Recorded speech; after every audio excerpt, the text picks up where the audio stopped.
Chapter 5:25. This was the path he wanted to take with her. They would kill for their country, fight for their country, even if their hands were stained with blood. Come, come, come, fold your hands again. Just now doesn't count. Just now doesn't count. J5 had a deep smile on his handsome face. He stretched out his right hand, and then K7 and the others all folded their right hands over the back of their own hands. He then said to Yi Qian in a loud voice, "Use whichever hand you're holding the gun with." Xia Jinyuan covered his left hand, raised his eyebrows, and gestured for Yi Qian to extend his hand with a smile in his eyes. Use both hands, no distinction between left and right. A bright smile bloomed on her beautiful face. It was bright and full of vitality. She placed her left hand over the back of Xia Jinyuan's hand and said, "I'll use my left hand." Xia Jinyuan raised his eyebrows and placed his right hand over the back of her hand. T6 looked at Yi Qian, then at Xia Jinyuan's right hand. He sighed and said, childhood sweetheart, I'm really envious of you. Hurry up and look through your old photos when you get back during the holidays. See if you can find another childhood sweetheart." Following J5's teasing, a few chuckles could be heard. They all understood what was going on. Only Yi Qian looked a little confused. As J5 shouted, 1, 2, 3, his large hand and her small hand lowered and retracted together. Every time they went on a mission, the comrades of the Snowfield Brigade would fold their hands to cheer for each other. When they returned, they would fold their hands again to represent their unity and return. Get your weapons first. We'll talk about the details after we get in the car. After they finished folding their hands, Xia Jinyuan's expression instantly turned cold. He was like a ferocious beast that was baring its fangs as he crouched in the dark, waiting for an opportunity to strike. He wasn't the only one. The team members who were chatting and laughing with Yi Qian just now all had cold expressions on their faces. There was no trace of a smile on their faces. Yi Qian's heart skipped a beat, and he even held his breath. From their serious expressions, he could tell that this was a very important and dangerous mission. Every one of them was armed with an M16 automatic assault rifle. Not only were they equipped with guns, but they were also equipped with 4 grenades, light grenades, and smoke grenades. When it was Yi Qian's turn, Xia Jinyuan handed her a sniper rifle developed for the Special Forces, the AS sniper rifle. It was produced by the Tula Munitions Factory for the use of secret military organizations and police forces, so it was a sniper rifle that could be disassembled and put into an ordinary briefcase. "I'll leave the sniper position to you." Xia Jinyuan handed the gun to Yi Qian and helped her put on the earpiece communicator. He tidied up her collar with a dark look in his eyes and smiled faintly. "Now, you can keep in touch with us at any time." Yi Qian held the gun in his hand and strapped the grenades to his combat vest. He smiled at him, calm and confident. "Yes, I'll definitely guard my position. I won't cause any trouble." "Silly girl, if you were here to cause trouble, we wouldn't have dared to let you come over." J5 was amused by her. She was a very honest girl. Even if she was just standing next to him, she still had a charm that made people believe in her. You can't be modest on the battlefield. Do whatever you want. It was a very relaxed conversation. Yi Qian even had a smile in her eyes. It was 4 a.m, and the city was quiet as if it was a lifeless city. Other than the brightly lit streets, there was not a single person walking on them. Because it was a quick battle, there was no need for military backpacks. They held their guns in their hands and equipped their weapons. One by one, they walked briskly into the individual elevator that connected to the basement from the room. Then they jumped into a car that had no curtains except for the windshield in front. Chapter 526. Let's talk about the battle plan. We'll be secretly providing support to our brothers in China. We'll be relying on the daggers in our hands. After getting into the car, the few of them rearranged the rows of seats to form a table. Xia Jinyuan laid out the military map on the table and waved his slender fingers in a combat half-finger glove. Numbers 3 and 5 are the mountain routes. We'll go around these mountain routes and cut in from the west. This was a map of Pakistan's Mount Margla. It was a famous scenic spot in Pakistan. At the foot of the mountain was the Faisal Mosque gifted by the king. If they drove northwest from the city center, they would arrive at the location of tonight's battle. Xia Jinyuan pointed at the place where the firepower would be concentrated. He looked up slightly and glanced at Yi Qian. Yi Qian, this is our target tonight. Memorize the map so it'll be easier for you to move. Yi Qian, do you know what we're going to do tonight? J5 suddenly asked. Did King Q tell you? This question was timely.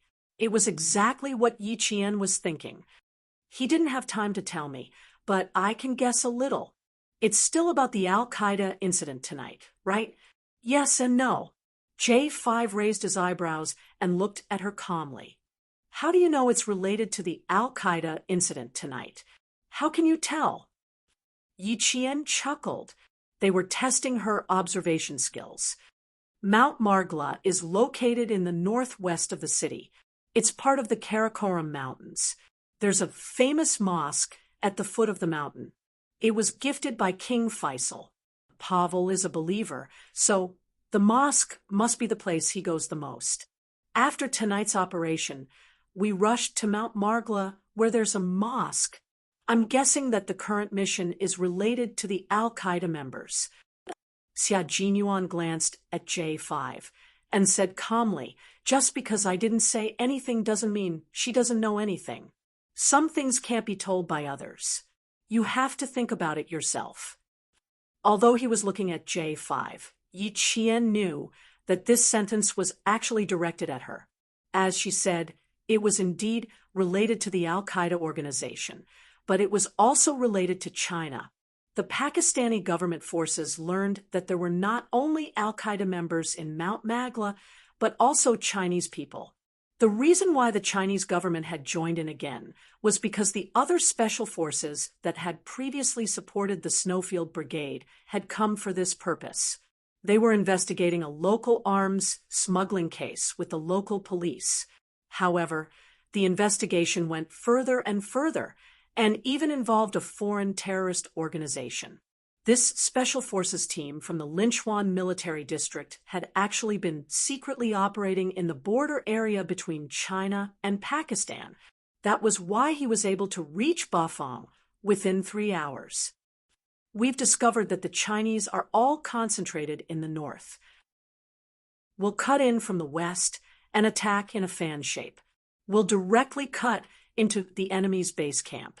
All members of Al-Qaeda, make your decision. Xia Jinyuan, who was in charge of the entire battle plan, had a deep and cold look in his eyes. Even his voice was devoid of any warmth. It was cold, heavy, and piercingly cold as it traveled to everyone's ears. We'll be responsible for assassinations and arresting suspected Chinese personnel. The brothers from the Linchuan Military District rarely had the opportunity to go abroad to fight terrorism. Now that they had found out that the enemy was related to China, they returned to China overnight last night. The Snowfield Brigade's Special Forces team was responsible for cutting into the enemy's base camp. From this, one could see the difference between the two special forces. Chapter 5:27. When the car arrived at the exit point, the sky began to brighten. Under the faint light, the group of people entered the endless mountain range, all the way to the horizon of Mount Magala. This was an iconic scenic spot in Pakistan. There were very few people in the deeper parts of the mountain range. In addition, the situation in Pakistan was not very good. So mountaineering enthusiasts stopped at the developed mountain range. No one dared to go any deeper. However, Yi Qian and the others were going to the undeveloped and dangerous depths of the forest. Their camouflage uniforms were the best camouflage in the green forest. When the sky was slightly brighter, they bypassed 2 tourist routes and entered the undeveloped area at 3 in the afternoon. This was also the area where the Pakistani government put up a no trespassing sign. Once they entered the area, they began to move cautiously. There were people in front leading the way, observers on the left and right, and observers at the back. The 7 of them maintained a high level of vigilance and moved forward at the same speed. Everything is normal. Keep going. K7, who was in charge of scouting, told his comrades to keep up with them through his earpiece. His calm voice gave them a sense of security. Xia Jinyuan, who was kneeling on one knee, bowed and stood up. Yi Qian immediately held his gun and guarded the rear. Then he followed closely behind Xia Jinyuan and continued to move forward. Although the mountain was lush with green trees, in order to safely cut into the enemy's base, they did not choose to walk through the valley. Instead, they used their GPS to march on the back of the mountain. As a result, the entire journey was extremely dangerous. If they were not careful, they would fall down the mountain and hit a tree. At 5 o'clock in the afternoon, the sun had already set. Walking in the middle of the forest, Yi Jian smelled a very light, abnormal smell in the rotten leaves of the jungle. Yi Jian narrowed his eyes and warned in a low voice, "Someone is here. Hide." They were on the back of the mountain, and they were far away from the development zone. They couldn't let their guard down if someone suddenly appeared. But what they didn't understand was, how did Yi Jian find out when K7, who was scouting ahead, didn't find anything strange? Scent. There is a different scent. Yi Qian was afraid that they still did not believe him, so he explained, "I smell a different scent in the wind." This explanation was indeed not very convincing, but no one questioned it at this time. They all chose to believe him. Of course, their comrades believed him. If you have any questions, you can ask them later. 3 minutes later, they saw 2 bearded men in gray robes with machine guns on their backs. They climbed up the bushes and leaves in the forest with their hands and walked towards them from below. They also had AK-47 assault rifles on their backs. There really was someone. Apart from Xia Jinyuan, the rest of the team members widened their eyes slightly. She smelled other odors in the wind. Her sense of smell was too sensitive. V8, who was hiding on a high rock, made a hand signal to Yi Qian and Xia Jinyuan, who were closest to the 2 men. "Capture them alive and kill them." "Okay." Yi Qian raised his hand and answered. He quietly exchanged a look with Xia Jinyuan. When the 2 men were in front of them, and they could clearly see the size of their feet, the 2 men who were hidden in the bushes grabbed the 2 men's ankles and pulled them behind them. The 2 men immediately fell to the ground heavily. Before the men could make a sound, the 2 men jumped up at the same time and stepped on their backs with one knee. The daggers in their hands were pressed against their necks. "Behave." Chapter 5:28. Xia Jinyuan warned them in a low voice in English. He tightened his grip on the dagger that was pressed against their necks, causing blood to trickle down the throats of those who were still struggling. Yi Qian, who had used the same method to restrain the Al-Qaeda member, did the same. He did not give the other party a chance to make a sound, nor did he give them any chance to struggle. They were moving at the same speed, making the same move, and even their attacks were synchronized to the point that there was little difference. But J5 and the others were dumbfounded. The cooperation between these 2 people was really quite tacit. The T6 combatant in charge of the body search walked out and carefully searched the other party from head to toe. After confirming that they did not have any real-time communication devices, he clamped the head of the man Yi Qian had captured alive with both hands and silently disposed of the head after a click. Without any communication devices, these two people could not contact the Al-Qaeda base, and the people from the Al-Qaeda base could not contact them either. Naturally, they chose to dispose of them. After all, they could not possibly leave behind people with guns behind them. Without any real-time communication devices, this means that we're already close to their furthest patrol range. Xia Jinyuan opened the map again and used the GPS to locate their location. He tapped lightly on the map with his finger. We're here now. We're very close to the coordinates of the enemy's base camp and within their furthest patrol range. We're on the right track. We're expected to arrive at 7 p.m. The Pakistani government forces cut in from the north. They're taking a transport plane, and they're marching about half an hour ahead of us. K7 said softly. Everyone had a natural expression on their faces about what had just happened. It's a good opportunity for us to go in deeper now that they've started fighting. Check the time again. Rest for 10 minutes, and then get ready to set off. Timing was also very important. A 1-minute error would result in a major mistake. The worst thing was to wait for a 1-minute error while your comrades were attacking. The few of them stared at the map, other than Xia Jinyuan. The rest of them glanced at Yi Qian from time to time. It was fine if it was just once, but after a while, Yi Qian did not know whether to laugh or cry. What are you guys doing? You don't have to keep looking at me. Ha ha! The T6 combatant who caught Yi Qian chuckled unnaturally and patted his helmet a little embarrassedly. Aren't we afraid that you'll think we're cruel? Xia Jinyuan, who was facing Yi Qian, said calmly, Don't mind them. This is the first time we're working with female soldiers. They're a little crazy. You're overthinking it. How could I possibly think that you're cruel? If you want to be cruel, I should be the one to inform you immediately after discovering the enemy. That's the real cruelty.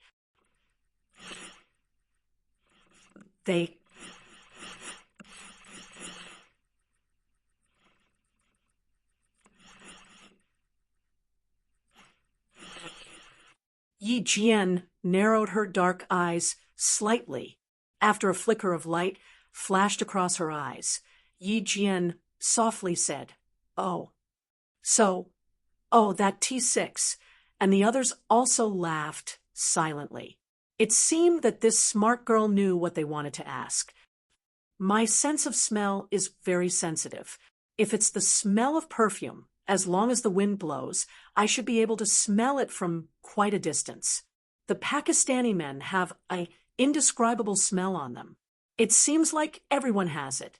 When I was in the mountains just now, I kept smelling the smell of rotten leaves. Suddenly, another smell drifted over, and I smelled it immediately. What they wanted to ask was, how could she smell the enemy's scent and determine that there were enemy forces? Chapter 529. The members of the Snowfield Brigade sighed with emotion at Yi Qian's special skills. Their painted faces changed slightly. J5 turned his head and bumped his shoulder against K7's shoulder. He lowered his voice so much that K7 almost couldn't hear what he said. Looks like I'll have to shower a few more times in the future. I can't be proud of my masculinity anymore. I'll have to restrain myself a little. A bunch of men either trained or went out on missions every day, so the smell of sweat on their bodies wasn't that pleasant.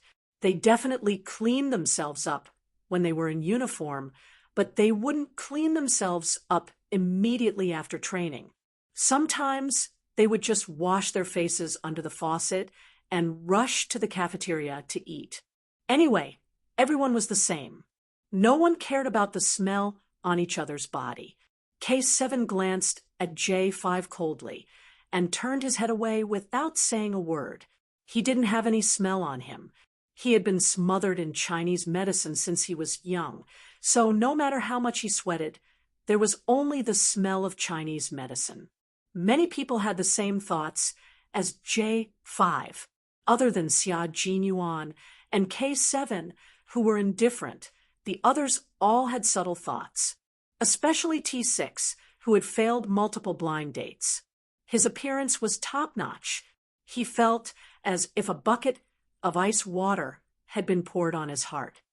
Damn, could it be that the smell was one of the problems? Yi Qian didn't expect that his words would shock the elites of the Snowfield Brigade. As a result, the Snowfield Brigade's personal hygiene was left in the dust by other troops. When the 10-minute break was over, the 7 of them set off again. By this time, they had been on the road for nearly 9 hours. The Snowfield Brigade members, who had been training for a long time, didn't have a trace of fatigue on their faces. Yi Qian was the same. Today, J5, and the others saw the ferocity in his bones. Who said that women were inferior to men? Yi Qian, who also took turns to be the vanguard, sentry, and scout during the march, was definitely not worse than any of the male soldiers. No wonder Major General Liu didn't hesitate to put Yi Qian in the sniper position and fight alongside them.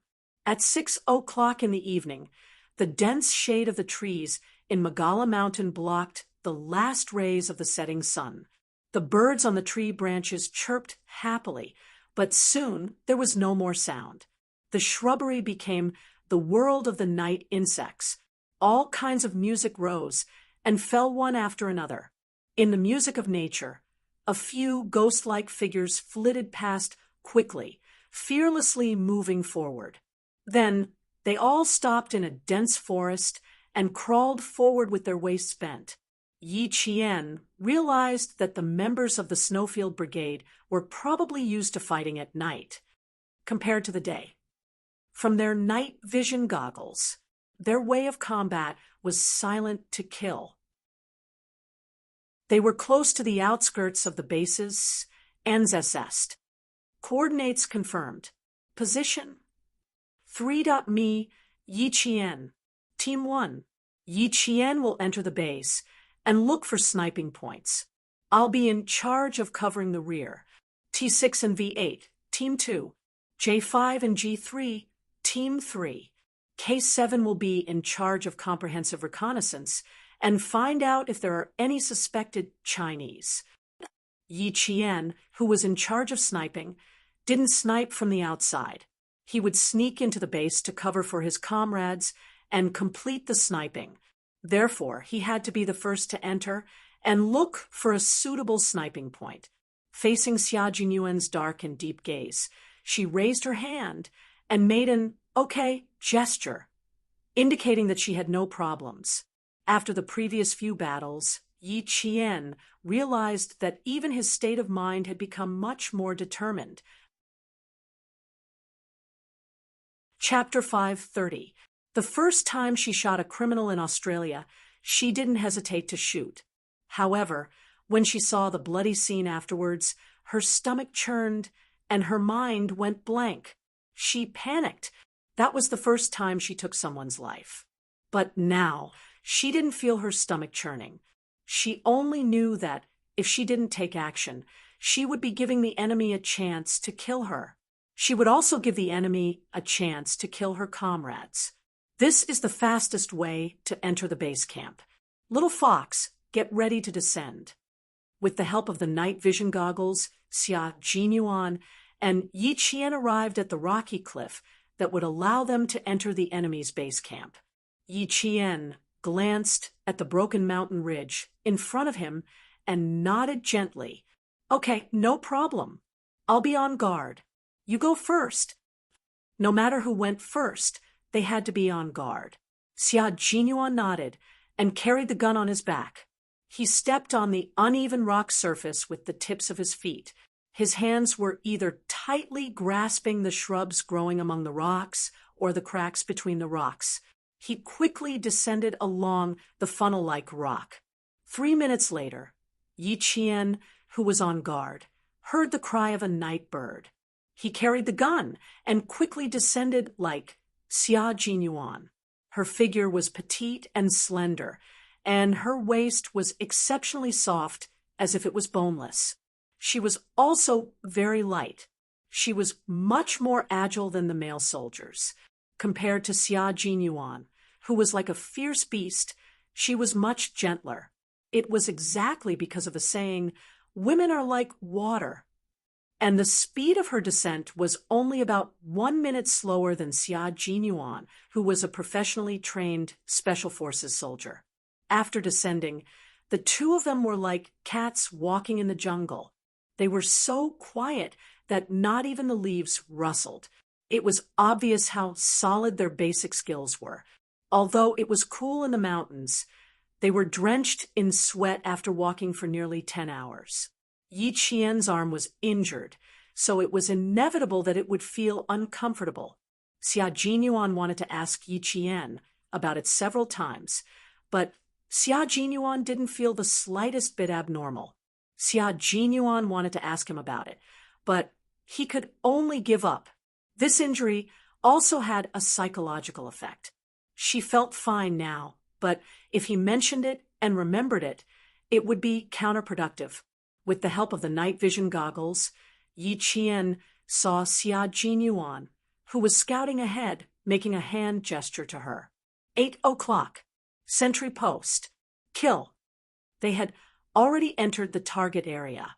As long as they saw a sentry post, they had to eliminate it. Yi Qian nodded lightly and slung his sniper rifle over his shoulder. He held a military dagger in his mouth as he crept towards the sentry post. His light footsteps were covered by the rustling of insects, and his figure was hidden in the darkness. His figure, which seemed to have become one with the night, flashed his fangs. He crossed his arms and quickly grabbed the opponent's chin. Within 3 seconds, he twisted the opponent's head and neck into a strange and twisted position. His neck was broken without a trace of blood. Xia Jinyuan was in charge of moving and handling the sentry posts that had already been taken care of, while Yi Qian was in charge of keeping watch. Everything was carried out like a ghost.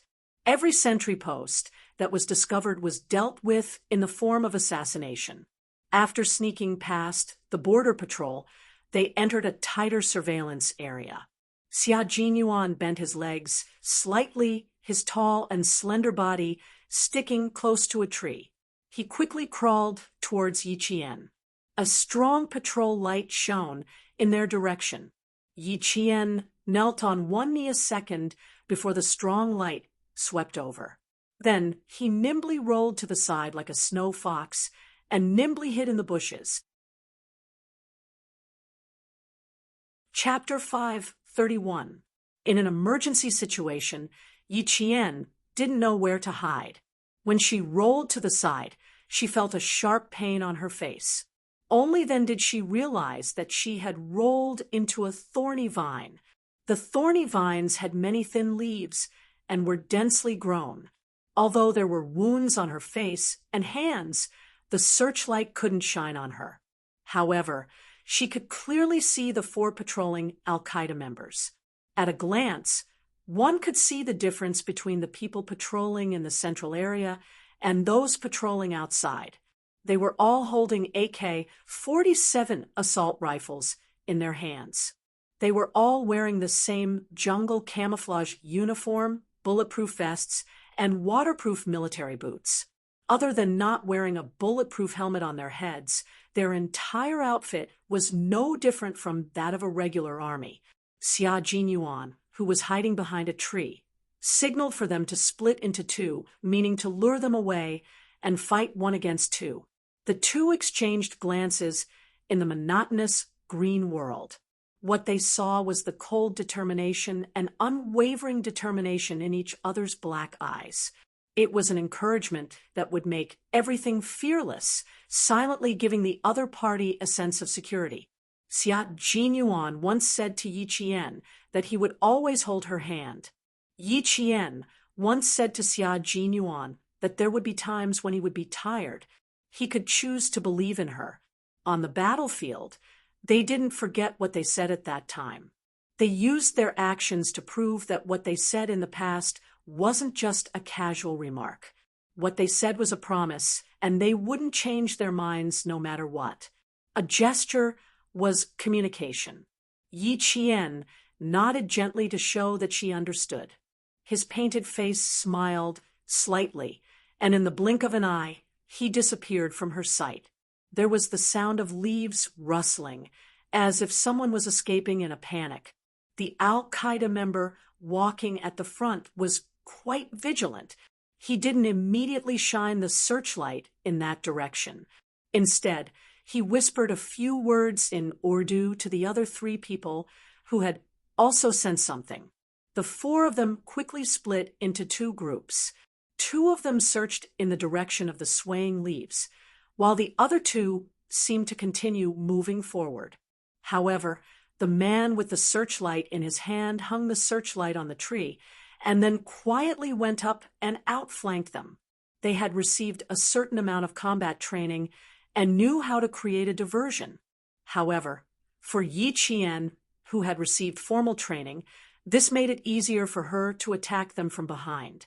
She worked together with Xia Jinyuan to eliminate the target. Yi Qian lightly jumped out from the thorny vines. She was holding the QSC 92 9mm pistol that she had been given before she left the country. It had an effective shooting range of 50 meters and a muzzle velocity of 350 meters per second. She would choose to fire at a range of less than 50 meters, reducing the firing range to 5 meters. This way, she would have enough time to fire the next shot and finish off the other one. 3 light flicks came from the earpiece. It was Xia Jinyuan indicating that they would start in 3 minutes. Yi Qian flicked his finger back to show that he understood. The searchlight hanging on the tree swayed. The 2 Al-Qaeda members who wanted to outflank them never thought that there was an even greater danger lurking behind them. The pistol was loaded. Yi Qian, who was moving forward like a cat, quickly closed the distance between her and the 2 targets in front of her. She closed the distance again and again until she was almost 4 meters away. She was 4 meters away. If her opponents walked another meter, they would be 5 meters away. Principal Chun had said that Yi Qian was very suitable to be a sniper. Not only did she have sharp judgment, but she also had a good grasp of the speed of her shots. Chapter 532. To make a simple analogy, if Ace could fire 4 bullets in 1 minute, then Yi Qian could fire 8 bullets. In the same amount of time, and with the same type of gun, Yi Qian could hear the bullet passing through the firing pin, firing the primer, and igniting the propellant. As she held the pistol, she could feel the propellant start to burn and the internal pressure of the cartridge case increase. When the pressure rose to 250-500 kg/cm2, the bullet would leave the cartridge case and squeeze into the barrel. At this point, Yi Qian could feel the bullet start to move. Under the action of the high temperature and high pressure, the bullet would rapidly move forward and pass through the barrel. Her vision would then pass through the front of the gun, and she would aim through the front sight to complete the shot. Yi Qian did not know if this feeling was because she had touched the gun or recognized it. She only knew that as long as she touched the gun, she could clearly see the entire structure of the gun in her mind, just like a 4-dimensional picture. When she fired the gun, the 4-dimensional drawing seemed to have a life of its own. As the bullets in the gun in her hand moved, the 4-dimensional gun in her heart also began to move. It was as if she had become a gun. She did not need to aim before shooting. Instead, she could complete the aiming action after pulling the trigger. It was this feeling that allowed her to shoot twice as fast as other people. What did it mean to fire twice as fast? It meant that she had already completed the shot before others had even fired. For example, right now, the muffled sound of rocks sinking into water could be heard, followed by the same sound. 2 people had fallen consecutively, but the 2 terrorists in front did not even have the chance to fire. This was Yi Qian's ability. After Xia Jinyuan finished off the other guy who had not reacted at all, he looked at Yi Qian through his night vision goggles. Even though he was usually calm, at this moment his eyes and heart were filled with shock. Her firing speed was very, very fast. She could accurately kill 2 people within 0.003 seconds. Before this, he was still thinking that he should quickly finish off the 2 people who were following him and then turn around to support Yi Qian. Who knew that she would be the one to support him? After dragging away the 4 terrorists who were still warm but were already dead, Xia Jinyuan led Yi Qian into the bushes and got close to her. I didn't realize you were so fast before, but after seeing you today, you really shocked me. In order to communicate secretly, not only did he get close to her, but he also spoke with his lips close to her ear. Yi Qian even felt that his thin and warm lips were about to touch her ear a few times. His low voice and warm breath were all sprinkled by her ears and neck. Her heart couldn't help but tremble, and an unnatural expression immediately appeared on her face. You actually have a unique skill that I don't know about. Little fox, you're not being honest. As he was still talking, Yi Qian couldn't help but tilt her head slightly. She didn't realize that her ear was a little ticklish. His words made her want to scratch it. Xia Jinyuan really didn't have any other intentions. Seeing this, he couldn't help but laugh. Why are you hiding? It's more convenient to talk like this. My ear is itchy. Yi Qian glanced at him and said softly, Captain Xia, are we going to rest? How's the J5's operation? Should we contact them? Chapter 533. There was no sound from their earpiece. It seemed like they had temporarily turned off their communication. Xia Jinyuan smiled and said, We can rest now. We're almost at the edge now. We'll go out after they reach the edge. What he meant was that their team moved quickly and encountered fewer obstacles. J5 and the other teams had a harder time cutting into the edge, so there were more piles to clear, so it would take more time. Yi Jian wanted to sneak into the enemy's base camp first. Although the place she and Xia Jinyuan chose was difficult to sneak into, there were many rocks and few trees. However, the distance was short, and there was a natural protective screen nearby. Therefore, the patrolling members of the base organization were not as strict as those of J5. Captain Xia, why don't you go and support them? I can sneak in by myself. Yi Qian was still a little worried about the other team members. Since they were already here, she could sneak in by herself. Xia Jinyuan looked at her with a half smile.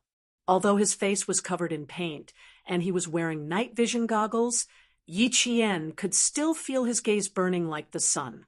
She heard him say, You haven't answered my question yet. Answer what? Yi Qian blinked. Her face was also covered in paint, so she couldn't read his expression. She was in a good mood. She didn't expect that the speed at which she fired the gun would shock Xia Jinyuan. She was quite happy. In the past, she really couldn't compare to this dangerous man. Xia Jinyuan laughed. Are you proud of yourself? There was a deep affection in his eyes. His gaze was so gentle that it was almost dripping. Although it was blocked by the night vision goggles, that deep affection, Yi Qian could feel it. Her heart skipped a beat. She adjusted her breathing a few times before answering. I feel it.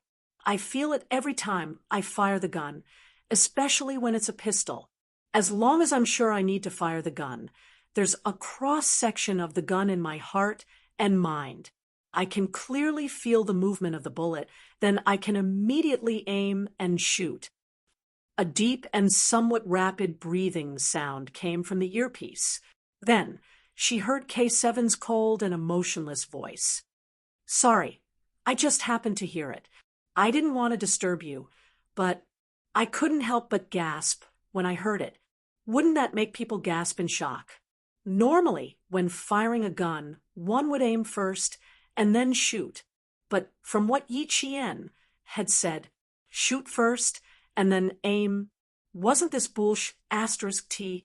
If anyone else said this, they would definitely think it was bullshit. But since it was Yi Qian who said it, K7 believed him. Last night on the transport plane, she fired her first shot in less than a second after the cabin lights went out. This proved that she was indeed capable. Shoot first and aim later. Sounds a little ridiculous. The corners of Xia Jinyuan's lips curled up and the admiration in his eyes intensified. But since you said so, I believe you. Besides, I did see it just now. K7 was speechless. It was unbelievable. Yi Qian had broken tradition. Her actions were faster than the speed of a bullet, and she still had to aim. The voices of the other two squads came one after another. Each squad repositioned themselves. After confirming the direction, they put aside Yi Qian's shooting speed and focused on sneaking into the enemy's base. The silence in the mountains was not broken yet, but the assassination mission was in full swing. The members of the Snowfield Brigade were scattered all over the place. Yi Qian did not find the best sniping spot. Instead, he found a sniping spot where he could leave immediately and from which he could leave in any direction. When the gunshots rang out, Yi Qian knew that the biggest fight of the night had truly begun. Chapter 534. The first shots were fired by the Pakistani government. After confirming that all the Chinese soldiers had entered the base camp, they were the first to launch the attack. The Pakistani government was not afraid of exposing their identities, so their attack was fierce and vicious. Grenades were thrown one after another, and the entire valley was covered in flames. This allowed the members of the Snowfield Brigade to see clearly what kind of terrain the base was. This place was like a local village isolated from the rest of the world. All the houses were single-story bungalows. The bungalows were separated by a certain distance, and the area they occupied was quite wide. From the gunfire, they could see that there were yellow dirt paths between the houses. They've taken over the village as their base. It's so wide. It'll take half a day to fire. J5 clicked his tongue. After looking up, he quickly crouched down. The worst thing to do on the battlefield was to stick your head out first. If you weren't careful, your head would explode. Yi Qian, who was at the sniper's point, thought the same. If they hadn't gotten some clues from Pavel and his men, the Pakistani government would never have thought that there was a base village in the valley of Magla Mountain that could come out and cause destruction at any time. The grenades didn't explode at one point, but at several points at the same time. The shrapnel flew out like bees leaving their hive, splashing in all directions. The Al-Qaeda members, who were close to the shrapnel, were immediately blasted into a bloody mess. Blood and flesh splashed out along with the shrapnel, and everything was covered in the darkness of the night. Shrapnel was also a weapon that hurt people. The Pakistani government had only thrown offensive grenades with a killing radius of 10 meters. In other words, if there were people in this range, they would either be blown up or have their entire body pierced by the shrapnel. This type of offensive grenade was rarely used by the Snowfield Brigade. Looks like the new president has a personality. F*CK. All the grenades he threw out are offensive grenades. Q King, the defensive grenades in our hands are a little unpresentable. J5 could still maintain a relaxed tone as he spoke through the headset. Judging from his tone, this was just a slightly more dangerous actual combat exercise. The front line has been blown up into a hornet's nest. We'll proceed step by step. Let's bring out the suspected Chinese first. The Chinese side had never liked to engage in barbaric warfare. They would only use a knife to grind the meat in a refined manner. They would grind the meat until the other side was scared out of their wits but they would not be in a hurry to stab the knife in. This was called psychological warfare. They would tear a small wound into a big one, and then uproot it all at once, leaving no way out. Otherwise, why would the Snowfield Brigade carry out assassinations and ambushes? I just want to get him out alive and think of a way to pry open his mouth and ask him how many more such people there are in the country. Only then can our great motherland directly exterminate them. In times of peace, no one would want someone to suddenly pull out a gun and shoot at the people on the street. He didn't want to sit in a car, but in the end, there was a suicide bomber in the car. Cathay was the only way to keep the people safe. Allowing such dangerous people to run into society and harm the people was definitely against the principles of the country. They had to be eliminated. Yi Qian listened to the few of them chatting while eliminating the targets. Her widened eyes slowly narrowed. At this moment, she really understood why Captain Xia said that even the best soldiers in Fujian Town's army would not be able to join their army. Just this calmness during battle alone was enough to separate them from the rest of the world. She did not speak.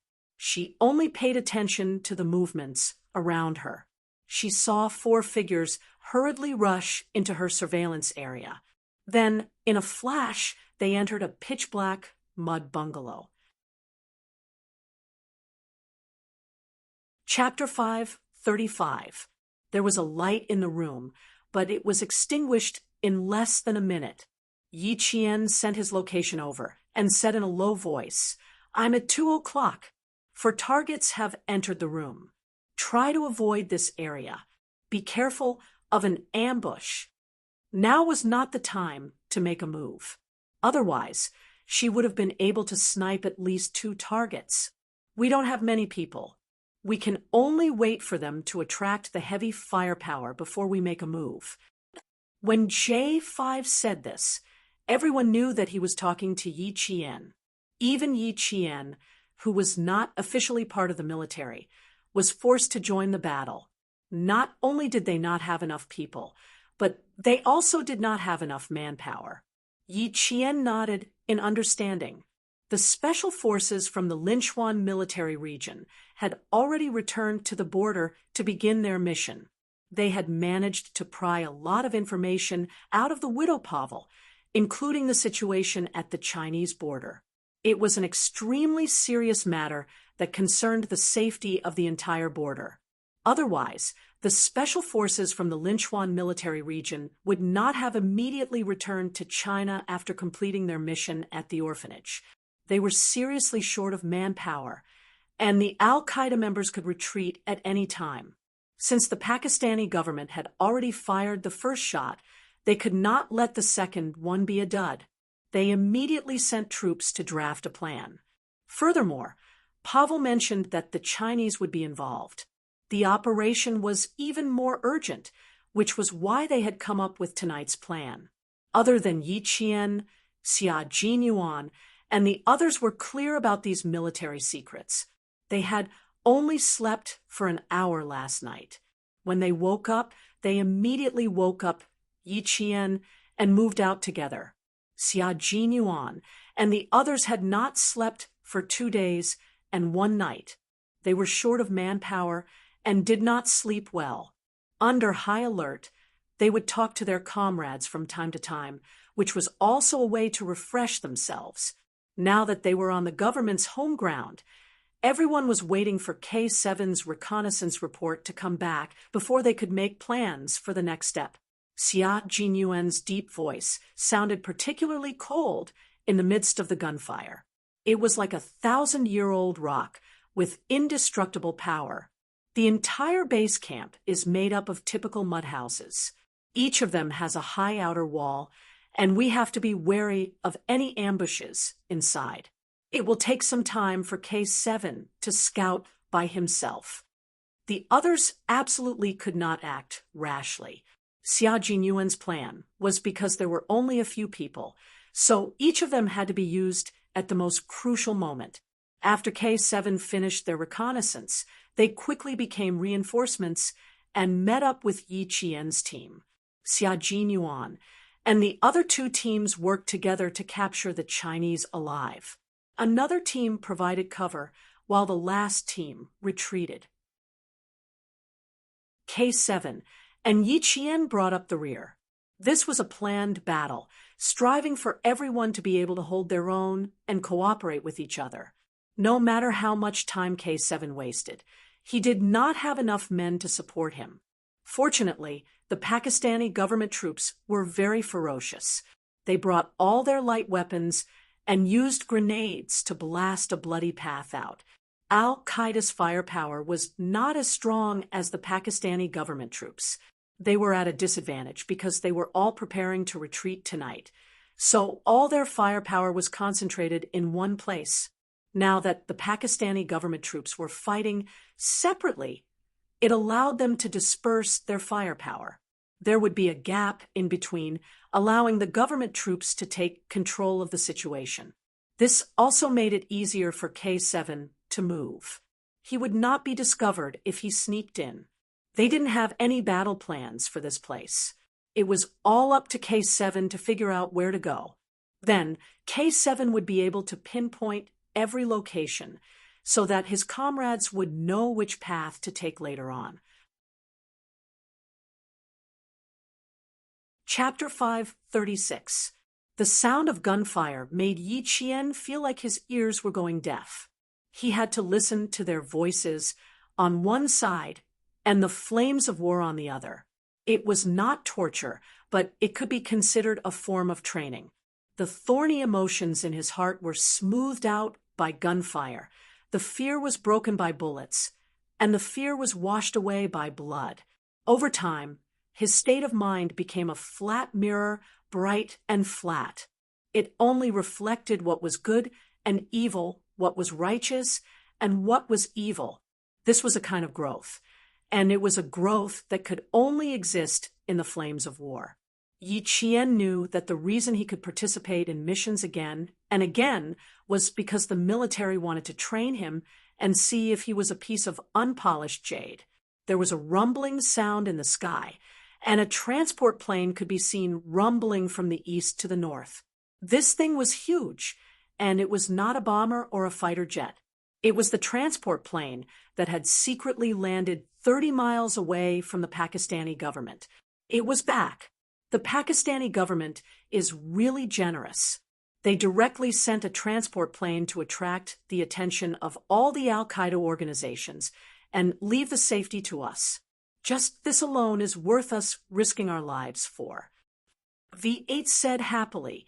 His lack of psychological pressure made Yi Qian wonder if he had a blade of grass in his mouth as he waited leisurely. The transport plane was very loud, and its sound could be heard from miles away. Wouldn't it attract all the Al-Qaeda organization's attention? If there was an anti-aircraft gun below, and it was fired, another transport plane would be destroyed, and even the pilot would be sacrificed. But even if there was such a danger, the Pakistani transport planes still directly flew over, and the danger level of the Chinese soldiers decreased by a lot. Sure enough, the Al-Qaeda organizations that were supposed to be hiding in the dark saw such a big thing circling above their heads. They set up their machine guns and fired wildly at it. So F Astor's king cunning, and there's even a machine gunner hiding. V8 could not help but burst out, and his earpiece started to cough. Instructor J5 said earnestly, "Good brother, pay attention to your image. I almost got my head chopped off. And you guys are still in the mood to curse?" K7, who had been silent for a long time, finally opened his mouth and sent the location to Xia Jinyuan and the other two teams. "It's up to you, brother. I'll retreat and meet up with Yi Qian." Yi Qian, who had been quietly listening to their conversation, replied, "Roger that." He immediately sent her location to K7. He then said, "The veteran is not bad. It's not heavy to carry. Get a few of them back. I want to get some good stuff. Type 95 rifles are not enough for you. T6 replied with a low laugh, and the M16 bullets from the parameters of the two types of bullets, it could be seen that the M16 had an advantage over the AK-47 in terms of the amount of ammunition a soldier could carry on the battlefield. If the weight of the bullets was the same, the M16 would carry much more bullets than the AK-47. Moreover, the two sides were fighting at close range this time. The reason why they chose the M16, which was a high-speed bullet, was because of its high speed, high hit rate, and armor-piercing ability. Chapter 537. At the same time, the bullet weight was light enough to ensure that there would be enough bullets on the battlefield. There wouldn't be a situation where the person didn't come out and the bullets ran out. They had chosen the M16 assault rifle for this operation after careful consideration.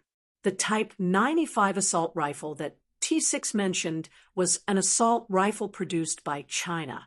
In terms of design, the 7.62 bullets were discarded and the 5.8 bullets were used instead. Although the specifications were close, they still didn't meet the requirements. When K7 said that he wanted to get a few M16s back, Yi Qian was also tempted. It was indeed possible to get one back. Among the firearms in Fujian town, there was also a veteran of the battlefield. However, it was a short magazine with a capacity of 20 rounds, not the long magazine with a capacity of 30 rounds in Captain Xia's hands. As a gun enthusiast, she also liked to dismantle and reassemble all kinds of famous guns. Check if there are any left. If there are, bring one back. The Pakistani government doesn't have the time to clean up the guns in the hands of the people in the base, Xia Jinyuan said. Xia Jinyuan opened his mouth just as Yi Jian finished thinking about it. It was as if he could see through Yi Jian's thoughts clearly, even though he was not far away from her. This call was the last time the entire team spoke more than 10 words. What followed were all concise and harsh phrases. The artillery fire of the government was still very strong. The east corner was filled with flames, and gunshots never stopped. The firepower of the base was not to be underestimated. Gathering them together was undoubtedly a problem for the government. They couldn't send too many soldiers into the base. The Snowfield Brigade would be isolated if they entered the base. As they got closer and closer to K7's position, J5's voice was filled with hostility. I have infrared here. Help, clear the infrared. The only person who could provide support was K7. However, K7 said, I have infrared here as well. Brother, you're on your own. Entering the infrared surveillance system, where even flies can't fly, isn't that asking for blessings?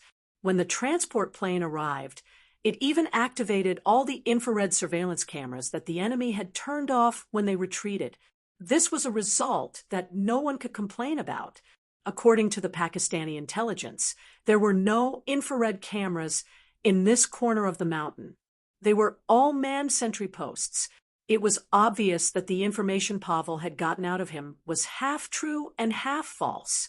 The interrogators hadn't filtered the information thoroughly and had given the Chinese side the wrong information. I think I should know where the surveillance camera is. Yi Qian put away his sniper rifle and said, My position has temporarily changed from sniper to assaulter. Everyone, be careful. I'll go down and deal with it now. He bent over from a collapsed area and landed lightly on the ground like an eagle flying in the night. There are 4 people in total, 1 against 4. I'll be in the dark, and he'll be in the light. The odds of winning are above 80%. Xia Jinyuan, who was leaning against the wall, didn't have time to answer Yi Jian before he saw a red dot flashing in front of him. His eyes sharpened, and he rolled to another corner on the dusty ground. With sweat on his back, he said in a low voice, Half of it was destroyed, but the other half can still operate normally. I was discovered here. Just as he finished speaking, gunshots suddenly rang out. It was a series of machine gun shots. Yi Qian, destroy the infrared within 5 minutes. Move out. The low voice sounded quickly and steadily. When Yi Qian heard a series of machine gun shots, he knew that he had encountered a machine gun. Her eyes were filled with hostility. She stuck close to the wall and used the tip of her foot to push herself up. She stepped on the wall and entered the back of the mud house that she had seen for about a minute from her sniper position. Chapter 538. The tall walls didn't stop her. She jumped up and saw 3 Bafang soldiers in long robes standing there with guns. Their guns were aimed at the door. If anyone came in, the 3 AK-47s would shoot continuously and turn them into minced meat. Luckily, she chose to come from the back. Now, it was just 1 assassination and 2 close-range shooting. She didn't have much time to destroy the infrared system in 5 minutes. Increase the firepower. There are about 300 people in the base. The government even miscalculated the number of people in the intelligence report. We don't have enough ammo. Grab the submachine guns. G3 reminded his comrades. He was already fighting 1 against 5. With the infrared system, it was another 1 against 5. Yi Qian looked at the dark room. She saw 4 people earlier. Now, there were 3 people outside. That meant there was only 1 person inside. The person inside was definitely a technician in charge of the infrared system. According to the original plan, 1 assassination and 2 kills were feasible. What she needed to do was eliminate the 3 targets outside and destroy the infrared system at the same time. The infrared system was like a pair of eyes in a battle. The more important the eyes were, the better the protection. Luckily, these people came back in a hurry. Her chances of winning increased to 90%. Yi Qian jumped down from the wall amidst the explosion. Using the high ground, she stabbed the military dagger in her hand into the left side of the man's neck. Whoa! The man's neck was pierced through by the military dagger.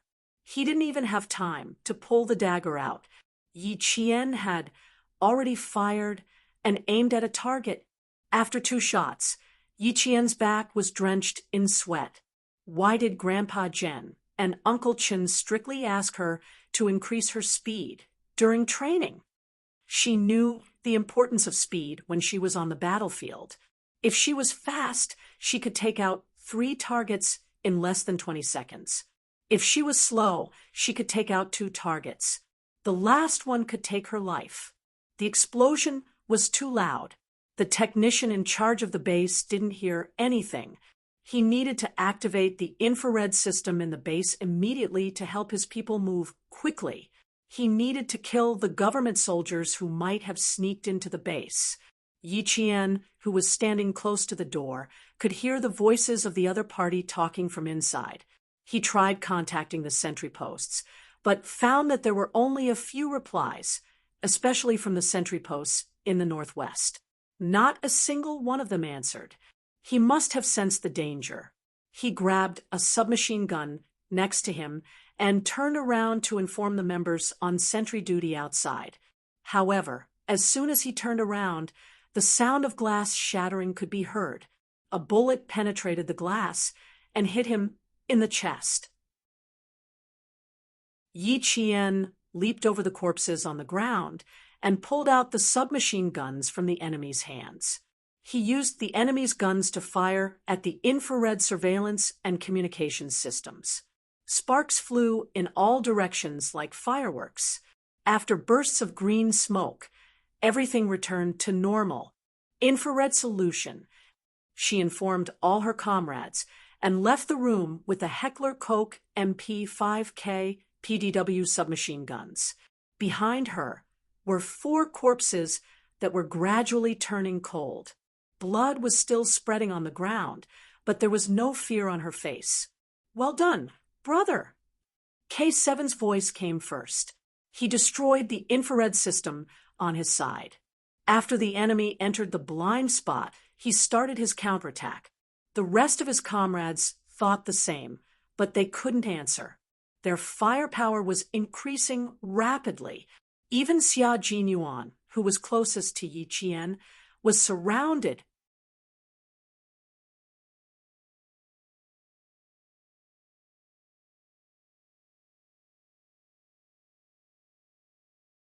They were pushed back before falling to the ground. They didn't even make a sound before they were finished off by the guns and ammunition they had purchased. Case 7's position had been sent over. It was about 800 meters away from Yi Qian. Xia Jinyuan, who had suddenly appeared, said to Yi Qian, "I'm coming over to meet up with them. Support them." "Okay, they have MP-5K PDW submachine guns. Pick them up. Don't waste them." Yi Qian's tone sounded like a veteran who had been fighting for many years. His actions were not bad either. He cooperated with his comrades in the Snowfield Brigade and gave it their all. J5, G3, T6, and V8 were fighting together. They could take care of the front and back of the base, so there was no need for support. Yi Qian, Xia Jinyuan, and K7 were fighting alone. They had to meet up with each other as soon as possible. The sound of gunfire and explosions shook the ground. The flames that shot up to the sky almost lit up the entire base. Everyone was exposed from the darkness. Yi Qian and Xia Jinyuan met up with each other 2 minutes later. When they saw each other covered in smoke, Xia Jinyuan grabbed Yi Qian's wrist. He used so much strength that it felt like he was going to crush the bones in her hand. Chapter 540. I'm fine. How about you? Yi Qian smiled and asked him softly. After all, he had just thrown the grenade. Xia Jinyuan didn't realize that he had used too much strength. Such a high level of firepower was due to a mistake in the intelligence report. He had dragged Yi Qian, a rookie, into such a high level of firepower. The biggest worry was that he would get hit. I'm fine. Put on the bulletproof vest. Don't worry about how heavy it is. It's a lifesaver. When he opened his mouth, there was a smell of gunpowder. His jaw was tight. Later, you cover the rear. I'll attack. Yi Qian nodded. She didn't have any objections to his arrangement. It was her first battle, so it was fine for her to listen to his arrangements. The two exchanged a few simple words and immediately went to support Case 7, who was surrounded. There were 2 reinforcements on the outside. Yi Qian's submachine gun fired at the Al-Qaeda members surrounding Case 7. They screamed in shock. The continuous gunfire made their eardrums ring. They were in danger, but even so, they had to support their comrades. This was the type of support that would only come if there were no hostages. If there were hostages, no one would come to support them. Everyone had to move forward in the battle. Even if their comrades were sacrificed, they had to move forward without hesitation. Only by moving forward could they win and save more lives. From the day they became a soldier, they had to understand the meaning of sacrifice. Case 7 looked at the hand that reached over. It was slender and long. He could still see the fingers clearly through the gunfire. The skin was white and smooth. It was Yi Qian's hand. It looked weak, but it was filled with strength and power. His eardrums hurt. The bullets had pierced through the wall. If Case 7 hadn't used a grenade to kill 5 or 6 people and stun the rest, he would have been shot through like a sieve. Case 7 took a deep breath of the smoky air and exhaled a mouthful of murky air that was also filled with gunpowder. He said in a hoarse voice, "I almost thought I was going to die. There were more than 100 people here. King cleared more than 10 of them." He was angry that the intelligence report was wrong, but he couldn't vent his anger. He had to hold it in. Even Case 7, who was usually cold and silent, couldn't help but curse. At least 300 people. It's not an ordinary base. It's the base of all the Al-Qaeda members in this city. Yi Qian grabbed his outstretched hand and pulled K7 up. The intelligence is wrong. The Pakistani president is on tenterhooks again. K7 was not injured, other than the fact that they could not fight him head-on. They were still fine. After confirming that he was not injured, he immediately contacted the other two teams. The firepower was very strong. Fortunately, the members of the Shuiyu team were all special forces who had survived through piles of corpses. Other than some small wounds on their bodies, they were all fine. 10 minutes later, everyone gathered. Xia Jinyuan spread out the map and pointed to the south, where there had been no movement. Contact the government forces via satellite phone. This is the main target. We can't stay here for long. Get 2 hostages and retreat. If they stayed any longer and waited for the government troops to rush in, they would be fighting among themselves. The person in charge of communication was V8. After contacting the commander of the government forces, 3 of them suppressed the firepower, 2 of them attacked, and 2 of them moved forward quickly. They started to attack like arrows. Disperse, fight, gather, suppress, and calmly report. Under such intense firepower, Yi Qian followed the special forces of the Snowfield Brigade and headed toward the location where they suspected there were Chinese. Chapter 541. After taking out a machine gunner, the T6 combatant looked at the big gun that still had a lot of bullets in it and started drooling. Don't carry the machine gun anymore. Submachine guns are more practical.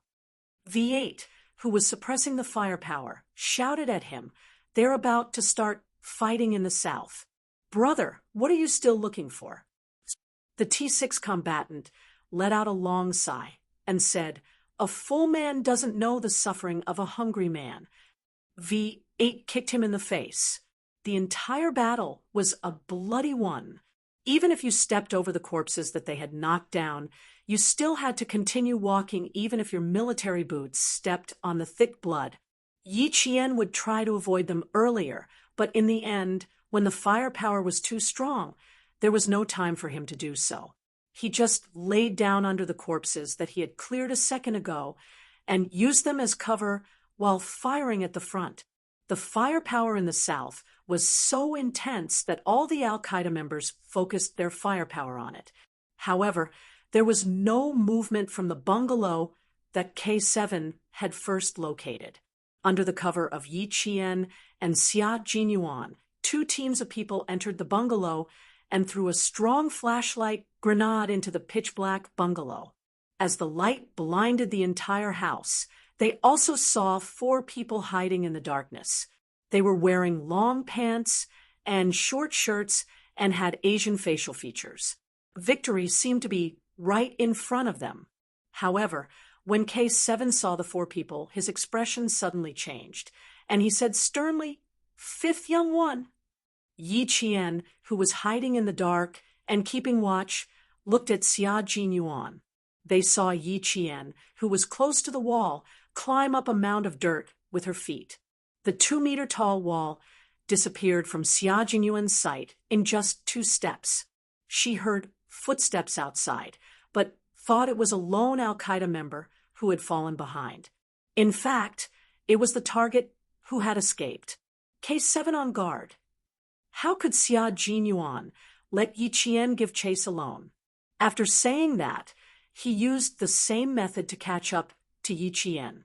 This little fox was really fast. By the time he realized it, she had already given chase. With 2 people giving chase, it meant that they had a clue. K7 quickly came out to hide and keep watch while the 4 Snowfield Brigade members inside moved quickly. The 4 of them were the suspected Chinese that the Snowfield Brigade was looking for. There was no need to suspect them. Just by looking at their faces, They knew that they were indeed Chinese, and not people from other Asian countries. They were blinded by the bright light, and didn't know that the people who came in were Chinese soldiers. Tie up your eyes and hands. J5 rushed up like a cheetah after saying that. G3 and the other two all pulled out the leather belts on their waists, and a few close-range grappling techniques were used to capture the other party. The 4 targets were all blinded by the powerful light bullets. Not only were their eyes temporarily blinded, even their minds were blank. How did they get discovered? They had never left this place, and they were far away from the south. "Let go of me, you damn bastard." The target cursed in English, his tone arrogant and vicious. When his eyes were blindfolded and his hands were clasped behind his back, he began to struggle. "Let go. You know who we are? We are Chinese people, Chinese people." It would have been better if he didn't say that. Once he did, J5's eyes turned cold. His handsome face was fierce, and he punched the other party in the stomach. He also replied in English coldly, "China and Pakistan have a good relationship. The Chinese people love peace. And you terrorist." No, we are hostages, we are hostages." Someone heard that the government soldiers could speak English and suddenly blurted out this sentence. J5 didn't hold back and punched this person in the face. He also found a desert eagle from the other party's waist. He ground his teeth and sneered in a standard New York accent. "Hostages?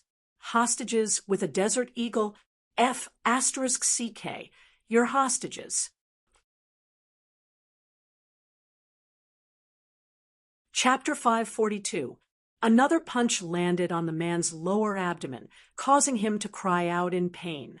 These were 4 young men, and the Snowfield Brigade had almost sacrificed their dearest comrades for them.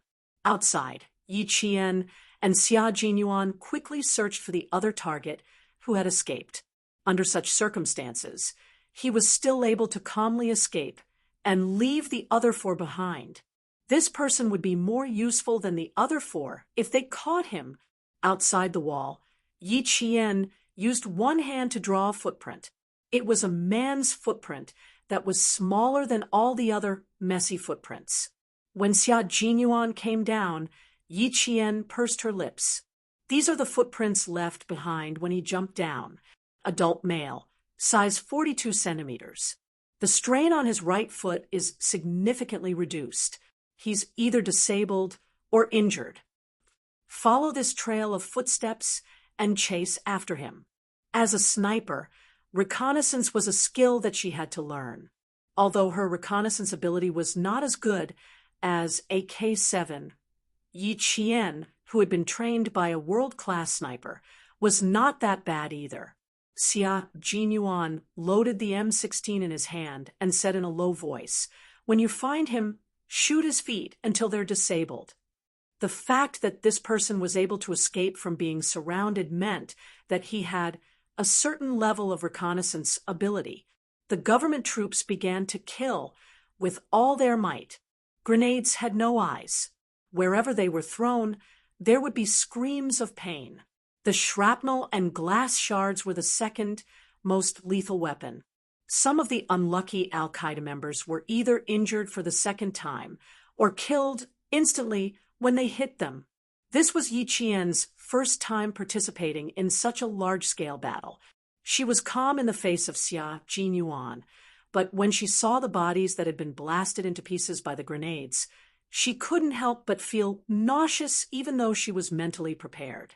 Unfortunately, she didn't have time to stop and take a breather.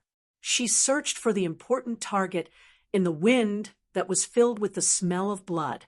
The footprints of the target were deep and shallow.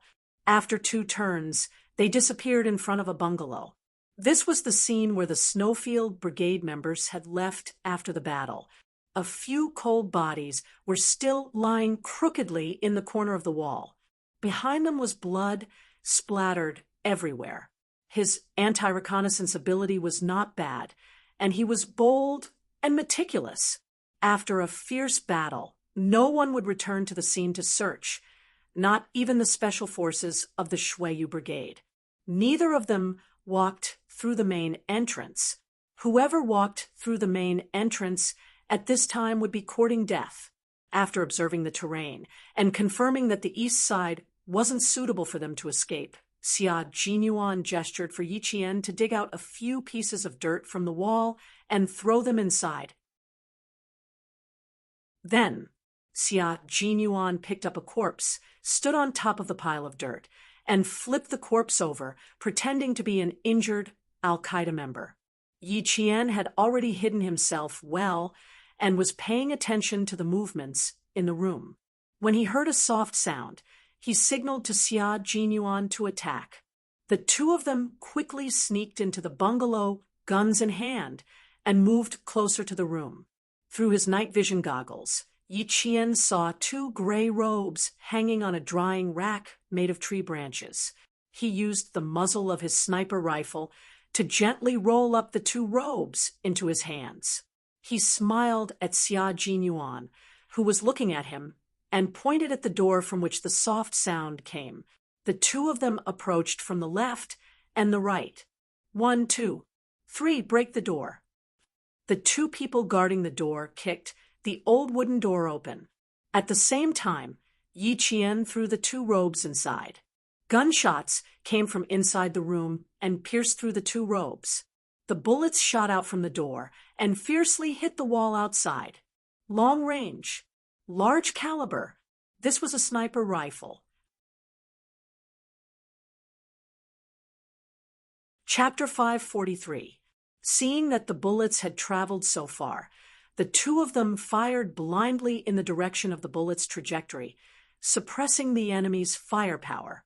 Under the cover of Xia Jinyuan, Yi Jian, who was on one knee, rolled into the room as soon as she entered. With the help of the night vision goggles, she saw a figure squatting beside a table in the green room. It was a man with deep facial features, dark skin, and short limbs. He was indeed holding a sniper rifle. Yi Qian's eyes narrowed slightly, and she aimed at the man's wrist and fired. The first shot hit the man's knee, and the second shot hit the man's right hand.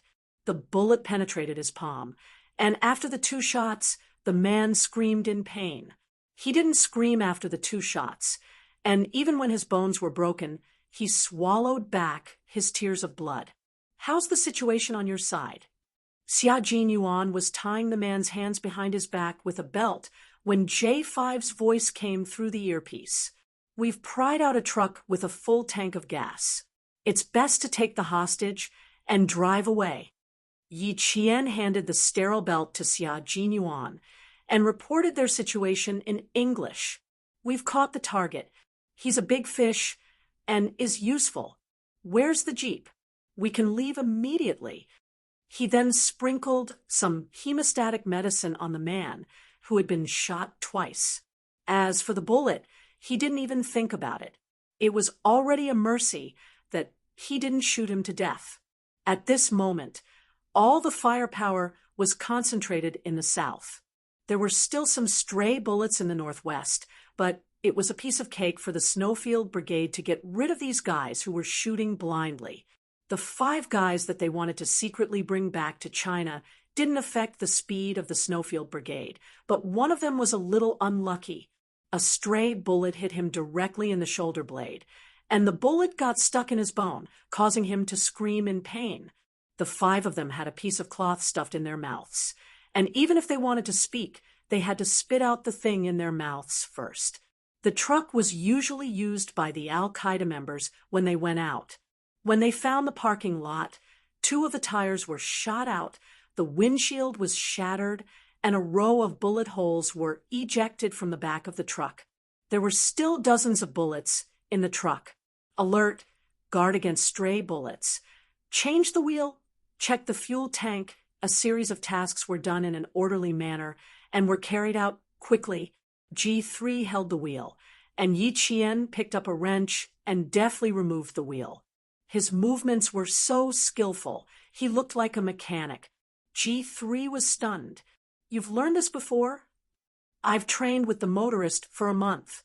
I have an hour every day to learn how to repair a car.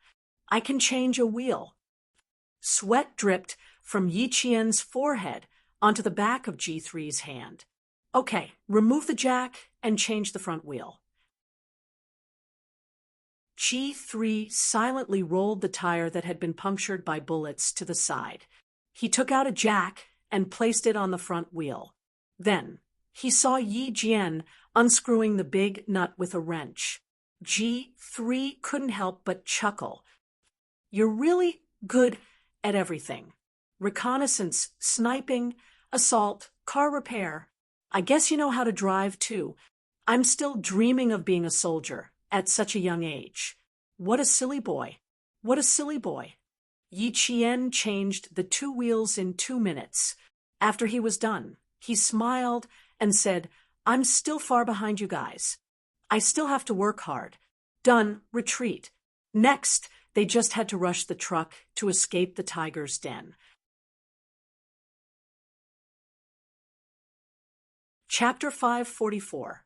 In order to prevent the 5 important targets from playing any tricks, the members of the Snowland Brigade took out sterile straps and tied their feet. Then they struck the back of their necks and knocked them unconscious. Like sandbags, they were thrown to the back of the truck. F***CK. Why are all the people left behind a bunch of noobs? Even if they don't know how to shoot, they're still here.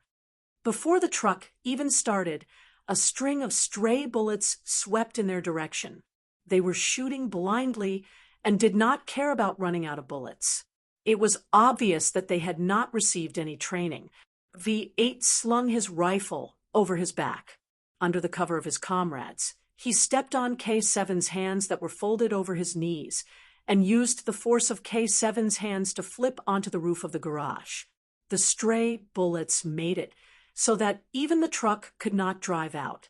They had to find this guy who was wasting bullets. As the distance was very close, J5 saw through his night vision goggles that 2 Pakistani government soldiers were also suppressed by the stray bullets. They did not even have a chance to poke their heads out. Bang, bang, bang, bang. The bullets hit the entire mud wall like rain and sent dust flying everywhere. Of the 2 Pakistani government soldiers, the one underground is probably dead. The stray bullets are in the house at my 10 o'clock direction. There are at least 2 of them. V8 did not make a move immediately. After he finished his reconnaissance, he whispered into his earpiece, "Fire at random," requesting a sniper. He did not get down from the truck, but requested a sniper over his earpiece. Yi Qian was the sniper here, so she could only go up. When Yi Qian, who was already lying prone in the trunk of the truck, heard this, she quickly got up and jumped down from the truck with one hand on the fender. Xia Jinyuan, who was in charge of security, warned her in a low voice, "Be careful." Yi Qian laughed. "I'm a sniper to begin with. I've been carrying this sniper rifle for more than 10 hours without firing a single bullet. Now that I can finally put it to good use, I didn't carry it for more than 10 hours in vain." After she said that, she could hear the chuckles of her teammates through her earpiece. This young lady was really interesting. She was only 16 or 17 years old, but she was already carrying a sniper rifle and fighting enemies with them at night. She was their comrade, who did not wear a military uniform. When T6 saw this, he wanted to whistle. This young lady was really energetic. Her nimble movements were pleasing to the eye. It wasn't like when he went to a high school to lead a team for military training in his first year in the army. Those girls would start complaining about how uncomfortable they felt after standing for 10 minutes. Just look at Yi Qian. She's a woman who doesn't lose out to men. Just looking at her makes me feel comfortable. The light from the fire in the south illuminated the area he was in. Yi Jian climbed up the car with the help of the K7. He cautiously glanced at the base village that was already riddled with holes. The windows that were shattered by the gunfire were dark and gloomy.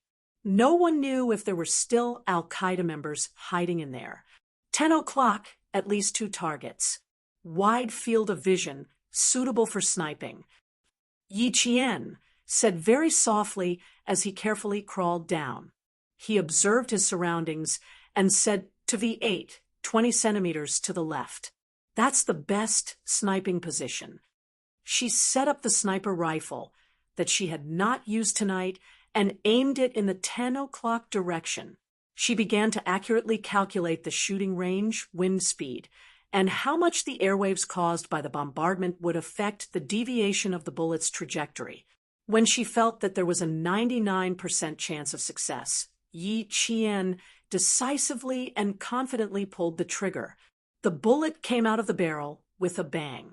After calculating its precise trajectory, it accurately hit the target that she could only see half of his head through her night vision goggles.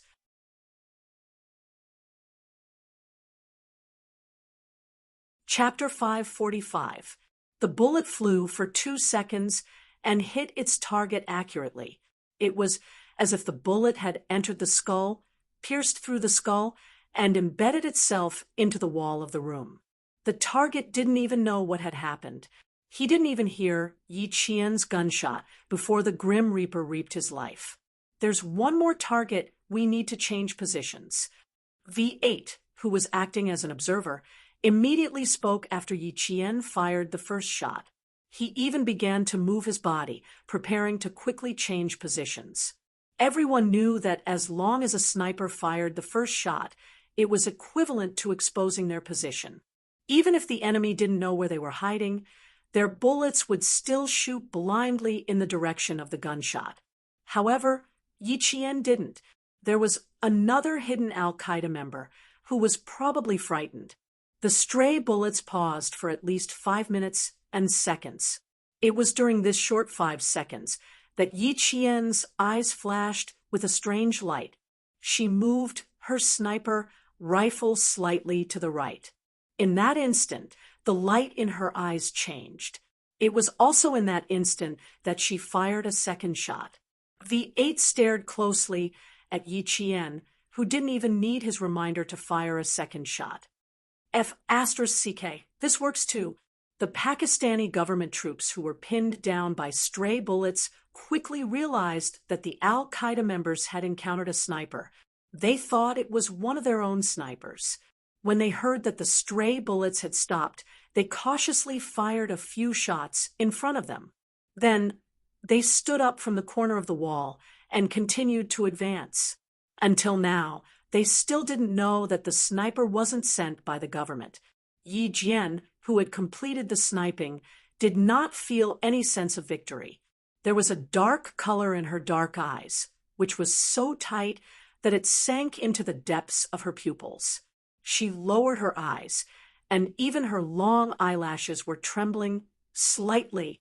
She put away her sniper rifle and said to J5 with both hands on the barrel, they haven't been through strict training. Whether they encountered a sniper or not, they probably can't tell. If they can finish it off with 2 shots, they'll finish it off in one place.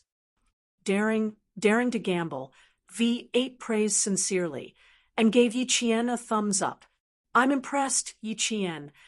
It was extremely rare for a special forces soldier to say that he was impressed. Yi Qian did not feel proud at all. V8 was not a sniper, so he found it unbelievable. He believed that if the snipers in the Snowfield Brigade saw this, they would at most say, not bad. But if Uncle Chen were here, he would only say, you've made some progress. It wasn't courage, nor was it a gamble. It was confidence. He believed that he could snipe twice in a row, 1 target per shot. On the battlefield, especially as a sniper, the worst mistake one could make was to gamble. Gambling was something that was uncertain, and what a sniper needed was certainty, and accuracy. After all, V8 did not know Yi Qian very well. In his mind, He was more or less thinking that the young lady was not scared out of her wits when she first stepped onto the battlefield. Instead, she held her gun and fought against the veterans like a newborn calf that was not afraid of a tiger. Even though he was in the assault position, he still had experience with sniper rifles after being in the military for so many years. He more or less knew how to shoot twice in a row without changing positions, unless the position was very good and the target was clear. Only then would there be 2 or 3 shots. Just now, their position was average. The first shot would expose them, and the second shot would be equivalent to giving the opponent a chance to shoot. That was why he said Yi Qian was daring and daring to gamble. Xia Jinyuan did not say anything at that time. After the two of them came down, he said calmly, "It's not a gamble, it's a calculation." She shot very quickly, and the target did not have time to retaliate.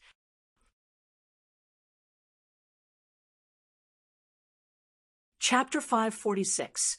V8 felt that he had to think twice before speaking in the future, especially when speaking to Yi Qian. He had to think twice in front of Q King. Cover G3. Copilot. K7. Suppress fire. Rear compartment. Suppress the left and right. Yi Qian. Bring up the rear. After getting into the car, Xia Jinyuan immediately arranged a battle plan to rush out. They were facing gunfire and had to be careful of artillery.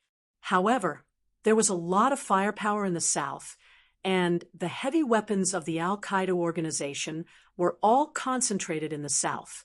This meant that the chances of encountering rocket launchers would be lower, but it could not be ruled out. One rocket launcher was enough to blow the entire car up into the sky. It was better to be safe than sorry. They had to use firepower to suppress the enemy until they had no chance to attack. At 10:30 p.m., after solving the problem of stray bullets, the truck finally started and drove out of the smoke-filled battlefield. The lights were not turned on. After contacting the Pakistani government forces outside with a satellite phone, they got the location of the exit. The truck was driven almost at the speed of a race car by G3. Boom, boom, crack, crack. It was so bumpy that they rushed out of the exit. The Pakistani government forces nearby already knew that the truck driving out from the east was one of their own. Naturally, they would not shoot by mistake. However, with such a big guy driving out, more bullets would be fired at the truck. The Pakistani government forces were very generous. When the commander knew that the Chinese soldiers were coming out, he immediately sent troops to support them. Friendly reinforcements. That saves us a lot of trouble. V8, who was holding a satellite phone in his hand, cut off the communication. He immediately said, "Just rush out and suppress the firepower passing by. The Pakistani government forces will clear the surroundings." After a slight pause, he said, "We can't rely on others, especially our friendly forces. Brothers, we have to rely on ourselves." K7 was sitting in the co-pilot seat. He and G3 did not fasten their seatbelts, nor did they close the door. Any experienced Special Forces soldier who drove out of the battlefield knew that the large size of the car itself was a target. Once there was heavy firepower, the first thing to do was jump out of the car. The door was not closed so that it was easier to jump out of the car. Rushing out was much harder than sneaking in. However, with a vehicle in hand, as long as the car didn't catch fire, the wheels didn't explode, and the driver didn't get shot, and with a little bit of luck, suppressing the enemy with firepower would greatly increase one's speed. The grenade in his hand was meant to be used when he was retreating. K7 saw about 5 or 6 men in long robes rushing towards him, so he threw a grenade at them. Amidst the screams of agony, the car was jolted to the point that it sent people flying. With a loud boom, the car passed through the smoke and flames. Yi Qian felt a warm breath on her back. Then Xia Jinyuan, who was on her right, lifted his leg and rubbed it against her back. A piece of clothing that had been ignited by the explosion landed on Yi Qian's back. Although jungle camouflage was fireproof and waterproof, a piece of cloth that was on fire would still set the camouflage uniform on fire. "Don't move." When the car rushed out of the flames of the grenade, Xia Jinyuan thought of turning sideways to check on Yi Qian. He had always been quick to react, so when he noticed the situation, he immediately used his leg to extinguish the flames. Fortunately, he reacted quickly. Yi Qian only had a slight burn and was not seriously burned. The car bumped and turned. Along the way, Yi Jian didn't feel the G3 braking, so sometimes her whole body would be thrown to the left and then to the right. Her shoulders were even numb by the time she hit them.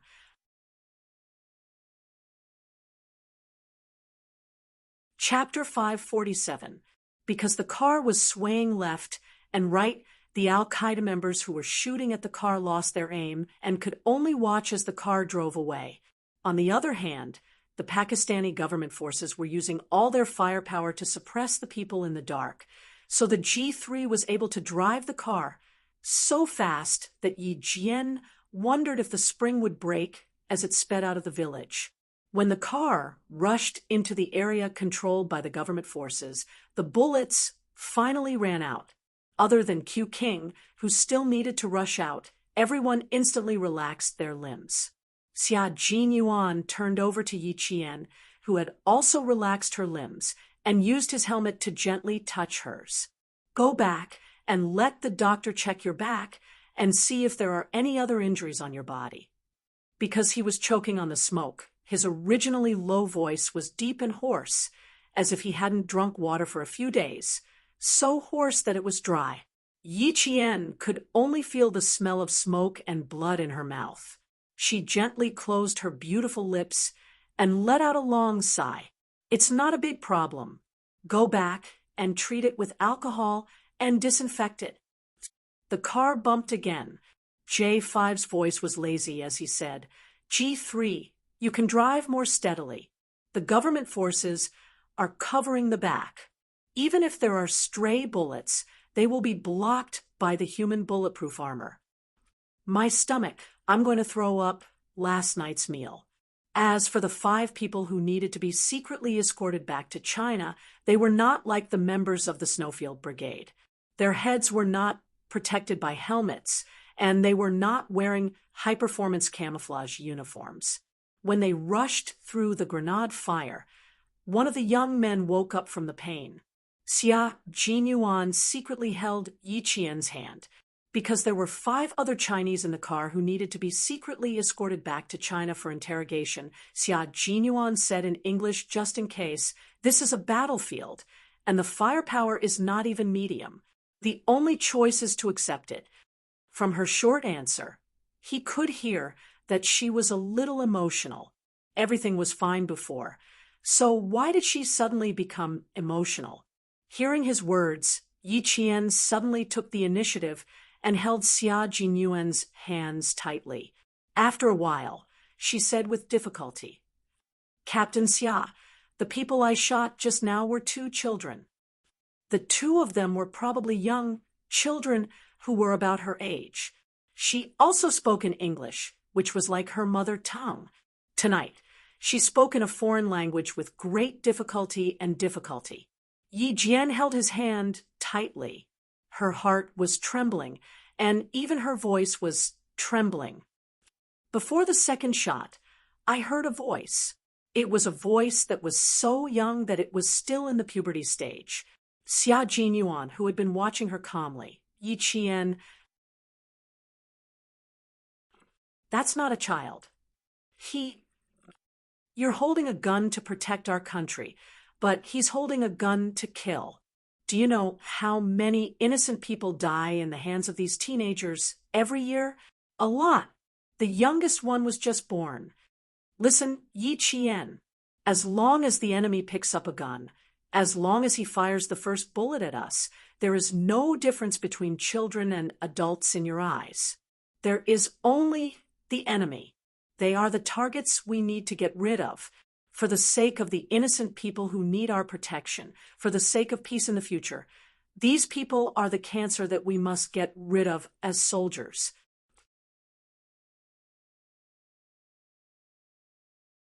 Chapter 548.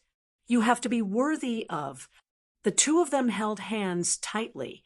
Xia Jinyuan wrapped her hands tightly with his and transmitted strength to her with his smoke-stained hands. You have to be worthy of the camouflage uniform you are wearing, worthy of the country's expectations of you, and worthy of the training that the army has given you. When Yi Qian found out that the target was the same age as her, she almost chose to give up. This was a normal mentality and a necessary psychological process. However, Yi Qian suppressed this thought and chose to shoot normally. At that time, she thought that if she chose to give up, then the bullet would very likely hit her comrade. It was this thought that made her pull the trigger. She did not waver at all, calmly and decisively pulling the trigger. Yi Qian, don't use your kindness in the wrong place, and don't use your pity on the wrong person. Do you know why the Major General wants you to participate in the battle? He believes in you. He believes that you can become an outstanding Special Forces soldier and that you can fight alongside us. This was a very bad mentality. He had to stop it tonight. He had to make her understand that once she put on the military uniform and picked up a gun, she was no longer alone. Yi Qian, who had her eyes closed all this time, opened her eyes when she heard his angry reprimand. She turned her head to look at Xia Jinyuan. In the bright red light, she saw the coldness in his dark eyes, as well as the deep encouragement he was giving her. There was no anger or disappointment. Instead, he was encouraging her and enlightening her. The earpiece was not turned off, so everyone heard it clearly. They were all waiting for Yi Qian to speak. This kind of thing was not something that could be accepted just by listening to others. She had to understand and accept it herself before she could walk out of this hurdle. When facing obstacles on the battlefield, only she could help herself. Yi Qian did not answer immediately. She was taking deep breaths. She actually understood the general principles. Because she understood, she did not hesitate to shoot even though she knew that the target was a child, a person her age. She remembered that year when Xia Jinyuan appeared in the classroom in his military uniform. Zhang Bin, who was sitting beside her, whispered, "What a scary gaze. I bet he must have killed someone before." What did she say back then? Her answer was, "Even if he has killed someone, he is still a bad person." They were soldiers, and it was their duty to protect the country. The people who were killed were those who deserved more than death. It was really different from saying it aloud and personally experiencing it. However, one's beliefs could not be changed. Wearing a military uniform and holding a gun, one was a soldier. One was a soldier who protected the peace of the motherland. One was the nation's sword and the people's shield. She did not kill the innocent, even if the other party was of the same age. He was the first to take a gun and shoot her comrade. They were the members of Al-Qaeda. Regardless of age, they could only differentiate between friend and foe.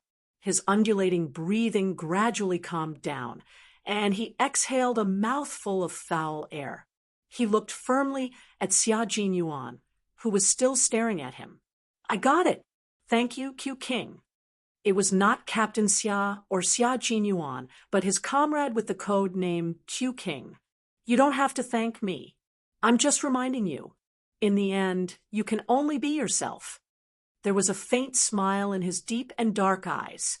His lowered voice brought a warmth to Yi Qian's heart amid the rumbling sound of the truck.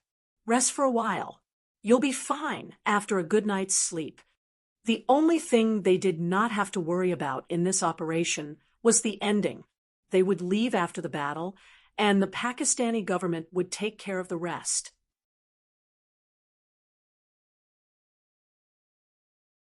Chapter 549. Sleep on your lap. The only thing the Chinese soldiers brought into the base from their own country during this operation was the camouflage uniform they were wearing.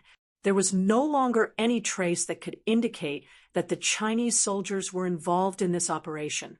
It wasn't until midnight that Xia Jinyuan turned on his satellite phone and contacted the major general in the hotel after the car drove out of Magla Mountain.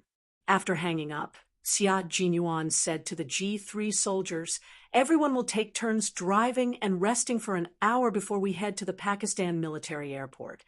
Then he said to Yi Qian, "Rest your head on my lap and have a good sleep. We'll arrive in the city in 3 hours." Normally, it would only take 5 hours to get there by car, but they had to drive for nearly 12 hours. "All right, I'll rest then. I'll be on sentry duty in an hour while you guys sleep." Yi Qian did not refuse. Although the car had already driven out of the war zone, Pakistan itself was a dangerous country. If they drove in the middle of the night, they might encounter armed robbers. Even if they were leaving the war zone, a sentry post was a must. The T6 soldier smiled and said, "We'll arrive in 3 hours. We're all brothers this time, so you can keep resting." In the end, there were only 2 sentry posts left. One was for the K7 soldier in the front passenger seat, while the other was for the V8 soldier. After switching to the J5, the rest of the soldiers started to rest. Compared to Yi Qian, the Snowfield Brigade members who had not slept for 2 days and 2 nights needed more rest. After 2 nights of fighting, they were also starting to feel a little tired. Yi Qian rested his head on Xia Jinyuan's lap, while Xia Jinyuan laid down in the car. With the bumpy ride of the car, both of them fell asleep in less than a minute. However, the 5 Chinese in the car were not being obedient. They were secretly thinking of ways to escape, but they were always discovered at the first opportunity. They were beaten up again and then knocked out so that they would not have to struggle in the car. Another man who was shot wanted to escape, but was powerless. His entire palm was crippled by a bullet and his knee bone was shattered.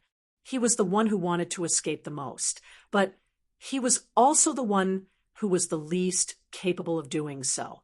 As a result, he did not get beaten up so badly that he was scared out of his wits. Yi Qian's back was burned, so she could only sleep on Xia Jinyuan's lap. She could vaguely hear V8 beating someone up, but she did not open her eyes and peacefully fell into a deep sleep. With them around, she didn't have to worry about not knowing if danger was coming. This was their trust in each other, just like how they believed in her sniping skills. When Yi Qian woke up, the J5 stopped to refuel. She had just moved her head when a pair of gentle hands gently pressed on her shoulders. "Go to sleep. Good luck." Before they left, they had filled the tank with 20 liters of oil, just in case the car broke down halfway.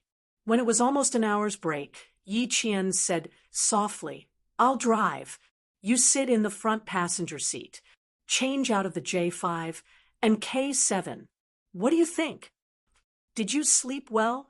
Xia Jinyuan opened his eyes. The darkness of the night covered the blood vessels in his eyes, so Yi Qian could only hear his low and gentle voice. "You sound quite energetic." The side of her face was still resting on his strong thighs. As he spoke, Yi Qian could feel the muscles on his thighs slightly tense. Could it be that his thighs were numb from being used as a pillow? She hurriedly sat up and put on the helmet that was tied to the sniper rifle.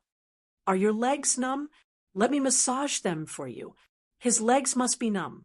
After more than 10 hours of driving, a few hours of combat, and then an hour of not moving at all, he must be numb.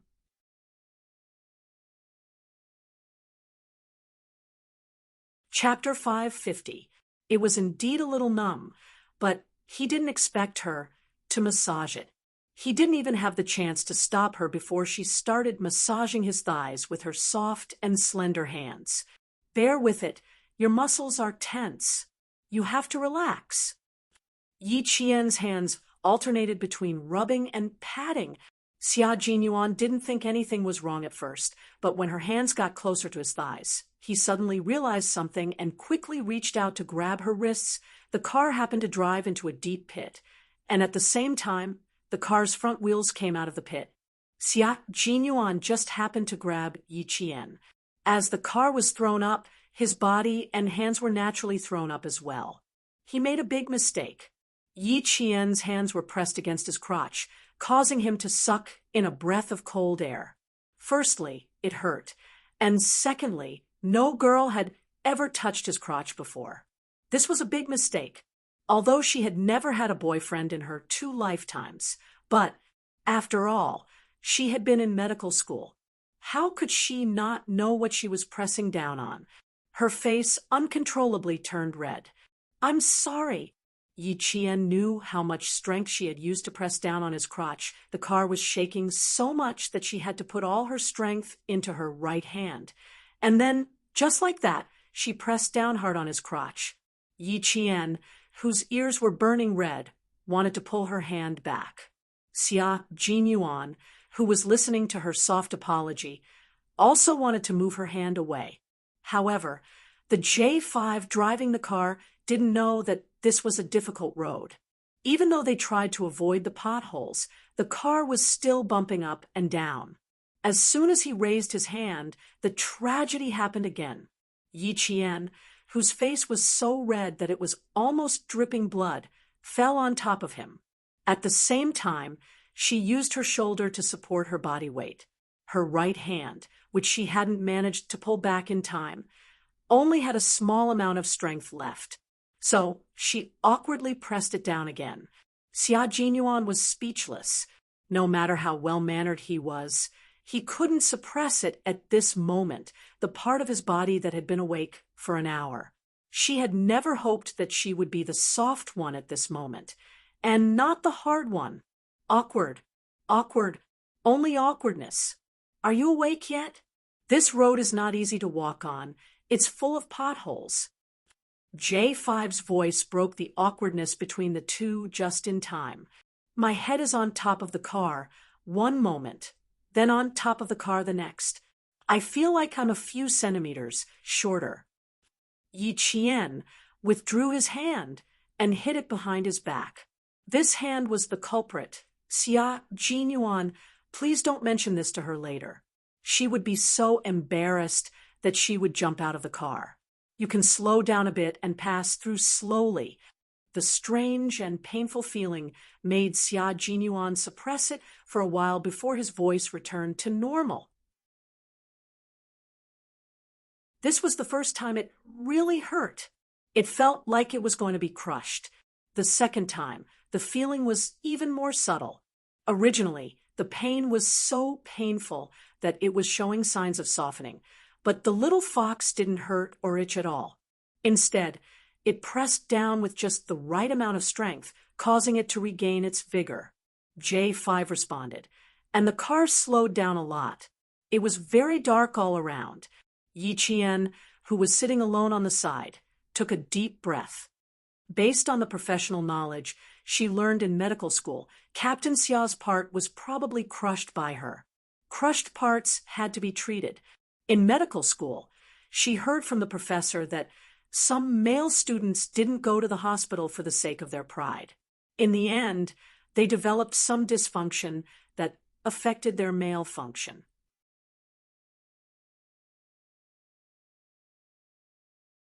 Chapter 551. I'll take care of your injuries later. You. It took a lot of courage to say what she wanted to say.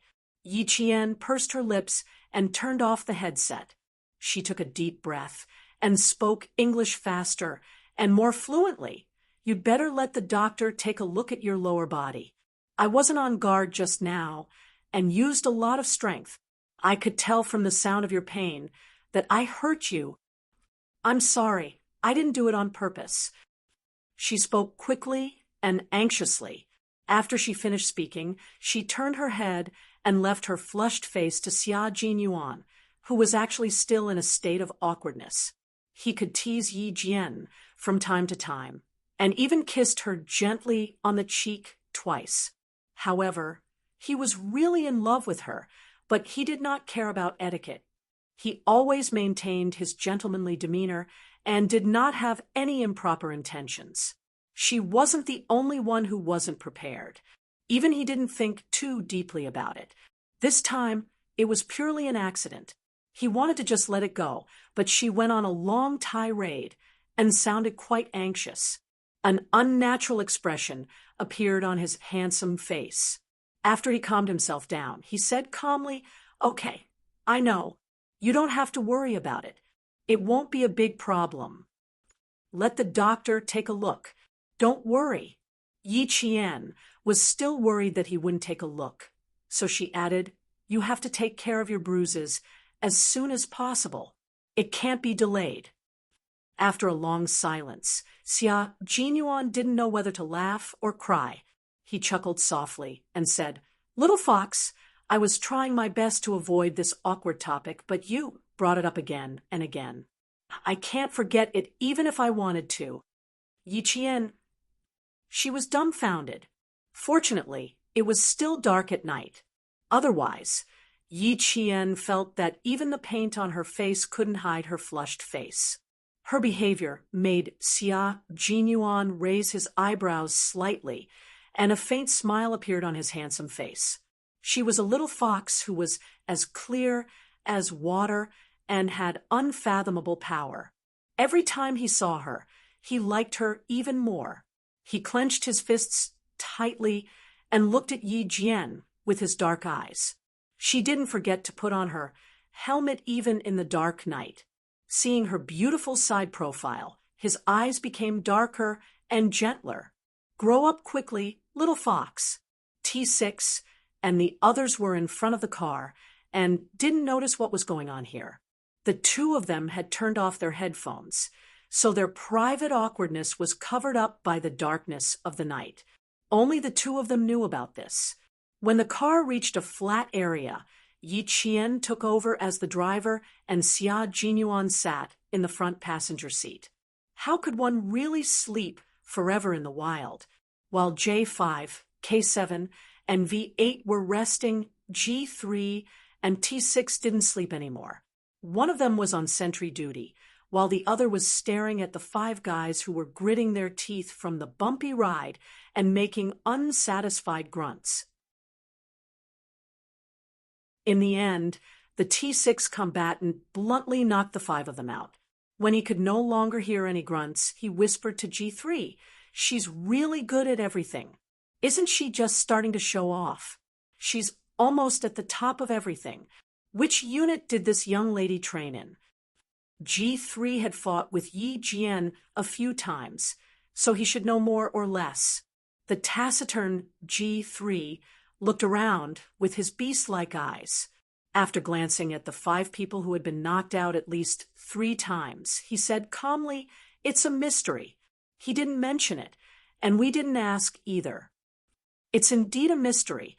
This little girl should have been trained as a special forces soldier. If even the army knows about it, it looks like she has the support of the army." T6 narrowed his eyes and casually changed the topic.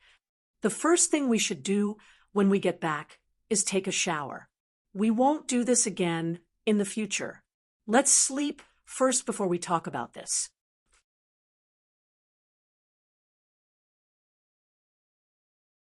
Chapter 552. With a female soldier with a sharp nose by their side, they had to pay attention to their image. G3 agreed with this statement. In the future, they would have to shower after training. As long as there were no accidents, Yi Qian would have no problem entering the Snowfield Brigade after graduating from the military academy. The Snowfield Brigade was not a special forces unit that could be exposed to the whole army. The top 10 special forces in China were a unit that could get close to the lives of ordinary people. And even if they got close to the lives of ordinary people, they would not be special forces soldiers, but ordinary colonels. However, Yi Qian had received the Major General's approval to let her join the operation. This undoubtedly sent a signal that Yi Qian was very likely to join their unit. She still doesn't know who we are. Don't think too much about it now, G3 added. T6 nodded in understanding. What he meant was that Yi Qian was still in the process of being assessed. Whether she could join or not depended on whether she passed or not. Yi Jian, who was driving, did not know that she had been spotted by a special force that was so incognito that it could not be found in the entire military establishment. She, who was driving seriously, finally forgot about the embarrassing incident just now and stopped thinking about it. Similarly, Xia Jinyuan did not mention it again. It would be awkward for both of them to talk about such things. It was fine to let it become a tacit little secret between the two of them. There was no need to be too explicit. Thinking about it once in a while, it felt good. After the car entered the city, they changed into the Urdu-speaking V8 and T6.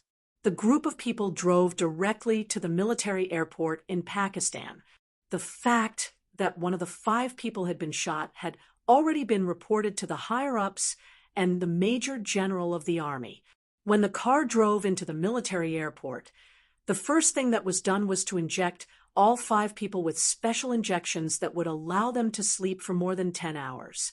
As for the Chinese person who was shot, it was not something that the Snowfield Brigade members handled. After sending him to the helicopter, they immediately took off and rushed to the China-Pakistan border to hand the 5 people over to the Linchuan military district. After that, the Pakistani government changed the team members into a nanny van. It was no longer a truck with bullet holes all around. Instead, it was a military jeep that was filled with fuel and looked very good. When the car drove back to the hotel in China, it was already 5 in the morning. After the car drove into the basement, they took off their helmets and clamped them under their armpits and got out of the car one by one. Xia Jinyuan stood at the front to organize the team. There were many steps, including standing at attention and taking attendance. Yi Jian stood at the end of the line. She announced her name in a clear voice during the roll call, which instantly lightened the originally serious atmosphere. Q King, when we go, we can call each other. The group was actually very tired. Although they were smiling, their eyes were bloodshot. However, their eyes were all bright. If there was a mission for them to carry out, they would definitely rush to the battlefield without hesitation. The first night was still okay. At least the information was known to the Snowfield Brigade members. Tonight was full of danger. No one was accurate. Even with an M16, they did not have enough bullets. In the end, they could only pick up guns to fight. Everyone's jungle camouflage was no longer as clean and tidy as it was before they set off. There was smoke and blood everywhere, staining the camouflage all over their bodies. The paint on their faces had faded, and the smoke remained on their faces. This was the Special Forces soldiers who had walked out of the fire of war.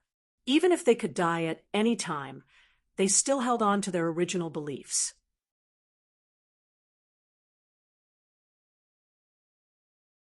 Chapter 5:53. Yi Qian, leave the camouflage uniform to me. We'll get rid of it. Xia Jinyuan chuckled softly, then said to Yi Qian, don't leave anything with blood in the room. The camouflage uniform with blood stains shouldn't be left in her room. She definitely couldn't bring it back to China, so she had to get rid of it in the hotel. This battle was mainly a gunfight, so there wasn't much blood on her body. After entering the elevator, a few large hands were placed on top of a slender girl's hand. Yi Qian looked at the large hands with dark red patches on them. Her hands were also stained with the enemy's blood. She was the same as them, a group of soldiers who fought on the front lines. As they smiled, Yi Qian pursed her lips and smiled as well. Overlapping hands, releasing hands, celebrating the safe return of everyone. The leader and major general of the army didn't immediately ask them to report the situation. Earlier, When Xia Jinyuan was still reporting the situation in Magla Mountain, they told them to come back and take a good shower to relieve their fatigue before reporting the situation. Yi Qian looked at everyone's reflection in the elevator mirror. She looked at her own camouflage uniform, then looked at the sniper rifle on her back. Her hand couldn't help but gently touch the barrel of the rifle. She didn't even have enough time to touch the rifle before coming back. What a pity! Her small movements didn't escape the eyes of the Snowfield Brigade members. When they saw her small face full of paint, they quickly looked at each other, then simultaneously looked at Xia Jinyuan. "Comrade, your little fox is a little reluctant to return the rifle. Hurry up and comfort her." Xia Jinyuan lowered his head slightly and looked at Yi Qian, who was reluctant to part with the rifle, and said in a low voice, "The rifle belongs to the Pakistani government. According to the rules, we have to hand it over. When we return to China, I'll take you to the army to get the rifle." I'm still thinking that I've been memorizing for more than 10 hours and only fired 2 bullets, but I'm still able to fight my way out. Yi Jian raised her head and looked at him with bright eyes. Every word she said was filled with determination. "I've already walked out of this hurdle." 2 bullets opened up a bloody path for his comrade's safe return. Even if his hands were stained red with blood, he had no regrets. Xia Jinyuan and the others laughed. They said, "Our lives and your life, we are one life. Little a, we are a team that will fight for our comrades to come back alive. Because we are comrades that will fight together until victory." Comradeship was a relationship of life and death established through blood and fire, and it was even closer than blood brothers. It was a friendship of absolute sincerity, a friendship of life and death. There was no utilitarianism in it, nor was there any prejudice of the secular world.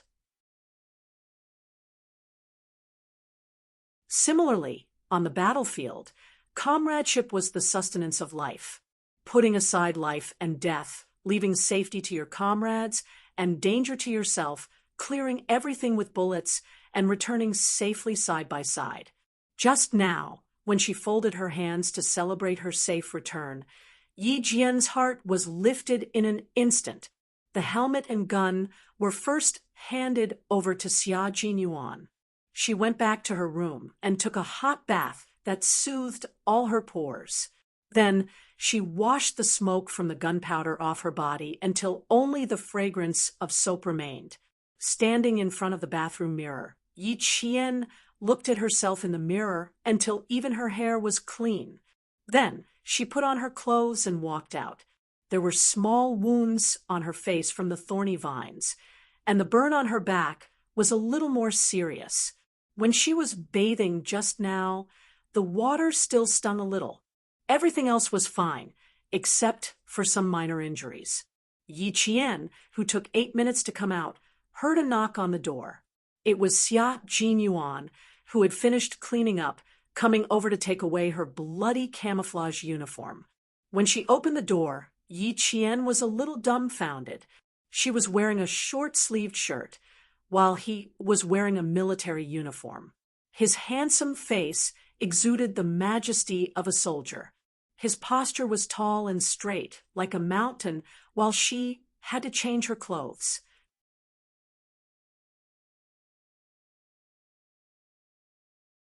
Chapter 5:54.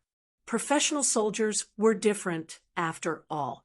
As long as the leader met them, they would change out of their training uniform and be in full military uniform. Looking at Xia Jinyuan standing in front of him, Yi Qian's pupils constricted slightly. Xia Jinyuan's expression was solemn and cold. His handsome face was calm and reserved, exuding the majestic aura of a soldier. His collar and epaulets were golden and dazzling, like golden swords, exuding a biting coldness that made people not dare to look at him. It was probably because he had just gotten off the battlefield. His body was still wet. When he lowered his head and looked over, There was a hint of coldness in his clear eyes. Even the murderous aura that he had always concealed was exposed. Yi Qian, who had been through life and death, looked up slightly, facing the murderous aura that made people involuntarily fearful. He said calmly, "Sorry, it's a little rude of me to go like this. I'll change my clothes." Wearing the school uniform was better than wearing a fitness t-shirt with short sleeves. "That's good. You don't have to change. You don't have to report. Come with us to the doctor to treat your wound." Xia Jinyuan smiled slightly. The murderous aura that was faintly exuding from his body disappeared in an instant, leaving only a reserved and noble aura, like a pine tree facing the abyss, proud and unyielding. Yi Qian laughed. "That's right, I can't be too formal." Reporting such things was left to Captain Xia and the other 6 professional soldiers. She just needed to rest after completing the mission. You're aware that you're good at slacking off. You don't have to do it this time because you need to treat the wound on your back. Xia Jinyuan sneered. At this moment, Little Fox looked harmless. Her hair was wet, and her flower-like face was pale and crimson. She looked even more delicate and beautiful, like a hibiscus flower blooming in the morning dew. Flowers were easy to break, but Little Fox was definitely not an ordinary flower. Her face was like a flower, but her posture was like a spear, indomitable and unyielding. There were some small scars on her face. His thin lips were tightly pursed, and his gaze narrowed. Although the scars were thin and shallow, they were flawless. He raised his hand and gently stroked the small wound on her chin. He said in a low voice, "You're going to be disfigured. Will Uncle Chen kill me when we go back?" Speaking of injuries, Yi Qian's bright eyes flashed with a hint of unnaturalness. He would probably go and have a look at his own injuries. He hurriedly said, "How is that possible? I usually train with Uncle Chen, and my body is also injured. Where is the infirmary? What about the others? It's already over? Let's treat your wounds first, then we'll go see the leader. Little Fox did well tonight. She'll be recorded in the file again." The other 6 had already gone to the infirmary to treat some minor injuries on their bodies. Xia Jinyuan looked at Yi Qian, whose expression was a little unnatural. With a meaningful smile on his handsome face, he took her to the infirmary as well. He bet that she was thinking about the embarrassing incident in the car just now. Sigh. When faced with her, why did his originally healthy mentality give birth to a little darkness? This unintentional incident was definitely the most intimate contact his little fox had with a member of the opposite sex. He received her first time, and his mood was so happy that he even hummed a military song when he was taking a shower, and it was even a military love song. Yi Qian could not have guessed Major Xia's joy at this moment. Her ears were slightly burning. She tried her best to maintain a calm expression on her face and followed him into the infirmary. When he asked about her injuries later, she definitely could not stay in the infirmary. She definitely could not listen to a topic that would make her feel so awkward that she wanted to find a hole to hide in. Murphy's theorem: the more you are afraid of something, the more likely it will happen.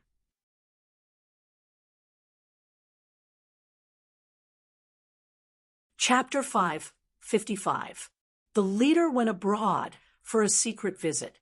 The medical staff around him was K7, but in reality, there were 2 professional medical staff accompanying him. They arrived in Pakistan 2 days in advance and did not go out. They were all on standby in the hotel. The infirmary was also in the hotel. Although it was small, it was enough to perform a small surgery. Someone was talking inside, and she could vaguely hear an unfamiliar voice saying, "What's going on? Did you guys get into a fight? Are you still soldiers? You guys went abroad to fight. Aren't you ashamed?" It was an unfamiliar voice and unfamiliar people.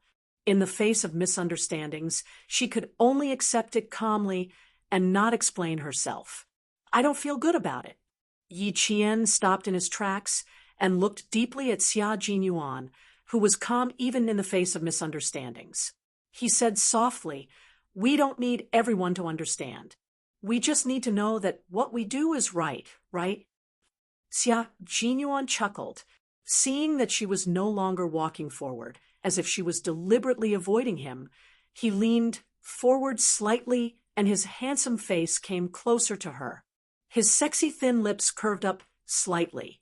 "That's why I said, little fox, you have a high level of awareness and a strong psychological endurance. In the face of misunderstandings, the only thing we can do is to remain silent.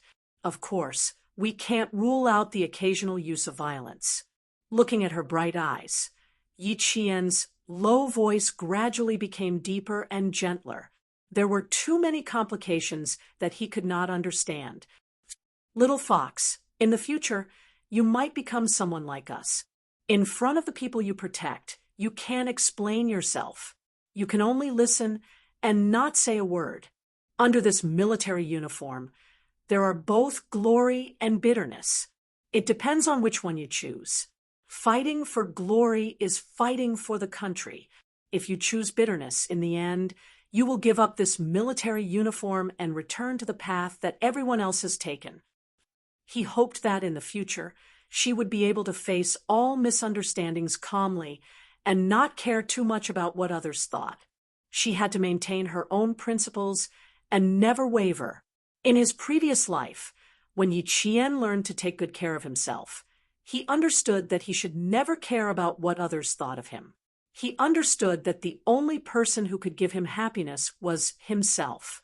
The path you've walked, the people you've met, the words you've heard, and the things you've endured, even if they've hurt you, will eventually be forgotten with the passage of time. You'll grow, learn to be calm, and learn to be fearless. This was life, a mere 30,000 days of life. I'm actually someone who doesn't really care about how others look at me, but I feel a little sad when I hear such a misunderstanding. Yi Qian felt sorry for them when they risked their lives just to be misunderstood by others. Xia Jinyuan looked at her with his deep eyes and said in a low voice, "Is your heart aching?" Yi Qian nodded and sighed softly. "Yes, my heart does ache a little." Upon hearing this, Xia Jinyuan's handsome features instantly revealed a profound smile. "Silly girl, this kind of thing doesn't happen often. We'll deal with the minor injuries ourselves. The more serious ones will be treated by the military hospital, and the more serious ones will be sent directly to the military hospital in the capital. Let's go. They should be almost done cleaning up. We can go in now." He unbuckled his belt and let little fox, a girl, stand by the side. Those guys would probably spend half a day showing off their bodies. It would save them a lot of trouble if they went in later. When Yi Qian went in G3 and the others had just finished cleaning up their wounds and were all getting ready, T6 said, "They're all minor injuries. They'll be fine after they go back and get the inflammation treated. There's no need to take any medicine."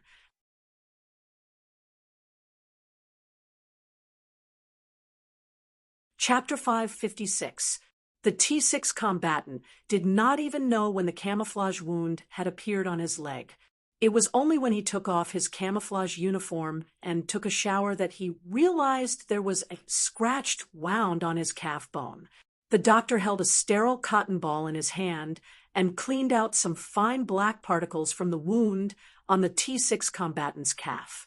He was afraid that the doctor would prescribe medicine for him, so he spoke first. The doctor glared at him and said angrily, "Are you a doctor? Or am I a doctor?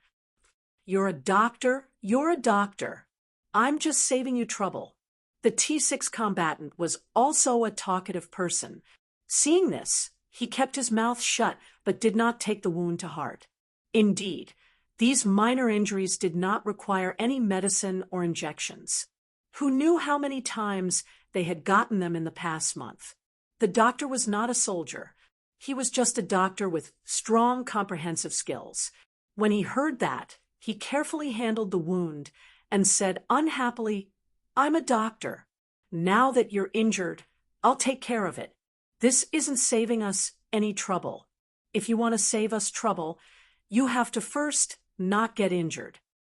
He might have just said it casually, but it sounded like something was wrong. When the T6 combatant's face darkened, Yi Qian also pursed his lips tightly. Why was this accompanying doctor so bad with his words? The atmosphere had changed, but the doctor did not notice it. He continued, "Of course, a young man in his 20s has a good physique. It's not painful now, but when it hurts, he'll know to look for a doctor. Don't keep pushing yourself. Even if you push yourself, there has to be a limit." Young people like to take advantage of their youth and be a little reckless with their bodies. These young men were all full of energy when they went out. The injuries on their bodies were all medals of past glory. Although they had recovered, how could they be careless? If the old injuries were not treated properly and new injuries were added, it would hurt a lot. The doctor's attitude was a little arrogant, and his tone was not very good either. He was implying that the T6 combatant was talking too much and doubting his medical skills. The T6 combatant laughed. His gaze flickered, and he looked like a burden had been lifted off his shoulders. He sat down loosely and smirked before saying calmly, "If we don't work hard now, we won't be able to put it back together when we're old. We won't even have the strength to hold it up. People who walk different paths can't work together. Doctor, our path is different from yours. Even a small wound takes half a day to treat. Who knows how many bullets are coming our way? A civil official would never know the hardships of a military official. A person with a pen would never know how hard a person with a gun had to fight. He had to use his own blood to open a path so that his comrades behind him could walk through it safely. A small wound on his leg was nothing. A 5.8 mm bullet could directly shatter his heart into more than 10 pieces and blow his head out of his head. It was not appropriate for him to say such bloody words to the doctor, so he just politely said, "Those who walk different paths cannot make plans together." That was a pretty good attitude of AT6. The other doctor was slightly older and was nearly 10 years older than the doctor who treated the T6 patient's wound. When he heard that, he looked at the 6 majors who were like fiends before looking at the young lady standing at the outermost edge of the group. He waved his hand and said, "Young lady, your back is injured, so go and lie down on the bed first. Little Wang, go and take a look at her. As for the rest of you, wait outside after you're done with your treatment." Although the T6 combatant's words were polite, he did not show them much mercy. The older doctor was afraid of making things worse, so he could only send the fiends away first. There were no bullets on their bodies, but they were all abrasions, scratches, and abrasions. They could leave after they were cleaned and disinfected. Yi Qian, who had a slightly cold expression, looked at the doctor who had just made sarcastic remarks about a fight. He pursed his lips and said in a deep voice, "Doctor, they didn't get injured from a fight. They got injured while trying to save me."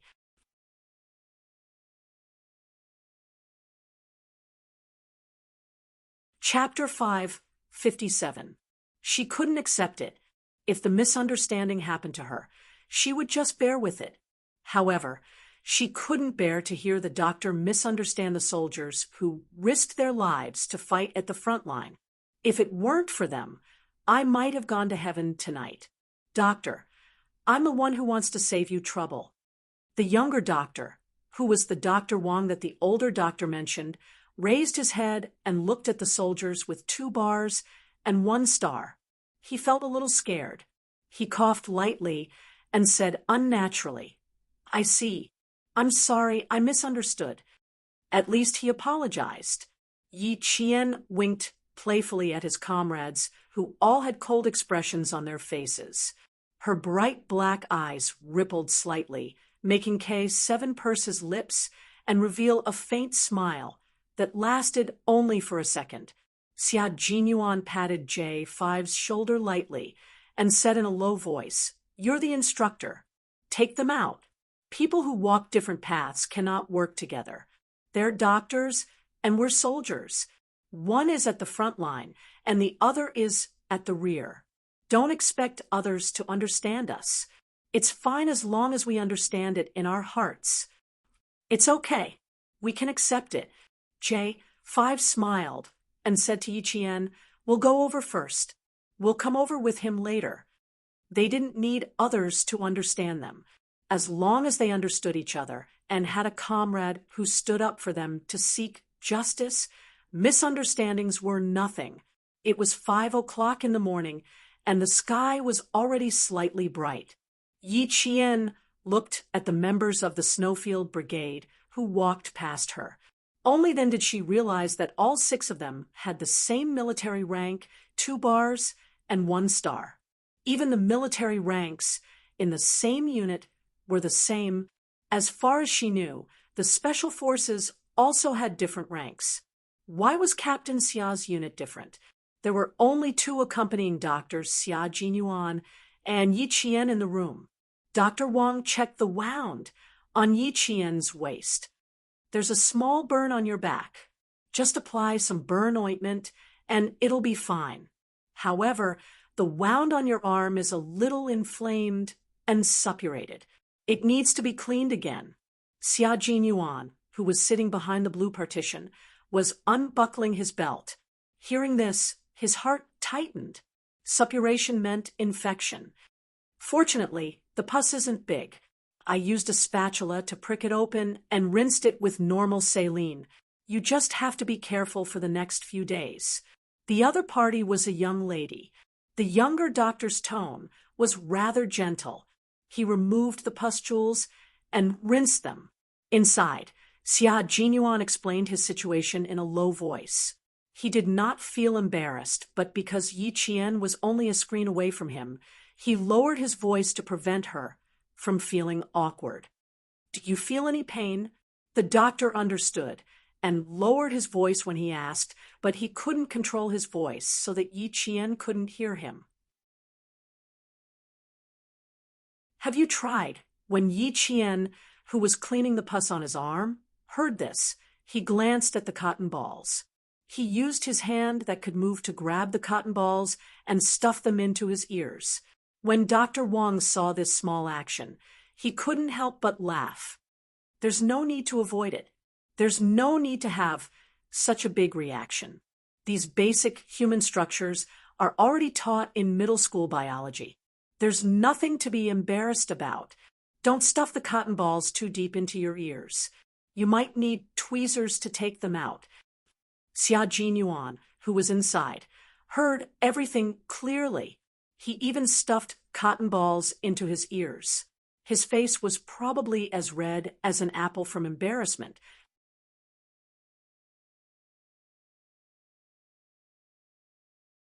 Chapter 558.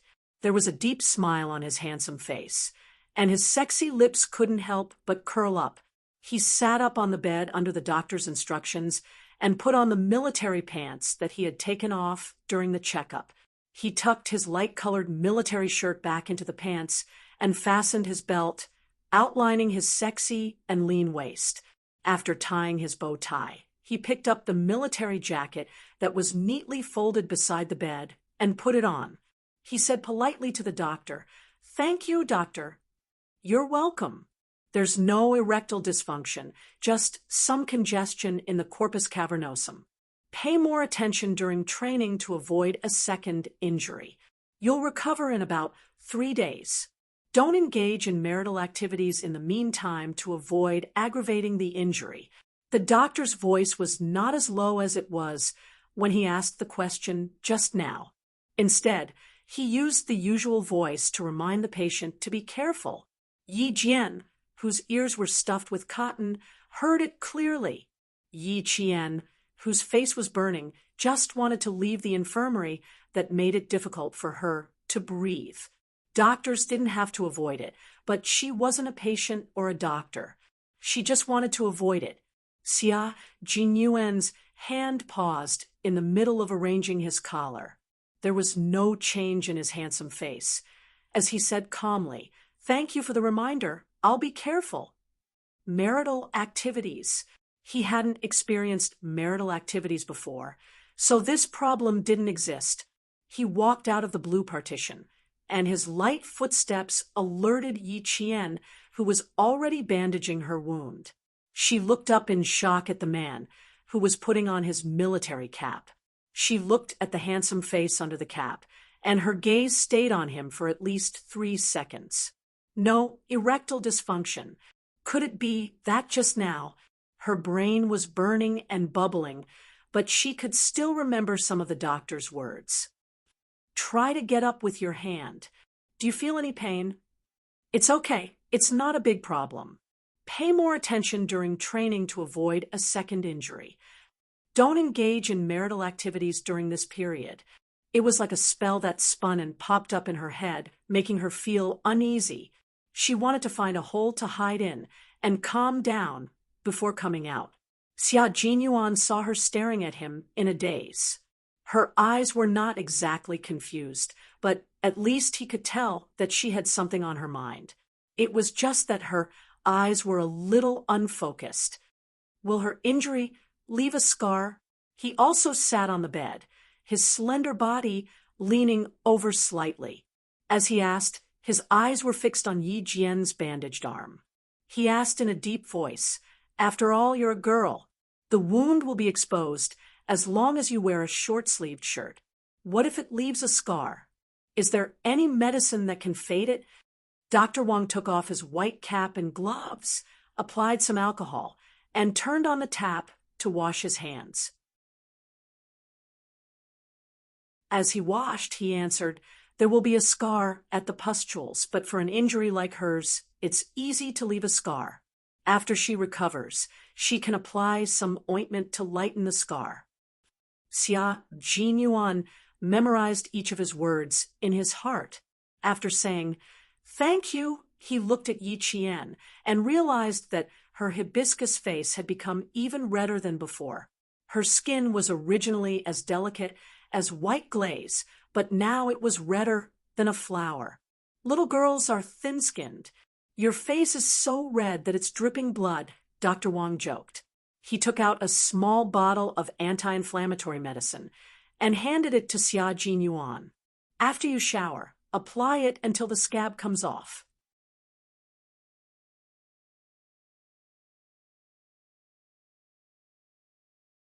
Chapter 5:59. Beside her, the tip of her nose was filled with his scent. The faint, minty scent could not hide his strong masculine scent. Thinking about how she had pressed his chest twice, Yi Qian could feel her heart trembling nonstop. Even her breathing became soft, for fear of disturbing him. As for the look in his eyes, Yi Qian knew that she did not dare to look at him at all. "We can go now. The leader is still waiting for us." She was so unnatural, as pure as a piece of white paper, leaving only his color. Xia Jinyuan had a meaningful smile in his eyes. He patted her shoulder and said, "After the meeting, there will be a 2-hour break. Today, you still need to interact with Miss Petty and her classmates." Yi Qian froze when he patted her. She quickly stood up and looked at his back. She secretly adjusted her breathing before following him. Qin Xiu was holding a document and translating it to the leader. The reclamation equipment will be provided by China, a total of... This was a reclamation project contract between China and Pakistan. Once the contract was signed, the Ministry of Commerce of China would come forward to negotiate until the leaders of China and Pakistan signed the contract. The reclamation project was undoubtedly beneficial to China. It seemed that China had lost money by providing the equipment and funds, but in the long run, China had the legal right to use the land for 30 years. Moreover, China also legally owned the resources in the sea. Once the reclamation was successful, China's warships would have a safe and reliable harbor. At the same time, it would promote trade between China and Pakistan, achieving a win-win situation. As the leader listened, he occasionally nodded slightly and pointed out some clauses that were not beneficial to China. Near the sea, how far is near? It has to be clear. It has to be digitized and specific. As long as the leader pointed out a point, Qin Xiu would immediately note it on the contract. He would not miss a single word. Everyone's sleep time was limited. Although the interview was scheduled to last 7 days, the Chinese knew that the sooner it ended, the better. A secret interview was not a fixed time. Unlike a public interview where the itinerary was fixed, this afternoon, Xiao Yu will be visiting Miss Petty's school. Later, tell her to rest in the hotel in the morning. She doesn't need to accompany me. The leaders made some adjustments to Yi Qian's arrangements. Originally, Yi Qian was supposed to go to a school for an exchange yesterday, but because of what happened the night before, the Pakistani government canceled the trip and suggested that Yi Qian and Miss Petty be hospitalized together for observation. The Chinese side refused and secretly arranged for Yi Qian to go on a mission with the special forces. He had to rest this morning. After all, he was a student, not a real soldier. Qin Xiu put the contract back into the folder and handed it to the staff member, who handed it over. He was neither servile nor overbearing as he asked. According to the plan, the visit will end tomorrow. Do you want to prepare to return home early? I almost forgot about it if you didn't mention it. We'll be back tomorrow night. There's no need to stay any longer. The leader looked at the time. It was already 6 in the morning. Go and check on the Major General. I have a few questions for him. He was referring to the members of the Snowfield Brigade. When Qin Xiu came over, the Major General had just finished his conversation with Yi Qian. After staying in the leader's room for another 10 minutes, Yi Qian returned to his room. She had the entire morning to rest, which meant that she did not have to meet with Xia Jinyuan for the entire morning. Yi Qian, whose face was covered in the blanket, let out a long sigh of relief. She patted her tense face. Finally, she did not have to face Captain Xia for the time being.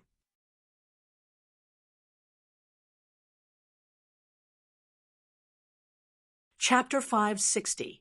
Just as Yi Qian made an awkward sound under the blanket, he heard a knock on the door. His scalp tightened, and he held his breath for a while. He didn't get up immediately, but listened to the movement outside. Yi Qian, I'm Qin Xiu. Standing outside the door, Qin Xiu, who was dressed in a suit and leather shoes, said politely, "You need to go to school this afternoon. The higher-ups asked me to bring you a set of clothes."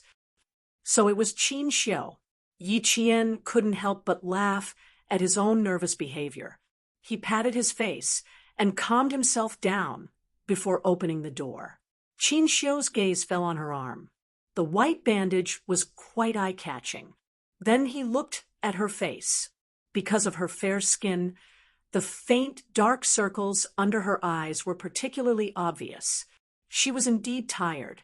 Qin Xiu, who was about to come in, stood at the door and smiled. "This is for you. It's already dry-cleaned and ironed. Just now."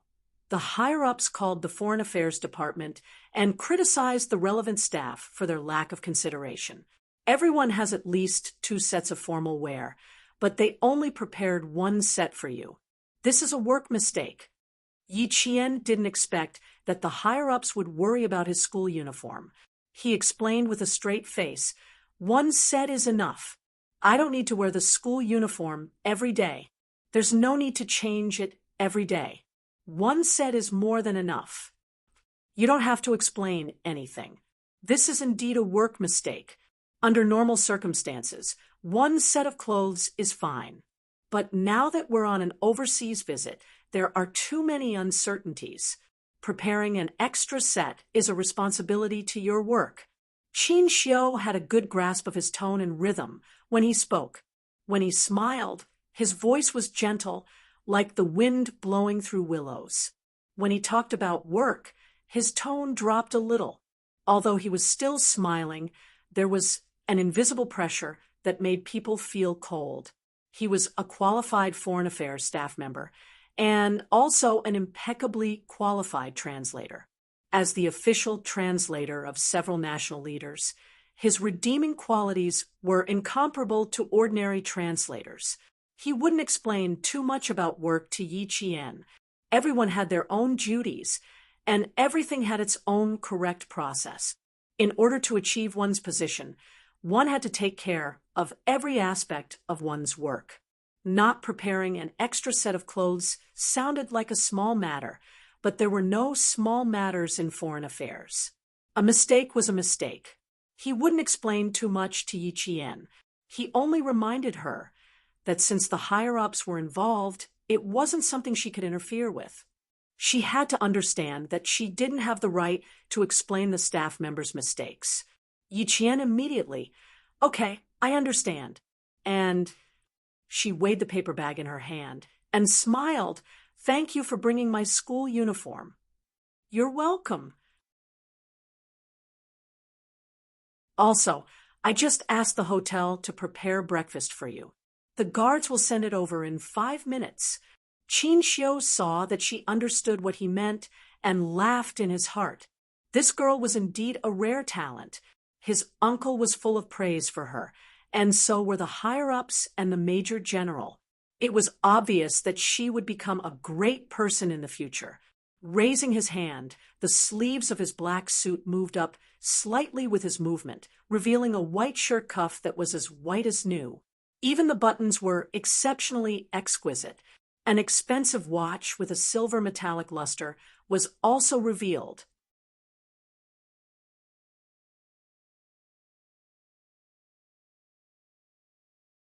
Chapter 561. He glanced at his watch, then looked up at Yi Qian with a smile. "You don't have 5 minutes left. The dining car should be in the elevator by now. You can sleep after lunch. You'll feel full of energy when you wake up at noon. Also, the leader will be having lunch with Pakistan's Minister of Defense. After lunch at the hotel, a guard will come to pick you up." Seeing that Yi Qian was listening attentively and obediently, he pointed at the paper bag containing the school uniform. "There's a Walkman and a cassette tape inside. The first song you listen to is a famous Pakistani nursery rhyme. It's easy to learn, and it might come in handy this afternoon." Even this was carefully arranged. Yi Qian couldn't help but look at Qin Xiu. Was his sense of direction really that bad? He couldn't tell. Qin Xiu left quickly. His back was long and slender, and he walked out of Yi Jian's line of sight calmly. The dining car followed him. It was as if he deliberately didn't want to disturb her breakfast. As soon as the dining car arrived, he left. After breakfast, Yi Qian slept until midnight. When he opened his eyes, all the energy he had expended over the past few days had returned, and he was full of energy. The guard in charge of delivering lunch to Yi Qian punctually delivered it at 12 o'clock. After lunch, he waited in the room for the guard to arrive. At 1:30 in the afternoon, there was a rhythmic knock on the door. Just by listening to the sound, Yi Qian could guess who the guard was. Other than that dangerous man, who else could it be? 2 minutes, Yi Qian. Outside the door, Xia Jinyuan reminded him in a low and polite voice. There was a faint smile on his handsome face as he waited for the little fox who avoided him like a snake to come out. Originally, he wanted to give her some time to calm down. After all, he was also embarrassed by the incident, but he didn't expect the leader to directly ask him to come and pick her up. He couldn't refuse because of personal matters. Besides, it wasn't a big deal. After all, he was an adult man. How could he keep thinking about such a small matter? There was no taboo when it came to medical treatment. It was a matter of life and death that had to be explained in detail. Unexpectedly, The doctor's voice was a little loud. Even if the two of them wanted to pretend that they didn't hear it, they couldn't. At this moment, he had to be more serious. He couldn't let her continue to feel awkward. Therefore, he slightly tightened his voice and revealed a bit of coldness to let her understand that he was here for business. Yi Qian knew it was him. Although his breathing quickened, when he opened the door, Xiuyan's expression was indifferent, and the corners of her eyes were calm and cool. "You don't need 2 minutes. You can leave now." "Very good." She didn't notice anything unusual. Xia Jinyuan glanced at her indifferently. When he turned around, the corners of his mouth lifted slightly. "Miss Petty's school is in the wealthy district. The security there will be much safer than the slums." The decision was made suddenly, and we didn't tell the school in advance to prepare anything. This was to prevent someone from using this matter to do something that would be detrimental to the visit. "The leader won't go to school. He'll be accompanied by a diplomat. I'll be in charge of security. I'll ensure your safety during the 2-hour exchange." The car was parked in the basement. The driver was a motorist sent by Zhongnan Hai. Xia Jinyuan opened the car door for Yi Qian to get in first. Then he bent over and elegantly got into the car. Both of them sat in the back seat. Yi Jian, who thought that he would sit in front of her, saw this and her body tensed up slightly. Her breathing became sluggish as he closed the door. Her long eyelashes fluttered and her eyelids drooped.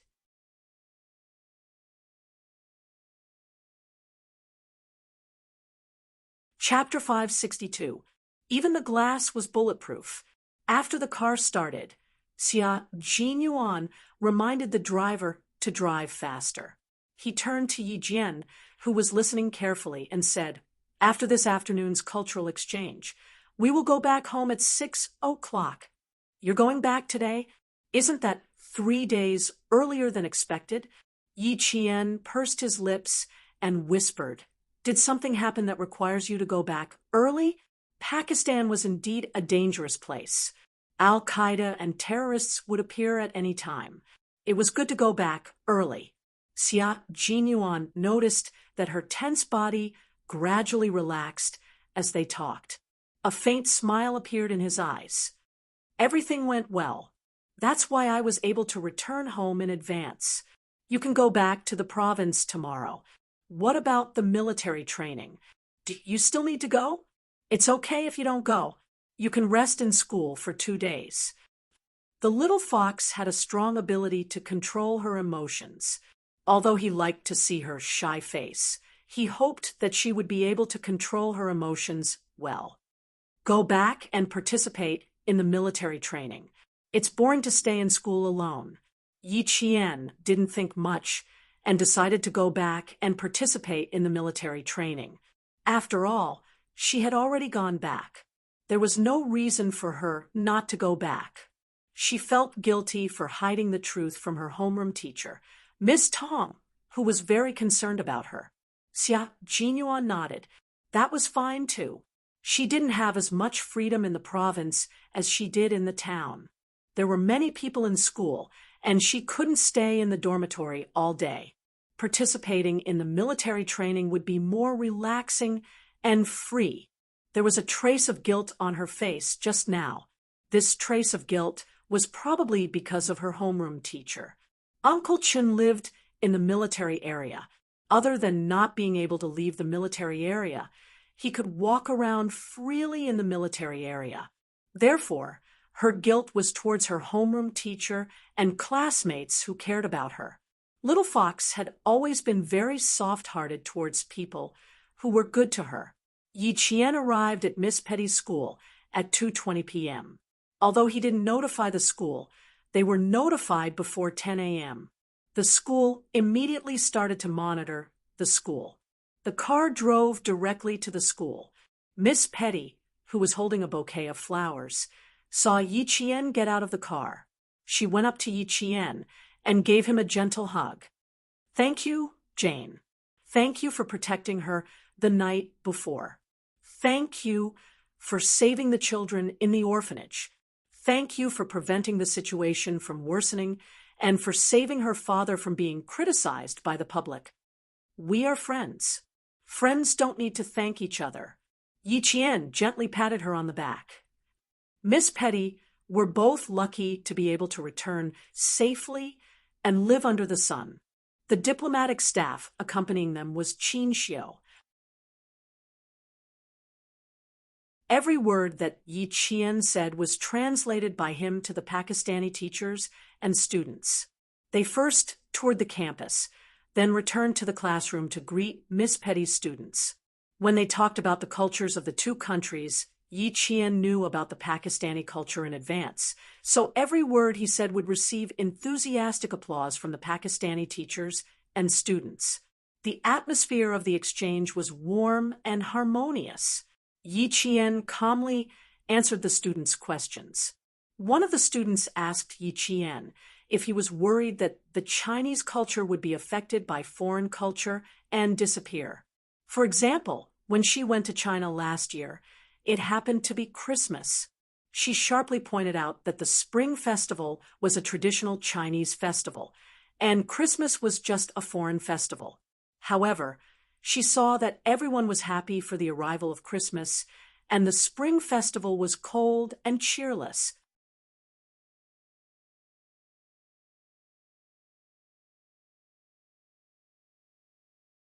Chapter 5, 63. Xia Jinyuan and Qin Xiu both looked up and stared deeply at Yi Qian. The student who asked the question almost said in Chinese, "You worship foreign things." How would she answer? How would she refute the other party until they were speechless? The accompanying Pakistani staff also realized that such a question was too sharp. Just as they were about to ask the next student, Yi Qian suddenly said in Urdu, "It's okay." Her sudden sentence in Urdu made Xia Jinyuan's lips curl up slightly. Little Fox was indeed a little fox. With her intelligence, she would definitely be able to answer such a sharp question calmly. Although she could answer it, since the Pakistani student had thrown a brick to attract Jade, there might be even sharper questions coming up. However, Xia Jinyuan felt that there was no need to waste time. So he said to Qin Xiu, "We need to control the time of the questions. We need to leave the school before 4:30 p.m. It's already 4 o'clock p.m. His thoughts coincided with Qin Xiu's. Qin Xiu nodded and said in a low voice, "This is the last question. I'll talk to the teacher later." Miss Petty is also communicating with the staff around her. After Yi Qian answers, she can take a photo with the class as a souvenir and leave. "We can't take a photo as a souvenir." Xia Jinyuan pressed his lips together. There was a dark coldness in his handsome face. It's not appropriate for Yi Qian to take a photo of her in a war-torn country. Translator Qin, please communicate with the Pakistani staff. Last night, Yi Qian met with members of the Al-Qaeda organization. If she takes a photo with them, she might get into trouble. This really reminded Qin Xiu. Hearing this, he said with a solemn expression, "It's my fault for not thinking it through. Cancel the group photo. Just sing a local children's song with her classmates will do. She is prepared." Yi Jian, who was standing on the podium, was wearing a simple and exquisite navy blue slim-fit uniform. She, who represented the thousands of students in China, had a faint smile on her beautiful face. Her eyes, which were as dark as the night, were shining with a bright light. She was calm inside. If a festival is a representation of culture, then our country is undoubtedly a country that accepts all cultures from all over the world and can accept the difference in foreign cultures. Hospitality is a good tradition of our country. A festival traveled across the sea to our country and was accepted by us. This is a big country's tolerance for foreign cultures. It is also a country's broad-mindedness. From what I understand, the two cultures will never clash, nor will they be forgotten. Just like our spring festival, It is also famous overseas. Could this be the annihilation of culture? No, this is precisely a kind of dissemination, letting more people know and also letting more people accept it, bringing more happiness to more people. She paused for a moment. Under the gaze of several famous teachers, she stood on the podium like a pine tree and snow. With a faint smile, she had the aura of a great country. She said, "Take this student, for example. The language of Pakistan is Urdu, but you asked in English from beginning to end. Does this mean that you have abandoned your tradition and accepted a new culture? No, it's not that you have abandoned your tradition. You have accepted a foreign tradition, just like how Christmas was accepted by our country." What she said before was just a prelude. This sentence was the main point. The girl who asked the question had a faint, smug look on her face, but in the end, she looked embarrassed. In the end, she had to sincerely say, "Thank you," and sit down under Miss Petty's cold gaze. This question was quickly heard by the Chinese leader, who laughed heartily. "That's why I said that the country will be strong if the young are strong. Little Yi is not bad. You can turn something invisible into something tangible. You can understand it at such a young age."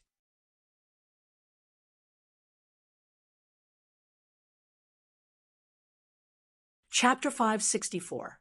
Wasn't that rare? The other party said that China worshipped foreign things and did not pay attention to its own traditions. Yi Qian first said that China was open to all cultures to express its attitude towards culture. Then he said that China was open-minded, which meant that China's people were hospitable and would not reject a festival that made them happy. Then he said that the girl had asked questions in English and did not speak her own language. He clearly told the other party that she had even abandoned her own language. So what right did she have to criticize China's acceptance of other cultures? After leaving the school, Miss Petty personally apologized to Yi Qian. That was enough. After all, it was not the Great Harmony. Moreover, she was not Chinese. No matter what, she could not be controlled. It was fine as long as the dignity of one's own country was protected. Qin Xiu took another car, but Miss Petty personally sent him over. He could only continue to stand beside Yi Qian until Miss Petty left. After getting into the car, Xia Jinyuan looked at Yi Qian calmly. He raised his eyebrows and smiled. "I didn't expect the little fox to be so eloquent. I saw that girl's face turn green just now. I guess no one has ever dared to talk to her like that." In Pakistan, the rich had many servants, and these servants had very low status. Naturally, they did not have the guts to refute the words of their masters. Naturally, the girl would not like others to have opinions about her words. Yi Qian smiled faintly. His eyebrows were cold. Being on good terms does not mean that we are weak. If I don't block this kind of question, she will understand the arrogance of Chinese students. She will still think that she is God.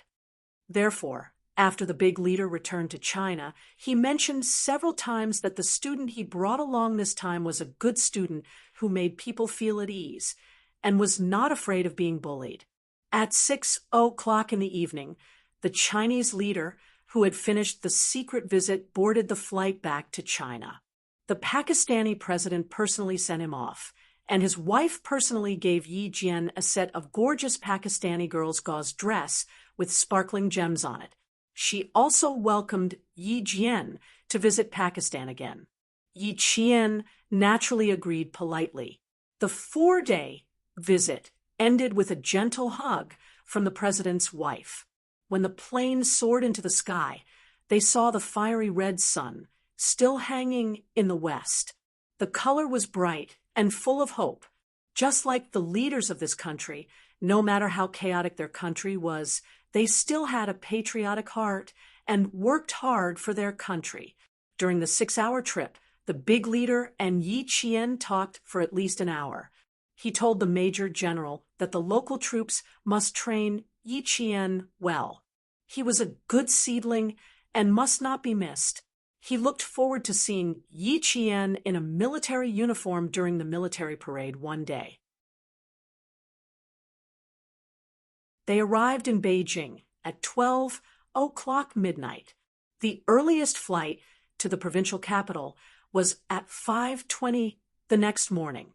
Yi Qian did not return to Beijing with the big leader. Instead, he stayed in a hotel next to the airport under Qin Xiu's arrangement. Xia Jinyuan stood beside the major general and watched as Yi Qian bid farewell to the big leader and the major general.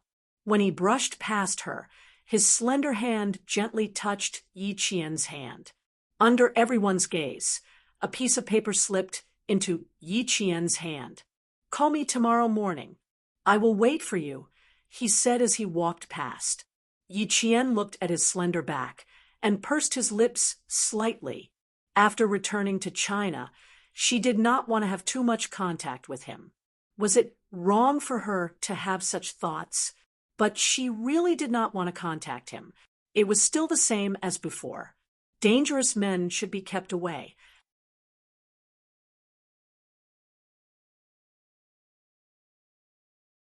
Chapter 565. They could work together on missions and stay as far away from each other as they could in life. This is the room card, and this is the plane ticket. Keep them well. I've set up a wake-up call service. The service staff will call you at 4 o'clock. Qin Xiu had been in charge of sending Yi Qian to the hotel. He took very good care of him and even prepared Yi Qian's military training uniform. This camouflage uniform was directly transferred from the army. It also has your school uniform. After you get off the plane, a car has been arranged. It will send you directly to the military training base. It's a little far and will take about 4 hours by car. It will arrive around noon. Qin Xiu was not only an interpreter by the leader's side. He also paid attention to the leader's residence and travel. The leader had arranged for him to take care of Yi Qian when he returned to the country and the province. This showed that the leader cared about Yi Qian. To Qin Xiu, Yi Qian was someone who had helped him before. He was even more attentive. "I'll send you back to the hotel now. Come, walk this way." Under the light, the man's face was handsome. He had the calmness of a mountain. When he smiled, he looked like a jade tree facing a flower and exuded the elegance of a rich young master. He smiled at Yi Qian. Even the hotel receptionist blushed. He was really a gentle and elegant man. Yi Qian did not know how to appreciate a man's beauty. When he heard this, he smiled and said, "No need, Interpreter Qin. I know the way. I know the way." Qin Xiu's smile deepened. His eyes were very dark. When he smiled, it was as if there was a small whirlpool that could suck people in. "Classmate Xiao Yi, there's a deeper meaning to your words." Of course there was a deeper meaning. Yi Qian looked at his room card with smiling eyes. The room number was clearly written on it. "Thank you, Interpreter Qin. I'll go up first. Goodbye." He did not say goodbye, because the chances of them meeting again were extremely rare. She held a camouflage travel bag in each hand and left with light steps. She didn't stop until she entered the elevator. Before the elevator door closed, Qin Xiu saw her waving goodbye to him. What an interesting girl. Qin Xiu waved back. After the elevator door closed, he said to the driver beside him, "Let's go back to the diplomatic compound first." "When you were checking in for Xiaoya," Madam called and said that you can call her back to tell her that you are safe after you are done with your work. The chauffeur was the exclusive chauffeur sent by the Qin family to pick up Qin Xiu. He was very respectful to Qin Xiu. "Are you going back now? Or do you want to go back after getting on the bus?" Qin Xiu glanced at his driver and asked flatly, "Did my mom say anything else?" "No, he only said that you would give Madam a call after you're done with your work." Although Madam Qin's husband was a diplomat, She was also a businesswoman with a certain status in China. Therefore, she had the strong side of a businesswoman, and it was the same at home. She said that she wanted her son to call back, so she would definitely wait by the phone. Even though Qin Xiu was going home soon, he still couldn't avoid this call. Mom. Yes, soon. While Qin Xiu was talking to Madame Qin emotionlessly, Yi Qian had also returned to the hotel. She placed the note Xia Jinyuan gave her on the bedside table. After taking a shower, she quietly looked at the unopened note. Her eyes were calm, and it was impossible to tell what she was thinking. After a while, she turned off the lights and went to bed. The note was still unopened. At 4 a.m, Yi Qian didn't even need to be woken up. She took the note in her hand again and slowly opened it. It was a phone number, not a personal number.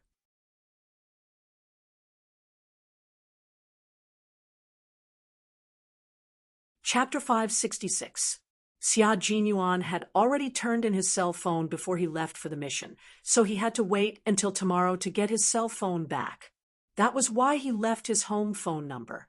Since he had broken his promise to Xia Jinyuan when he returned from Australia, Yi Qian still dialed this number. After about 3 rings, the phone was picked up and an extremely serious and authoritative voice came through. This is Xia Xinhui. After about 3 seconds of silence, Yi Qian almost threw the phone out of his hand. Xia Xinhui. She had seen this name often. She had often seen this commander-in-chief Xia's signature in military documents. Sorry, wrong number. This was the first time in his life that Yi Qian had lied. Yi Qian would forever remember the taste of lying and would never let it happen a second time. Xia Jinyuan, who had just finished showering, walked out with steam all over his body. He had just heard the phone in the living room ringing, but now it was gone. It couldn't be little Fox calling, right? He had asked her to call him when she returned to the provincial capital. Wrong number? Okay, it's okay. Goodbye. Commander-in-Chief Xia didn't think much of it and thought that it was really a wrong number. After saying goodbye warmly, he saw his son coming down the stairs. He knew where Xia Jinyuan had gone for the mission this time, and also knew how well his son had performed during the mission. Like father, like son, how could Xia Xinhui's son be wrong? The father and son sat in the living room and chatted. However, they didn't know that after Yi Qian hung up the phone, he grabbed his luggage and almost ran away. It was too scary. She actually called Xia Jinyuan's home, and it was Commander-in-Chief Xia's home. It definitely wasn't someone with the same name. She could feel Commander-in-Chief Xia's military power through the phone line. How could it be someone with the same surname? At this moment, Yi Qian really didn't know what to feel. He just wanted to leave quickly, go to the airport quickly, board the plane quickly, and leave quickly. Xia Jinyuan didn't expect that Yi Qian had already called. He waited until 9 o'clock and still didn't receive a call. So he asked the guards at home if they had received a call from a girl. Naturally, the answer was no. Commander-in-Chief Xia's personal guard said the Commander-in-Chief received a call at 4 o'clock in the morning saying that it was a wrong number. I heard the Commander-in-Chief hang up the phone and say with a smile, "That girl is quite polite." Needless to say, it must be Yi Qian. Young Master Xia let out a long sigh. His luck with women was completely out of the question. He finally received a call from Little Fox, but he still missed it. It was 4 o'clock in the morning. Wasn't that the time when she had just finished showering and was going downstairs? After thinking about it, the corners of young Master Xia's mouth curled up slightly. His father had a habit of answering the phone with, "I'm Xia Xinhui." Little Fox often moved around the army, so she must be familiar with Xia Xinhui. She would definitely recognize him as soon as she heard his name. Poor little guy, he didn't know if he was frightened at that time. Yi Qian who was so frightened that he flew back to the provincial capital, got into the military car. Listening to the familiar accent, the guilty conscience in his heart disappeared little by little. In the provincial capital in October, it was the time when the tiger was running amok. At noon, the bright sun shone on the students who had just completed their military posture. Each and every one of them was drenched as if they had just walked out of a rainstorm. They were sweating profusely. When the instructor said that they were done with the military posture, the students who were exhausted couldn't care less. They collapsed on the ground and didn't want to get up. Damn it, I thought I could teach her a lesson through the military training. Who knew that she didn't even participate in the military training? That be asterisk TCH Yao Jing. Now she's pretending to be noble and aloof, as if it's none of her business. Just looking at her makes me angry.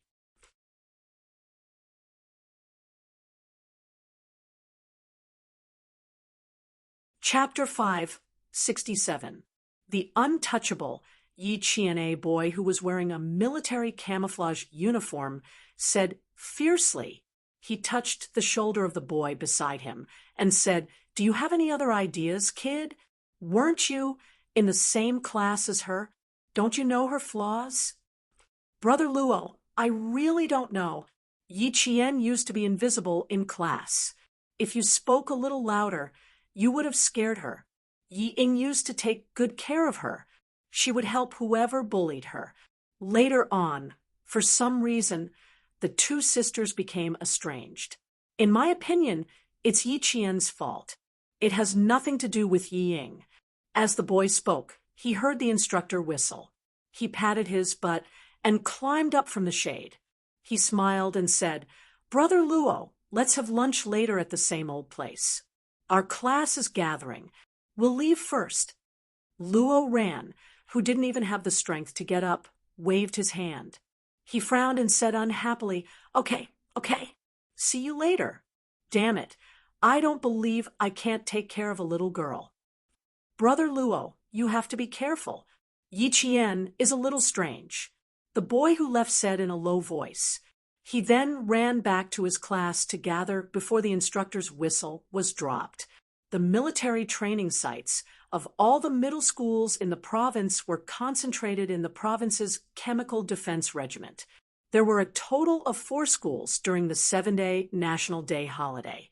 A few thousand people were concentrated in the Chemical Defense Regiment for military training. Although there were many people, many old classmates who didn't study in the same school after graduating from middle school were able to gather. The province's number 1 middle school was a school that was difficult to get into even if you had the money. Every time it was disbanded, there would always be students from other schools looking for their old classmates. Gradually, even Liao Jian, who studied in number 16 middle school, got in touch with Yi Ying again. It wasn't that they got in touch again.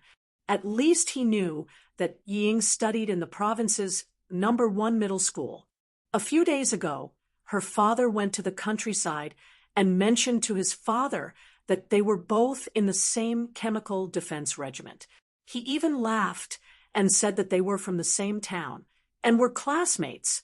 It was because of this sentence that he spoke to Yi Ying, who had come to the military training to look after the students' bags and hand them water. It was an accident that he met Luo Ran. He was almost beaten up by Luo Ran because he spoke a few more words to Yi Ying. Fortunately, he reacted quickly and avoided the disaster. Why did Yi Ying attract so many boys? Wherever he went, there would be people standing up for him. It was all because of Yi Qian. Was Yi Qian someone to be trifled with? Liao Jian's legs were sore from all the standing under the instructor's orders. He thought back to that year when he was in the province's number 1 middle school. He saw with his own eyes Yi Qian climb from the 1st floor to the 7th floor with his bare hands, and then from the 7th floor to the 1st floor with a whoosh. From then on, no matter how much he couldn't swallow the resentment in his heart, he could only swallow it. He couldn't afford to offend people. If he did, he might even get himself into trouble. It was best to stay away from them. Yi Qian was someone he couldn't afford to offend. That boy over there, you, come out, come out. At ease, attention. I've taught you for 5 days, and you still haven't learned? Come up. The instructor standing in front noticed Liao Jian's absent-mindedness and pointed at him rudely. This was a very common thing in military training. Whoever was caught by the instructor could only say that the student was unlucky. There were thousands of students in the 2 middle schools. At noon, they even had to line up for lunch. Fortunately, the Chemical Defense Regiment was big enough to accommodate the students of the 2 middle schools. It was also far from the city. It was located in a valley in the countryside, and the environment was quite good.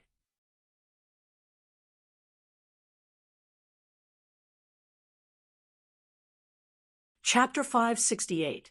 Yi Qian got out of the car and looked at the sentries on both sides. He wondered if he should call the school. Otherwise, how would he get in? The pass from the provincial military shouldn't be used here. Sigh, it was all because of his phone call. He was so guilty that he didn't even arrange his own matters properly. The driver was a soldier from the provincial military. Just as Yi Qian was hesitating about whether to call the school, he had already walked to the sentries of the anti-chemical regiment and showed his soldier pass. After saying a few more words, he smiled at Yi Qian. Show them your student pass, and you can enter. No matter what kind of troop it was, even if it was only a battalion stationed there, it was a military important place. It was impossible to enter and leave casually. There were clear rules that no one could violate. Yi Qian handed over his student pass and provincial military pass. The sentries called the teacher in charge of the logistics of the provincial first high school's second-year class in the anti-chemical regiment to confirm it. Only then did they return the 2 passes to Yi Qian and let him in. After thanking the soldier who sent him over, Yi Qian entered the anti-chemical regiment. It happened to be a few minutes past noon, and the class that was punished to stand began to disperse. Dragging their sore feet, they had to support each other to walk under the scorching sun. I can't do it. I can't do it. Justin, you guys go first. I need to rest for a while. I don't have the energy. As Li Qian was fat, she was at a disadvantage in such training. However, her body was very healthy, unlike other thin and weak girls who would faint for a while and suffer from heat stroke. After 4.5 days, she also wanted to faint for a while and suffer from heat stroke. However, almost all the girls in dormitory 506 were strong and healthy. None of them fainted, and Jiasin was also tired and really couldn't move Li Qian's weight. She waved her hand and said weakly, "Then go sit under the shade of the tree. Damn it, I still follow my father everywhere and don't feel tired. I really can't stand standing in a military posture every day." Perseverance is victory, and Jiasin, a voice that was like a gentle breeze, drifted over. The voice was extremely cold, like the cool spring water in a mountain stream. The refreshing coolness drifted into the ears of the people in room 506. Yi Qian walked over. She was wearing the same camouflage uniform. Her slender legs were straight, and her skin was as white as porcelain under the sunlight. Her dark eyes were like the brightest stars in the dark night. They were so clear that one could see the ripples in her eyes. After 4.5 days of military training, all of you look like you're out of shape. But the instructor didn't collapse from anger. As she spoke, she easily helped up Li Qian, who was paralyzed and didn't want to leave. She wrapped her arm behind her shoulder and raised her eyebrows. "Not leaving? Wait to be roasted alive. If it's any later, aren't you afraid that you won't even have a bite to eat?" Yi Qian's appearance was so sudden that in Jiasin and the others did not react in time. Li Qian, who was hanging on her, was still weak. She didn't react when she heard Yi Qian's voice. She said in a muffled voice, "I want to eat meat, pork belly, pork belly. I also want to eat pork trotters. Quick, let's go to the canteen." It was all thanks to her speaking that the other girls who didn't react screamed. And Jiasin even pounced on Yi Qian. Jane Eyre, Jane Eyre, I've waited so hard for you. I looked forward to the stars and the moon, but you're finally here. My tough days have come to an end.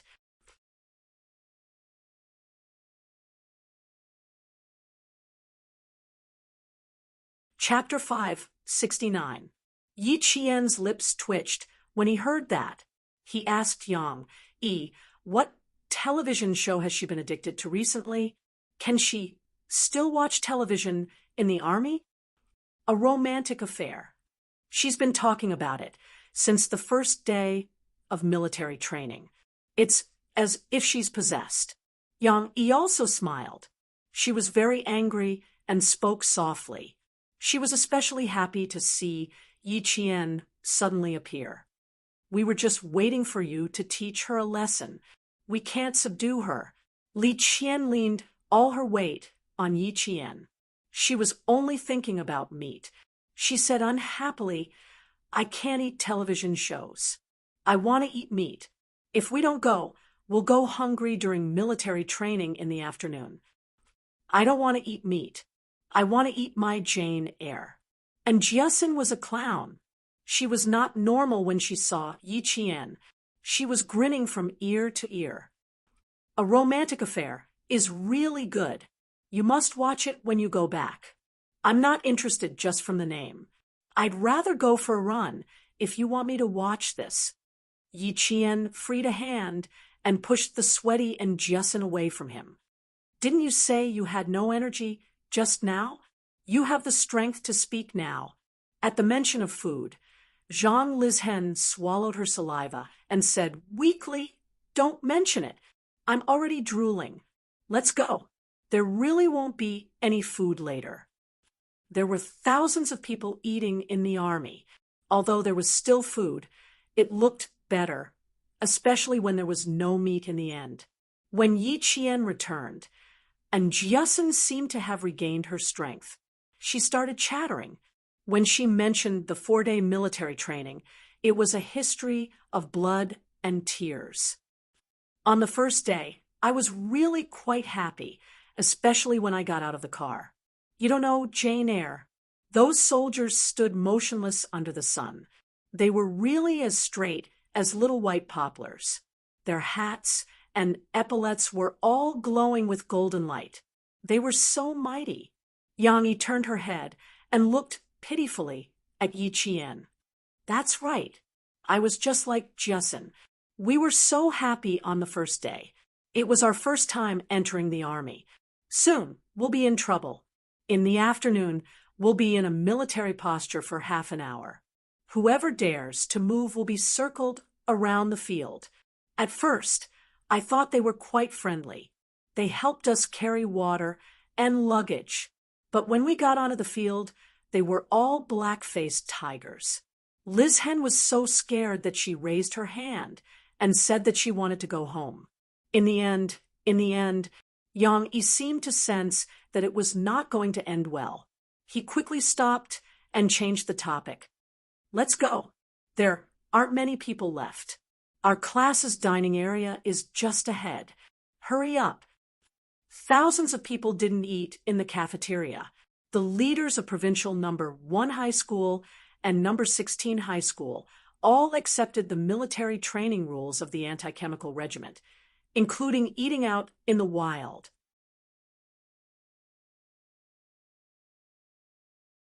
They all obeyed the anti-chemical regiment's arrangements. It was the first time that the school had organized such a large-scale military training, and it was also the first time that the anti-chemical regiment had organized such a large-scale military training for students. Both sides had to make countless changes before they finally settled on the military training guidelines. The moment they entered the army, They were under military management.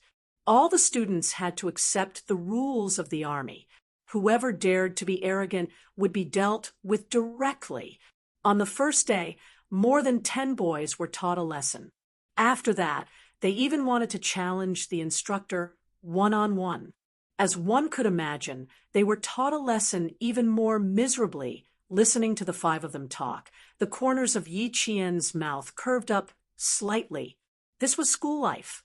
It made up for the regrets of her previous life. She could happily walk under the sun with her peers. No matter how harsh the sun was, she was still happy.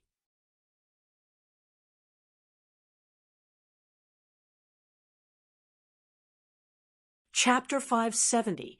Why did she choose to come back for military training? It was because she did not want to miss out on the good times she had when she was still a student. Yi Qian? Why are you here? Lu Xian, the class monitor, walked out of the infirmary with a bottle of medicine in his hand.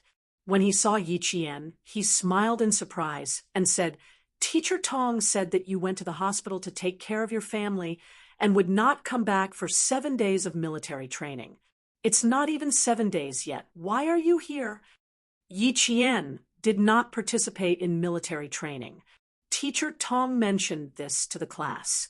Because Yi Qian did not attend the evening self-study session, the students accepted Yi Qian's absence. Since he was discharged, Yi Qian naturally came back. Now that the vice class monitor is here, the class monitor will have less trouble. And Jiasen's straightforward and generous personality was obvious to everyone in the class during military training. She was forthright and dared to take responsibility for her actions. Even the instructor said that she would join the army if she could not get into university. Because of this sentence, and Jiasen held on for the sake of her pride. Lu Xian smiled. That's good news. Yi Qian, have you eaten lunch yet? Go to Teacher Tong's later and report to her. She has to arrange a bunk for you. Otherwise, you won't have a place to sleep at night. Military training is good for you. Lu Xian's grades were not the best, but he was very willing to do things for the class. Therefore, no one had any objections to him being the class monitor. He was usually a little naggy, but when he was meticulous, even the girls felt inferior to him.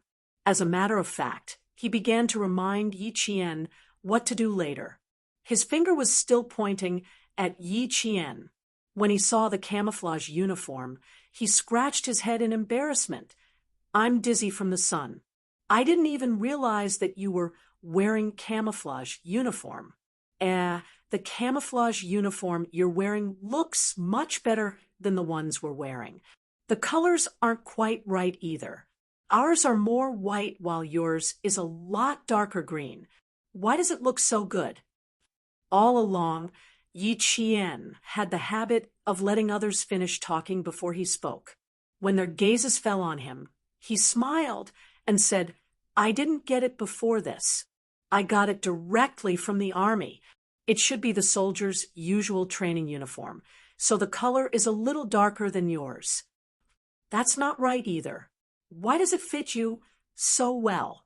No, it doesn't fit either.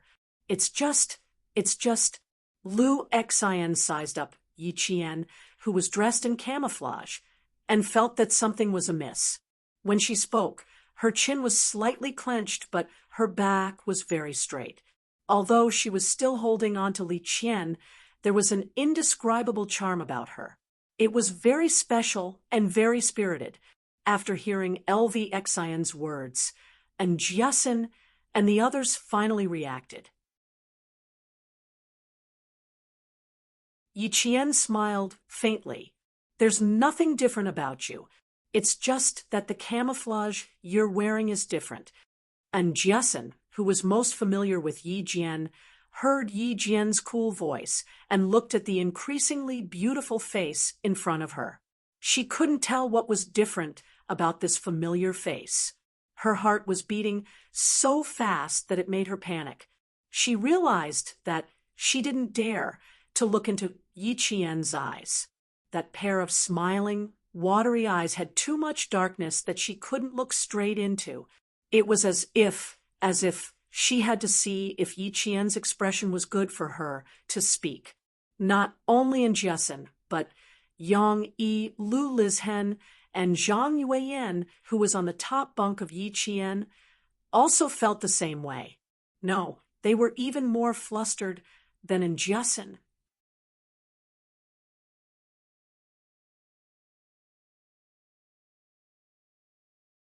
Chapter 571. They couldn't tell exactly what had changed, but they felt that LV Xian was right. After sizing him up, for a while, LV Xian shook his head. No, it has nothing to do with the camouflage uniform. It's your aura. That's right. After thinking of an appropriate adjective, LV Xian said, seriously, your aura is very different. Even if we wore the camouflage uniform, we definitely wouldn't have your aura. Yi Qian, you look like a soldier, but we're still students standing in front of you. LV Xian's grades weren't the best, but they had always been stable. His EQ was also very high, so he was relatively sensitive. Yi Qian was wearing a suitable camouflage uniform with a brown military belt around his waist and a pair of black training boots on his feet. He stood in the sunlight with a smile on his face, but his gaze was extremely cold. He had the aura of a soldier. It was an aura that only soldiers who had experienced the flames of war could have. Even ordinary soldiers couldn't compare to him. Yi Qian calmly observed the reactions of Jiasen and the others. He laughed. It's good to be like a soldier. If I can't get into university, I'll join the army. It's so good to join the army. You don't have to think about anything in the army. You don't have to think about grades, what you're going to eat tonight, or what you're going to wear tomorrow. The army will plan all the seasons for you. It's so convenient. And Jiasen and the others couldn't help but laugh when they heard this. The strange feeling in their hearts was swept away. Yi Qian was still the same Yi Qian. He had never changed. He was still the Yi Qian they knew. LV Xian said, so that's all you think about. Yi Qian.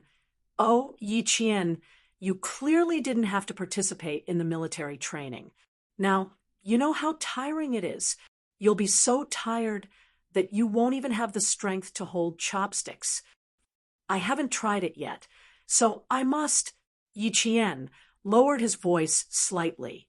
He looked up slightly and saw Luo Ran and a few boys standing not far away. They were staring fiercely at him. No wonder he felt someone was staring at him. It was Luo Ran, the boy who had threatened to block him after school. And the boy beside him. Ah, isn't this my old classmate, Liao Jian? Why did Liao Jian also come to the province to study? That's not possible, right?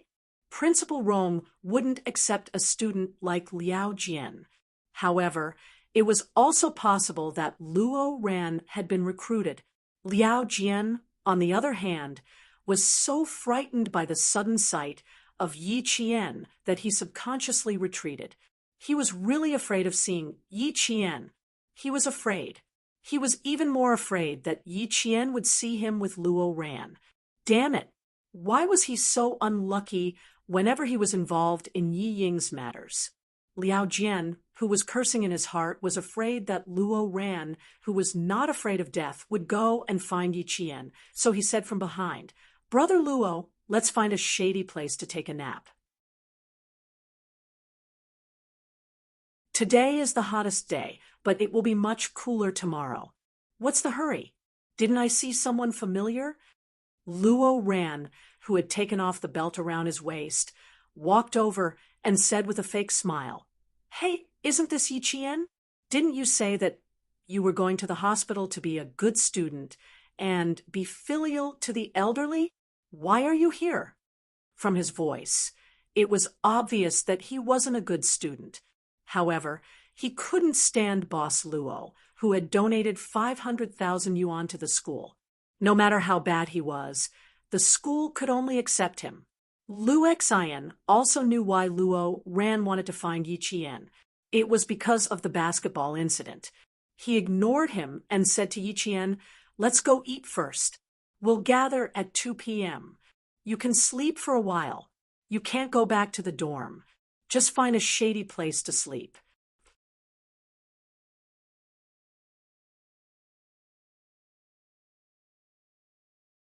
Chapter 572. With his classmates around, Yi Qian didn't want to talk to Luo Ran and said, "Then hurry up. I can only support Li Qian. If one of you faints from hunger, I can only leave it to the class monitor. I want to eat meat. Without meat, I won't have the strength to hold chopsticks." After Zhang Bin's reminder, and Jiesin knew that she couldn't clash with Luo Ran. She pushed Yang Yi and Lu Liz Hen and said, "You can't stand anymore. Let's go, let's go." "I'm afraid there's no meat, but there should be some vegetables." Lu Xian, who also didn't want to cause trouble, chuckled. He couldn't hide his gloating expression. "Although there's no meat, we can definitely fill our stomachs." This time, it was Li Qian who wanted to cry. "I want to eat meat. I want to eat meat. Don't say any more. I want to eat meat too. I want to eat meat too." Even a gentle girl like Yang Yi was shouting. It was obvious how much they wanted to eat meat. It wasn't that there wasn't meat for them to eat in the military, but that the consumption was too high. They really wanted to eat. At the beginning of the military training, Luo Ran had been thinking about how to teach Yi Qian a lesson. In the end, he didn't even meet her. Now that he saw Yi Qian, how could he let her go so easily? Seeing this, he snorted coldly and walked over to block Yi Qian. "You want to leave? Aren't you quite bold? Why are you scared now?" The boys beside him, except for Liao Jian, all laughed. "Of course I'm scared. Who is our brother Luo? Even the principal has to give him face when he sees him. Ha ha ha, brother Luo, why don't you just let her kneel down and kowtow to you and admit her mistake? That's right. Our brother Luo is magnanimous. If she kowtows and admits her mistake, he'll let you go. Yi Qian, don't be so tactful." In any school, there were bad students and troublesome students. Luo Ran was both a bad student and a troublesome one. Because of his father's wealth, there was a bandit spirit among the students that said, "Those who follow me will prosper, and those who oppose me will perish." He was close to Yang Heng in school, so he had been suppressed by Yang Heng until now. Now that he had cut ties with Yang Heng, there was no one more powerful than him to control him, so he began to act arrogantly. Yi Qian made him lose face. If he didn't get back at him, he wouldn't be able to take it lying down. Plus, with Yi Ying's incident, he had a huge grudge against Yi Qian. The words of the boys hit the nail on the head. He sneered and said, "Did you hear that, Yi Qian? My brothers are fighting for justice for me. What about you? Kowtow and admit your mistake and apologize to Yi Ying as well. Then we'll forget about this. Otherwise," and Jiesin's eyes were already burning with anger. She had a fever and her entire face was flushed red. Yang Yi couldn't hold her back in her anger. She suddenly rushed in front of Yi Qian and shouted angrily, "Luo Ran, don't go too far."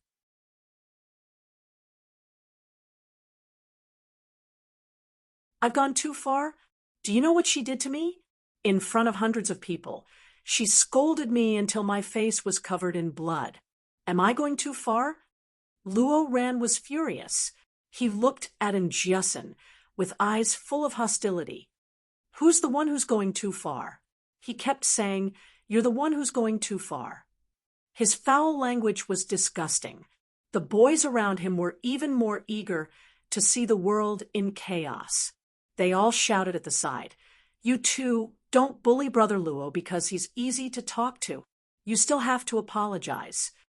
Brother Luo, I think these two girls really don't take you seriously. They both dare to shout at you.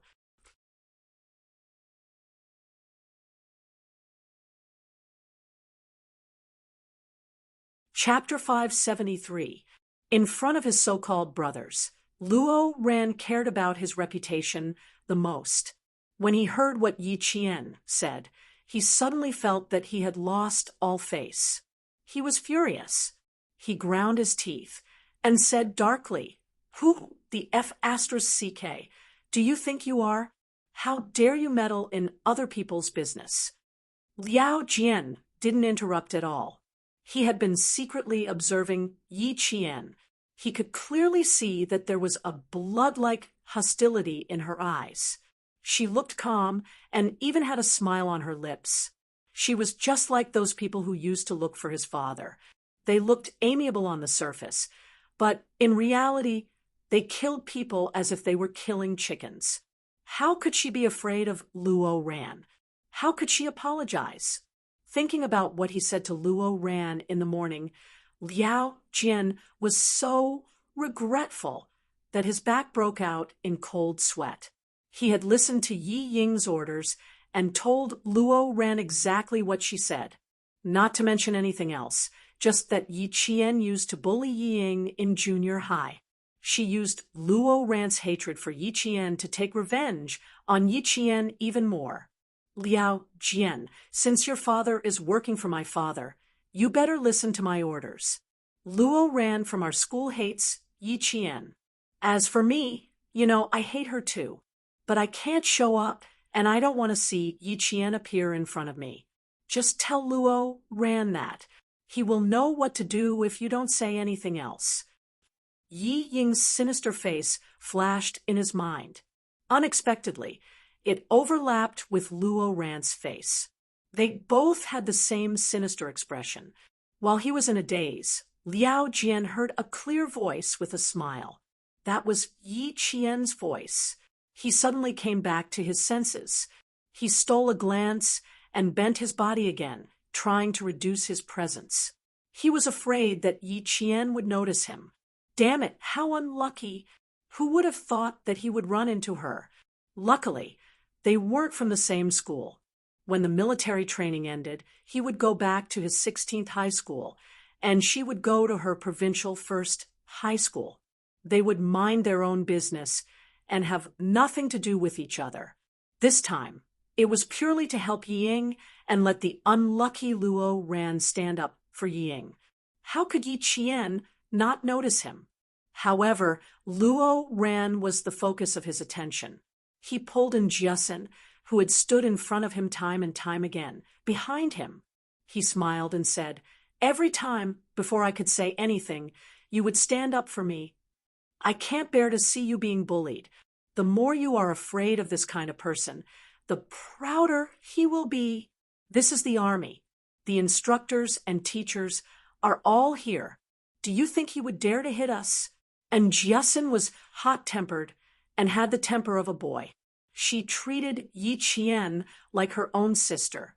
So how could she tolerate others bullying her? Yi Qian had cultivated a calm temperament, and she was used to waiting for the other party to finish speaking before she opened her mouth slowly. Now that she looked at Jiasin, she couldn't help pursing her lips and smiling. It seemed that the next time Jiasin was around, she would have to speak first. She said softly, "It's useless for you to argue like this. Let me handle it. You stay behind and watch." She was calm and unhurried. She used this kind of attitude to deal with things so that the troublemaker would see that she was full of confidence and wouldn't dare to find fault with her. Luo Ran and the boys behind him saw that Yi Qian didn't look angry at all and even had a slight smile on her face. They couldn't help but feel a little embarrassed. For example, Liao Jian had the urge to run away. Yi Qian was indeed not afraid of them. Think about it. How could a girl who walked out of a war with a gun be afraid of them? Her body was already tainted with hostility. This alone was enough to make Fong Liao Jian and the others feel uneasy.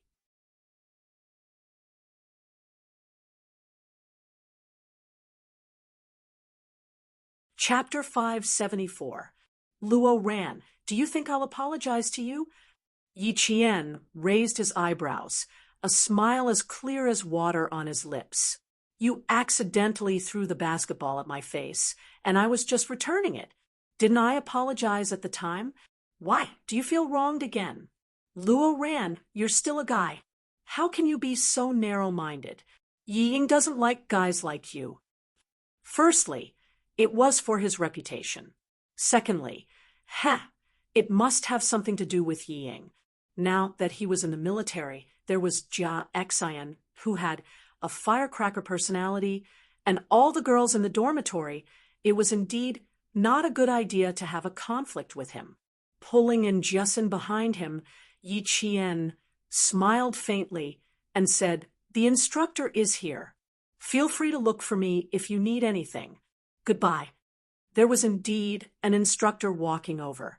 After 4.5 days of military training, all the instructors knew that Luo Ran was a problematic student.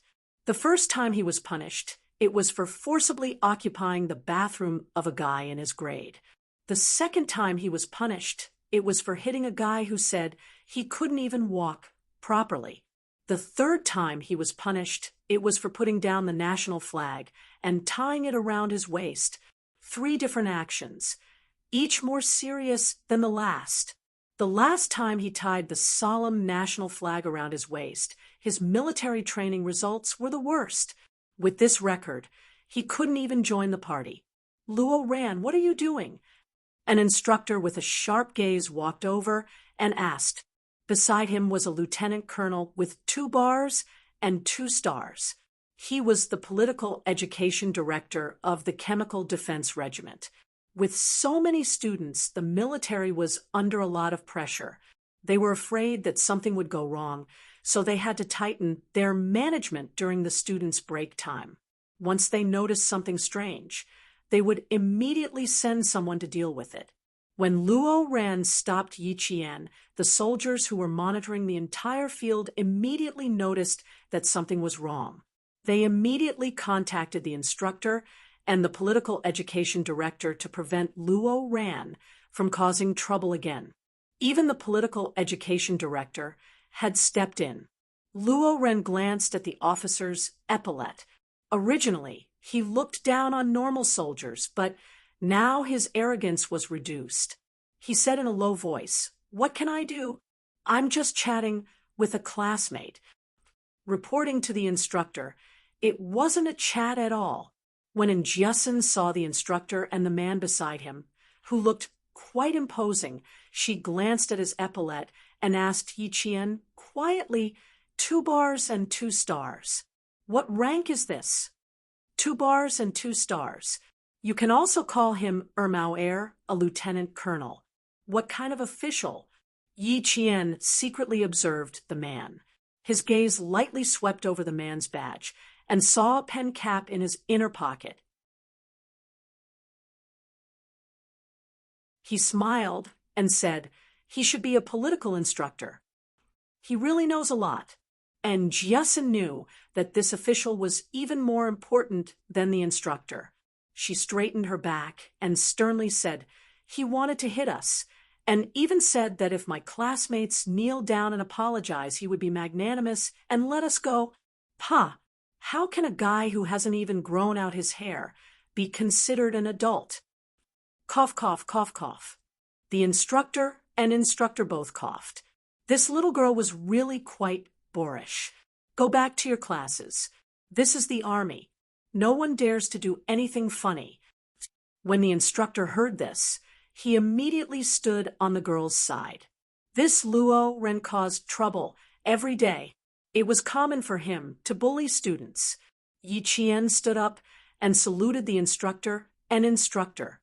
He said seriously, "Instructor, instructor, this matter has nothing to do with her. I'm Yi Qian from grade 1, class 1. I'm reporting in today. This is Luo Ran. I have a small conflict with him. I didn't expect him to look for me to settle it in the army."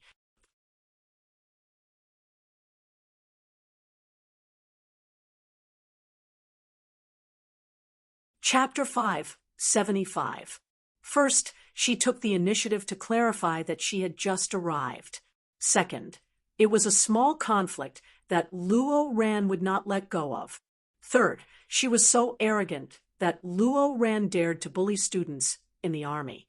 The instructor did not recognize Yi Qian, but when he saw Yi Qian in the army's jungle camouflage uniform saluting him, his eyes were dark, his military posture was majestic, and even his gaze was as hard as a spear. The instructor subconsciously stood at attention and saluted him as if he was meeting his superior. The political instructor also immediately returned the salute. His gaze on Yi Qian deepened. This little girl's military salute definitely had a few years of training. Her upper body had to be straight. She took a shortcut and quickly raised her right hand. Her 5 fingers were naturally straightened because she was not wearing a military handkerchief. Her fingers were at the same height as her eyebrows. Her palms were facing downwards and slightly extended outwards by 20 degrees. She also had to ensure that her wrist was not bent. Her right arm was slightly flat and formed a line with her shoulders. This kind of military salute was standard and compliant. She could subconsciously do it like a standard frame. No matter what, she could immediately give a standard military salute. None of the students were qualified to give a military salute. They looked like it, but there was no aura inside. Okay, we understand. You guys should hurry back to class. It's almost time for lunch. Hurry up. The political instructor smiled faintly. When he looked at Yi Qian, his smile deepened. This girl must have grown up in the army. With the instructor's instructions, Luo Ran watched Yi Qian leave. His expression became even more uncertain. For a student like Luo Ran who lacked discipline, the instructor would not punish him now.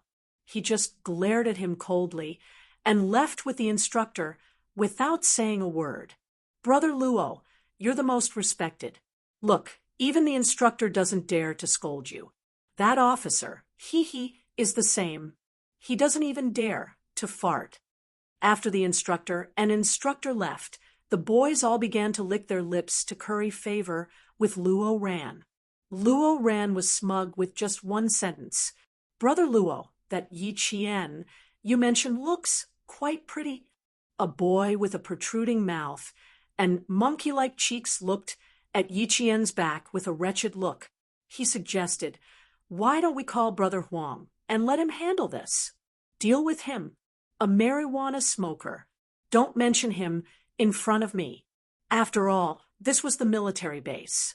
Luo Ran did not dare to be too presumptuous. He had been taught a lesson by a few soldiers on the first day.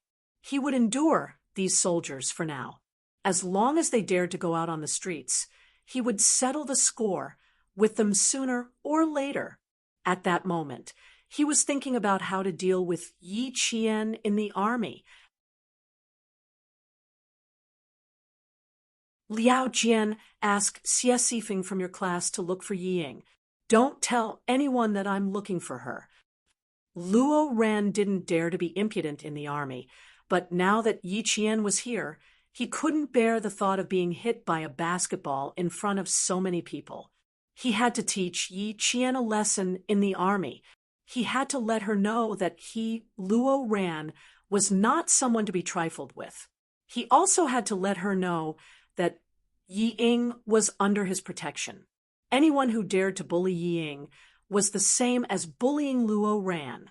It was noon, and the group of people whispered for a while before they scattered like birds and beasts under the whistle of the instructor, who came back.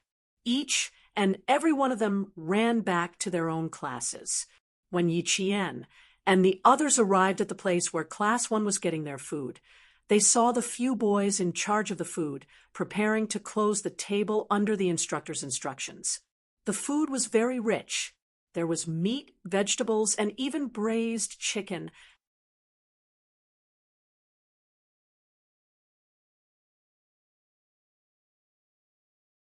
Chapter 576. Unfortunately, they arrived too late, so there wasn't even any meat or soup left. There weren't many vegetables left, but it was still enough for them to eat. It was just that there wasn't any meat. Hey, Yi Qian, why are you here? You haven't eaten yet, right? The boys in charge of collecting the dishes saw Yi Qian and stopped what they were doing to look at their classmate, whom they hadn't seen for a few days. You came back at the wrong time. There's only this much food left. The instructor in charge of class 1 walked over. Yi Qian saluted and said, "Grade 2, Class 1, Yi Qian, reporting for duty." This reporting for duty was sonorous and powerful, which made the instructor even more shocked. This wasn't a student. This was a veteran who had been in the army for much longer than him. He also had a murderous aura about him, which made him seem even more intimidating than the instructor. Yi Qian? Wasn't it just a sick family member who asked for leave to take care of the girls? Why was he here again? The young instructor, who had been tanned by the sun, returned a military salute to Yi Qian. "Eat whatever you want. Come back early for dinner." Then he said to Jiasin, "You guys keep coming back late. If you're on the battlefield, who knows how many of your comrades will die because of you." These words were absolutely true. Yi Qian could understand, but Jiasin and the others couldn't. And Jiasin muttered softly, "How can we eat all this food? It's better than nothing. Just eat whatever you want. Come back early tonight." The black-faced instructor roared so loudly that even Li Qian, who had been asking for meat, began to tremble. She cried and said, "Eat, eat, eat." The instructor was a young man in his early 20s. When he saw the 2 girls crying in front of him, he picked up a plate of pumpkin and vegetables and said, "It's good that you still have food to eat. Why didn't you come back early if you want to eat something better? Come back early tonight. Make do with lunch." The few of them didn't dare to talk back. The instructors personally served them food, so they could only obediently agree and send the instructors away with their gazes. "Come earlier next time. We originally left some meat for ourselves, but it was all snatched away. Let's eat vegetarian dishes. It's a good way to lose weight," the boy said optimistically. Then he took out a stainless steel plate and added rice and dishes to the girls. Yi Qian was not a picky eater. He had trained with Principal Chun in the 100,000 jungles of the Western Province and had eaten raw food or wild vegetables. Yet, he still managed to survive. At this moment, it was already good enough that there was still soup and water to drink. If there was also a boiled pumpkin, his stomach would definitely be full. He didn't ask for much. He just wanted to eat his fill. But this pumpkin, Yi Qian raised his eyebrows and looked at Jiasin, who had a bitter expression on her face. She didn't eat pumpkins and was probably going to cry now. "Sigh, I hate eating pumpkins the most." And Jiasin felt so wronged that she felt as if she had been punished by her stepmother. She wanted to flip the plate and leave, but this was the army. She didn't dare to. In the end, she still had to make do with it. She was also afraid of the instructors. She gritted her teeth and ate the pumpkin she hated the most. She said fiercely, "When we go back, I'll order a table full of meat. I want to eat braised pork." They ate at the same place. Some of the boys who had finished eating quickly were already chatting at the side. There were also a few who were sitting outside. When they saw Yi Qian, their reactions were similar to Lu Xian's. "Damn, Yi Qian, why are you here? This place isn't for humans. Why did you bump into us? Is your relative discharged from the hospital and doesn't need you to take care of him anymore? Damn. If you don't take care of him in the hospital, you can take care of him at home. It's too damn tiring. We boys can't take it anymore." When the students in the class saw Yi Qian, they all greeted her happily. Yao Jing, who was sitting not far away, looked coldly and said to Yi Ying, "Did you see her? She's here. How's Luo Rant's situation?"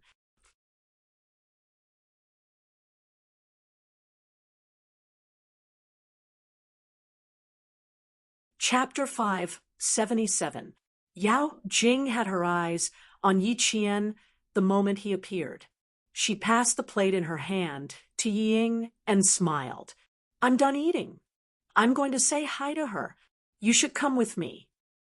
Yi Ying wanted to say that she didn't want to go, but she suddenly remembered the conflict between Yao Jing and Yi Qian. She pretended to sigh and said, "Okay, okay, okay. I'll go with you. You don't hold grudges, but she does. I'll be worried if you go alone." Her words were really tempting. Yao Jing looked at her with a smile, as if she knew everything. She just didn't want to expose Yi Ying's thoughts. Yao Jing didn't care about Yi Ying's tricks. She only knew how to ask her family for help when something happened. She deserved to live under Yi Qian's shadow for so many years. If she was Yao Jing, she wouldn't even know where Yi Qian would be dead by now. Yi Qian, who had just finished eating, had already noticed them. Seeing the two of them walking over together, a saying popped up in his mind: "Friends are friends. You guys eat slowly. I'll go for a walk when I'm done." Yi Qian, who had already finished eating, picked up the stainless steel plate and stood up. He smiled at his 5 roommates who were still eating vegetables and pumpkins. "If you want to eat this to lose weight, you won't look fat in winter and won't find it disgusting." 16 or 17 years old girls were at the age where they cared about their appearance. They might not be willing to just eat it, but they were still motivated to eat it for the sake of losing weight. And Jiasin didn't notice anything strange. With a mouthful of pumpkin in her mouth, she waved at Yi Qian with a look of nausea, indicating that she should leave first. The anti-chemical regiment was very large, and the greenery was also quite good. Yi Qian's batch was just in time for the first military training in the province. This batch's military training was the strictest and also the most unlucky batch. Other than the reduced training intensity, the training process was based on that of the new recruits. Because there were too many people, it was impossible to do field training, and it was even more impossible to drag them out for field training. Therefore, it was modified. Eating and napping were changed to field training outside. Being outside made it easier for Yi Qian to do whatever he wanted. It also made it easier for Yao Jing and the others to find him. Yi Qian made up an excuse to leave because he didn't want to implicate in Jiasin and the others. He walked directly into the small forest. There were countless students lying in the forest.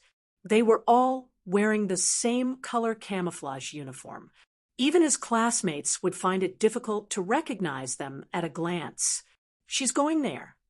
Yi Ying gently tugged at Yao Jing's sleeve. Would they be discovered if they followed so closely?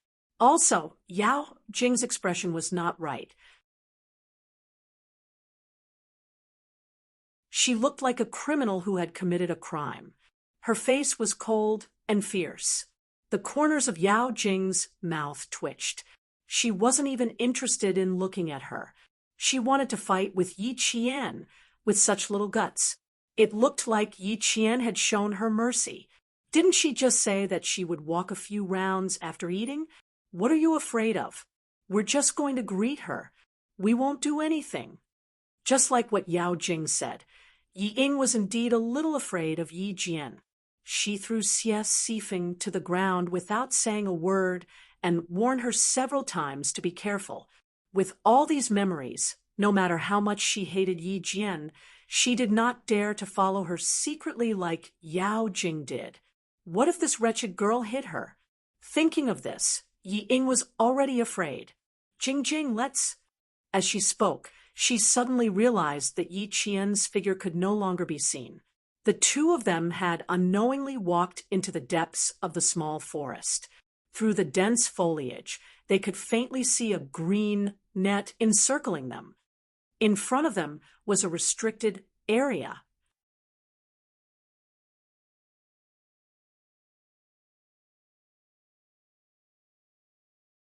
Chapter 578.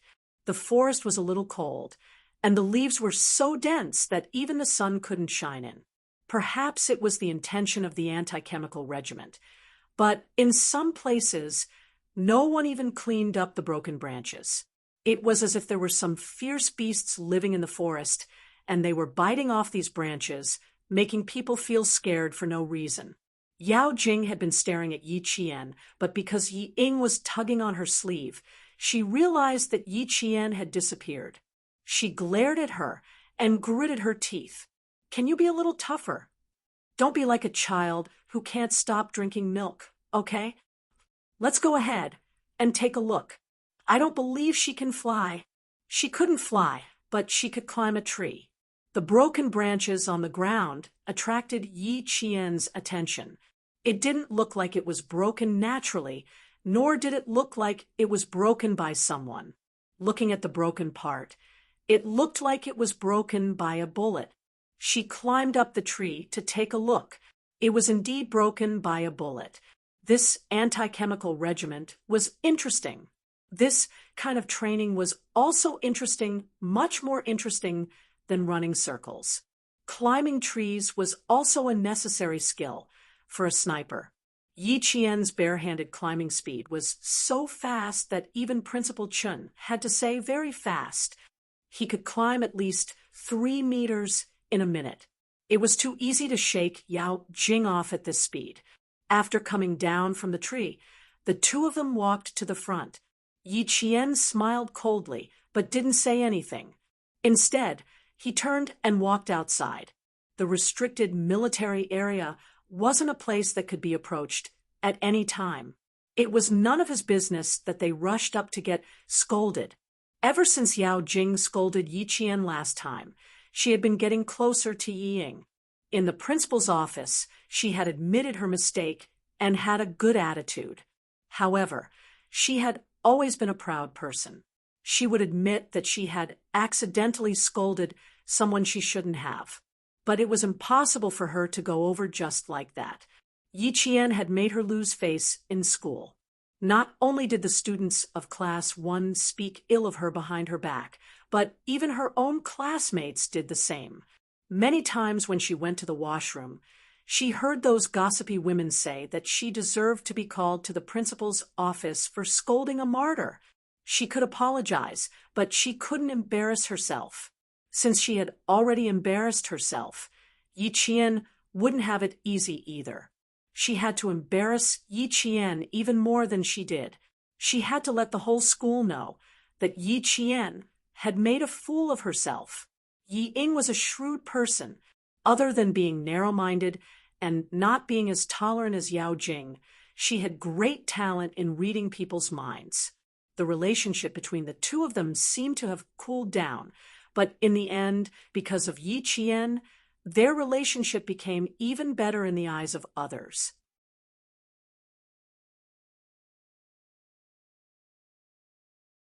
Even the words military restricted area could be seen clearly. No matter how brave Yao Jing was, she knew that she couldn't go any further. Just as she was about to turn around, a soldier appeared out of nowhere and shouted, "What are you doing? Raise your hands and turn around to lean against the tree." Yi Qian, who had already walked a few meters away, could still hear Yi Ying's screams behind him. He was so scared that he didn't know if his heart attack would relapse. Yi Qian smiled and walked away briskly. As for what would happen to the two people behind him, it was up to them. Because they were students, the two of them walked out with their heads and faces covered in dust after 5 minutes. Didn't Luo Ran look for you last night? He really didn't say anything else to you? Once they came out, Yao Jing's face was so calm that it was a little scary. He knows a lot of people. How could he not have a way?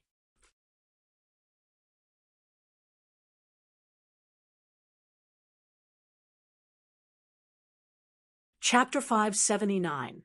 Hearing this, Yi Ying could tell that Yao Jing wanted to make a move on Yi Qian. Thinking of her father's instructions, she smiled faintly and said, "What can Luo Ran do? He was taught a lesson every day in the army. No matter how brave he was, he would have to shrink back. Yao Jing wanted to kick Yi Qian out of the provincial first high school, and she had fallen into her trap. Her parents were both officials with real power in the city government. If they wanted to kick Yi Qian's ass, wouldn't it be a piece of cake? She was just an orphan. Other than her good grades, who would care about her? Her father hadn't found out who drove Yi Qian back to school, so he was afraid of hurting Yi Qian. He told her not to provoke Yi Qian in school. Moreover, Yi Qian's mother was a martyr. Even the provincial first high school knew about it. Martyr orphans would more or less receive special treatment in school in order not to affect her future college entrance examination. No matter how popular Yi Qian was in school, she pretended not to see him and focused on her studies. At that time, she was still a little unwilling, but now she was relieved. Yao Jing, who had power in her family, also wanted to kick Yi Qian out of the provincial first high school. Why should she make a move on Yi Qian? Moreover, with Luo Ran, who used to be a gangster, one would give advice, and the other would act as a hired thug. She, Yi Ying, could just watch from the sidelines and reap the benefits. Yi Ying sighed and said, "Forget it. Anyway, we're both in our second year of high school. With her grades, she'll definitely get into Hua University or Shi University in the capital. It's impossible for me to get into Hua University or Shi University, so there won't be many chances for us to meet in the future. I'll just bear with it. I've endured for 9 years from elementary school to middle school. 1 or 2 more years won't make a difference. Although she used to stay at my house, we don't have any kinship. Now that she's out on her own and relying on the old principal who's sick, there'll be a lot of hardship in the future. Why should I make things difficult for myself?" As he spoke, he observed Yao Jing's expression from the corner of his eye.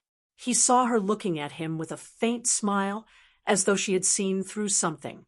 Yi Ying's heart skipped a beat as she quickly retracted her gaze. That's right, Yao Jing was a shrewd person. Even though she looked carefree on the surface, just like in Justin, she was so scheming that even Yi Ying had to be wary of her. "Ying, this isn't like you. I know that Yi Ying is not a kind person. You said that you won't fight with Yi Qian. Ying, you don't even believe your own words, let alone me." Yao Jing's smile remained unchanged as she looked at Yi Ying. "Don't say things that neither you nor I believe, lest it spoils our friendship." "She clearly went into the forest just now, but we didn't see anyone when we went in. It's obvious that she's trying to trick us. Ying, you heard what the soldiers said just now. If they didn't know that there are students here for military training, they could have fired a warning shot just now. Ying, Yi Qian wants us dead.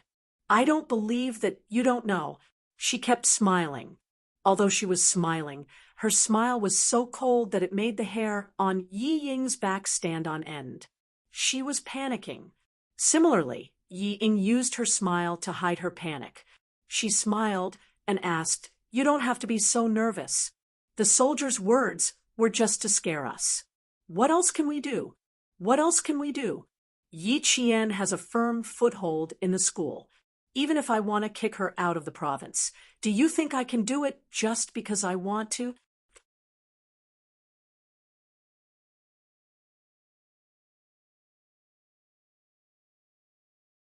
Chapter 580. Jing, I'm just a student. My father is just a small government employee in a small city. As for my mother, she's just a woman from the countryside who doesn't know anything. My parents aren't as good as yours. Even I'm not as good as you. Jing, what do you think I should do?" Yi Qian was speaking the truth. Yao Jing retracted her creepy gaze and stared at Yi Qian, who was talking to a few boys. She smiled and said, "You really can't do it. It's hard for me too. Based on your honest words, I'll tell you that I've never thought of kicking Yi Qian out of the provincial first high school. It's difficult. It wasn't just difficult, it was simply impossible. That day in the principal's office, she knew that it would be much easier for her to get kicked out of the school than for Yi Qian. As long as the army opened their mouth and sent a military letter to her parents' unit, not only would she have to bear the consequences, her parents would also be implicated. Her thoughts of chasing Yi Qian out of school were instantly extinguished. He might not be able to do it himself, but he couldn't stand up to others. No, it should be said that he couldn't stand up to Yi Qian's thin skin. After being teased by his classmates time and time again, he finally took the initiative to drop out of school. It wasn't as if this kind of thing hadn't happened before. In junior high, the female lead who opposed her in class couldn't stand the teasing and malice of her classmates. In the end, she dropped out of school and left with her tail between her legs. Yi Qian was also a girl. Girls were all prideful. As long as he made use of her a little, he would succeed. If things didn't work out, there was still Yi Ying. She was the one who couldn't bear to see Yi Qian doing well. I'm not thinking about it anymore. Anyway, Luo Ran has already found her. As for what to do, it's up to Luo Ran. Yao Jing narrowed her eyes slightly. She had an oval-shaped face, and her facial features were also lively. Her eyebrows were like willow leaves, and her eyes were like crescent moons. When she smiled, she looked like the moon in the water. She always wanted to get closer, to take a look. Tomorrow morning, bring us to the shooting range to watch the soldiers training. Although we can't get close, I've asked the instructor in my class. He said that it's possible for each class to send a few representatives to take a look. Our class hasn't been decided yet, but from Luo Ran's tone, he really wants to go in and touch the gun. What about your class? Did you choose anyone? Yao Jing's smile was a little calculative. Not knowing was also a good thing. Yi Ying glanced at her. She didn't quite understand why she was saying all this out of the blue. She didn't know what was going on, but she didn't say it out loud. She just smiled and said, "I'm not the one going. I'm still delivering water and medicine to my classmates." It had to be said that Yi Ying was indeed a very scheming person. She had scolded Yi Qian in front of the whole class, which had caused her image to suffer a huge blow. However, during the military training these few days, she had managed to salvage her image bit by bit. On this point, Yi Shifan had indeed taught her well. Yi Ying did not take the bait, but Yao Jing was not in a hurry. She still had Luo Ran. Whatever she wanted to do, she would be able to do it. Thinking about how Yi Qian had purposely tricked her and lured her to the restricted military zone, Yao Jing couldn't suppress her anger. Good, very good. If he wanted to let Yao Jing have a taste of bullets, then he might as well let Yi Qian have a taste of them first. This time, if she could directly get rid of Yi Qian in the army, then it would be interesting. Would the army still find trouble with the army? Also, Yi Ying had said that Yi Qian had no one to rely on and only relied on the old principal. Did that mean her family didn't even know that Yi Qian had the support of the army?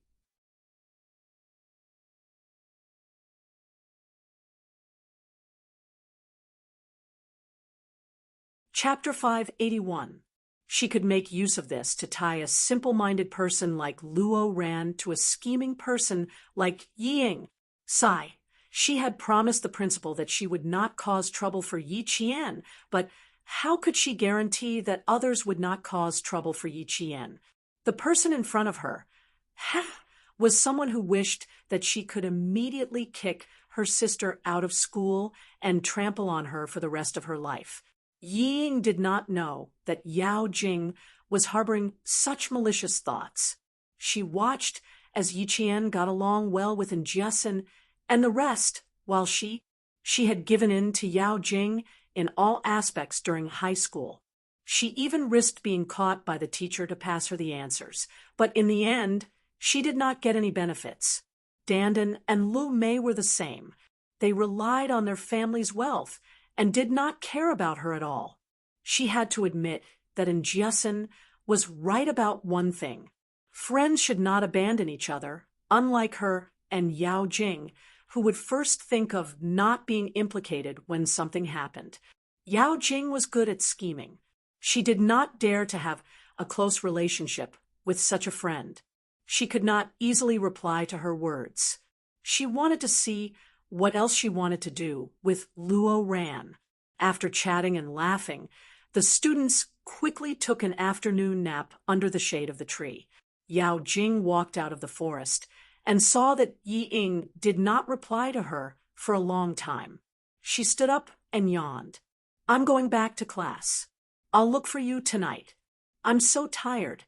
You should rest for a while too. Even though it was just delivering water, I can see that you're quite tired." As the two of them spoke, they saw Yi Qian, who had disappeared into the forest, sitting beside Jiasun. It was as if he had never left. Yao Jing's gaze shot over like a knife. She was almost shot by the soldiers just now, but she was sitting there chatting as if nothing had happened. "Yi Qian, just you wait, just you wait. Where did you go just now? Liao Jian was just here, and Luo Ran was also here. Now, the two of them are together again. TSK, nothing good will happen." Just now, when Yao Jing came out from the forest, she glared at you several times. She's full of evil tricks. And Jiasun was much more cautious than before. She also knew how to observe people in secret, taking advantage of the fact that only she and Yi Qian were around. She whispered, "Don't run around for the next 2 days. Liao Jian and Xie Sifeng are both in number 16 high school. Our school happens to be having military training with number 16 high school. If I hadn't bumped into Liao Jian and Xie Sifeng that day, I really wouldn't have known that the two of them were in number 16 high school." It turned out that it wasn't number 1 middle school, but number 16 middle school. Yi Qian closed her eyes and said lazily, "Don't worry. If they really want to cause trouble in the army, then it's their own bad luck. Go back to your class." "I want to sleep too. I'm so sleepy. Can you still sleep with all of them together?" And Jiasun grumbled in dissatisfaction. Then she followed suit and lay down in the shade of the tree. Her back was scalded by the heat. "It's so hot. How can I sleep? Let's go back to the dormitory. It's a bit far. We can just run back when the time comes." Then she saw Yi Qian's brows relax, as if he was lying on the bed. He raised his hand and gently shook her shoulder. Surprised, he said, "You're really going to sleep? It's so hot." "Even if it's hot, you still have to sleep. All the good places are occupied. Where are you going to find a cooler place? It's good enough that there's shade here."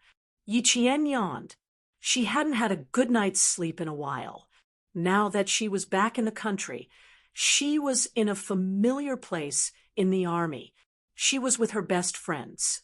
Her body and mind were completely relaxed. She didn't care if the ground was hot or not.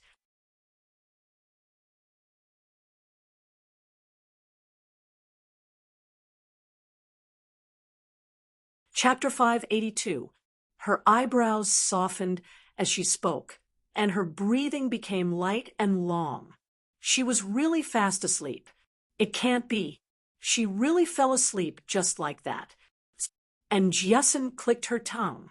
She tried to lie down again, but in less than a minute, she sat up like a fried fish. No, she really couldn't sleep here. She learned from the other students and slept on their shoulders.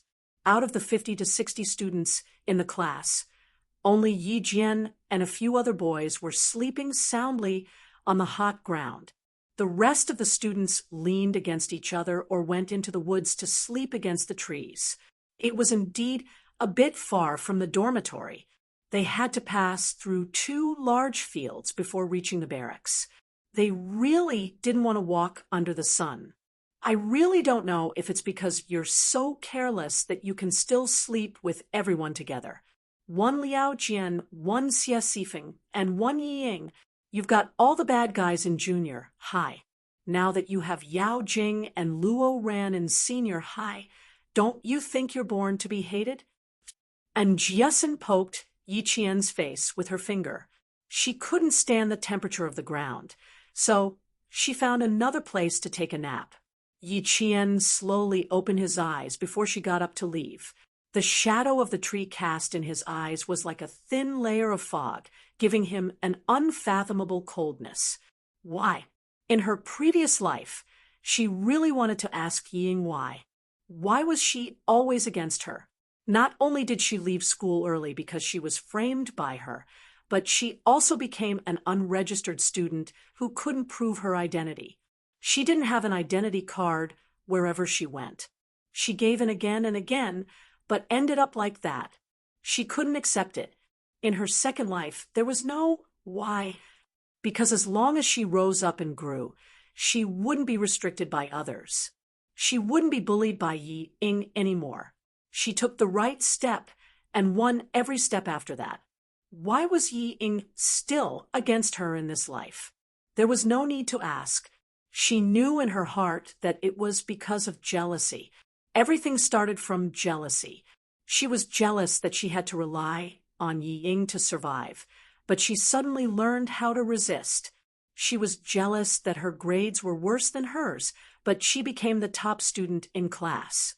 She was even more jealous that her grades were better than hers, but she was better than her day by day. Just think about it. Her sister, who was inferior to her in every aspect, suddenly made a comeback. With Yi Ying's narrow-minded personality, how could she accept it so easily?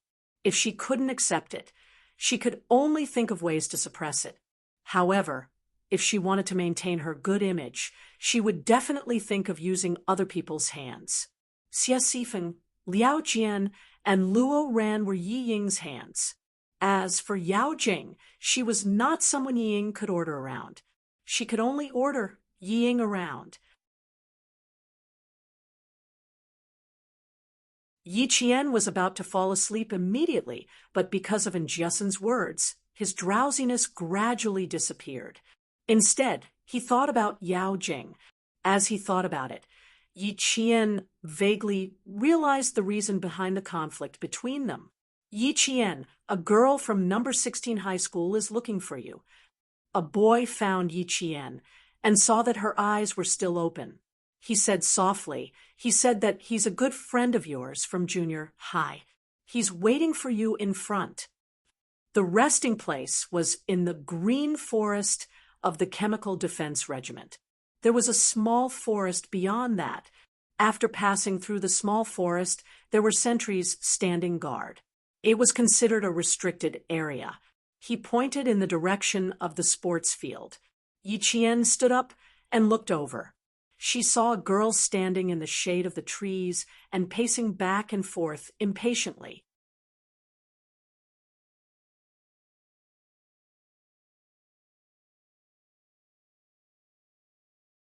Chapter 583. Isn't that Xie Sifeng from 16th High? She looks like she's grown a lot taller, and her temper has probably improved as well.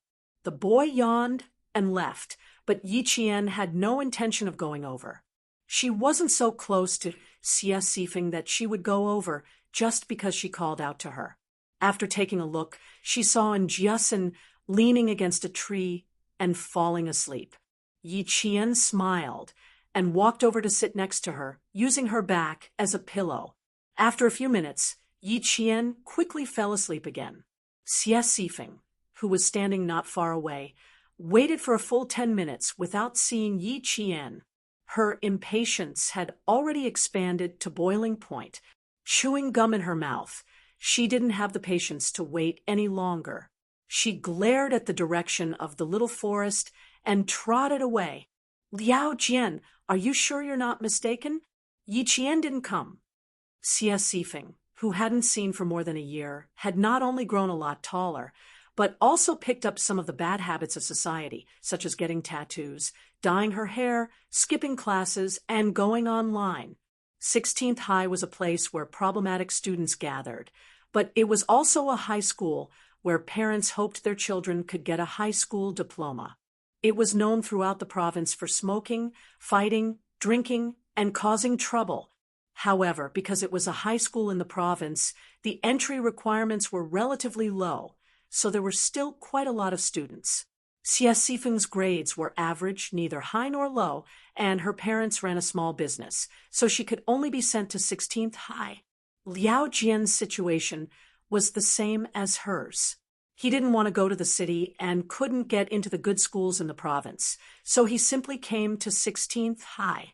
The two of them were classmates, and their relationship was even better than when they were in junior high. They often skipped classes and went online together. I'm so hot that my throat is smoking, but I still haven't seen her. Because of their close relationship, Xie Sifeng's tone wasn't as good. She glanced at another boy from the provincial high school and said, angrily, "You're from the provincial high school yourself. Why did I have to come all the way here? What a disgrace." The man was none other than Luo Ran. He could tell at a glance that Xie Sifeng was just a loafer like him. Seeing that she wasn't polite at all when she spoke to him, he glared at her fiercely. "Be more polite when you talk to me. Even Liao Jian doesn't dare to speak loudly to me. Don't think that I won't dare to hit you just because you're a girl." When Liao Jian saw this, he quickly tried to smooth things over. "Brother Luo, don't argue with her. She's just a straightforward person. Let her do things for you."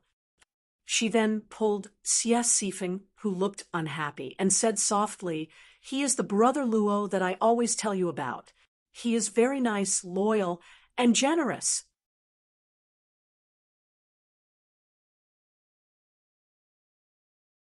If you have any problems in the future, you can always look for Brother Luo. You can never go wrong. Luo Ran was overjoyed by the flattery, and Xie Sifeng's attitude also changed. "I say, Luo Ran, you've been complaining all day. Now that Yi Qian is back, why haven't you come up with any plans?" After searching for a while, Yao Jing finally found Xie Sifeng. When she saw him, she looked at Xie Sifeng and pretended to be enlightened. She joked, "No wonder you didn't even look for Ying. It turns out that you found another beautiful girl. She's from the 16th High School, right? It seems that the 16th High School is really a place with good feng shui. It's full of beauties." Luo Ran waved his hand impatiently. "What nonsense are you talking about? Yi Qian didn't take the bait. I asked her to call for help just now, but she didn't even give a damn. How about this, Brother Luo? I'll try again tonight. I won't look for her directly. I'll look for Ying and ask her to come out while I'm at it." Xie Sifeng was a spineless person. When she heard Liao Jian's words, she recognized him as her brother. Now, she knew to go with the flow and try to strengthen their relationship.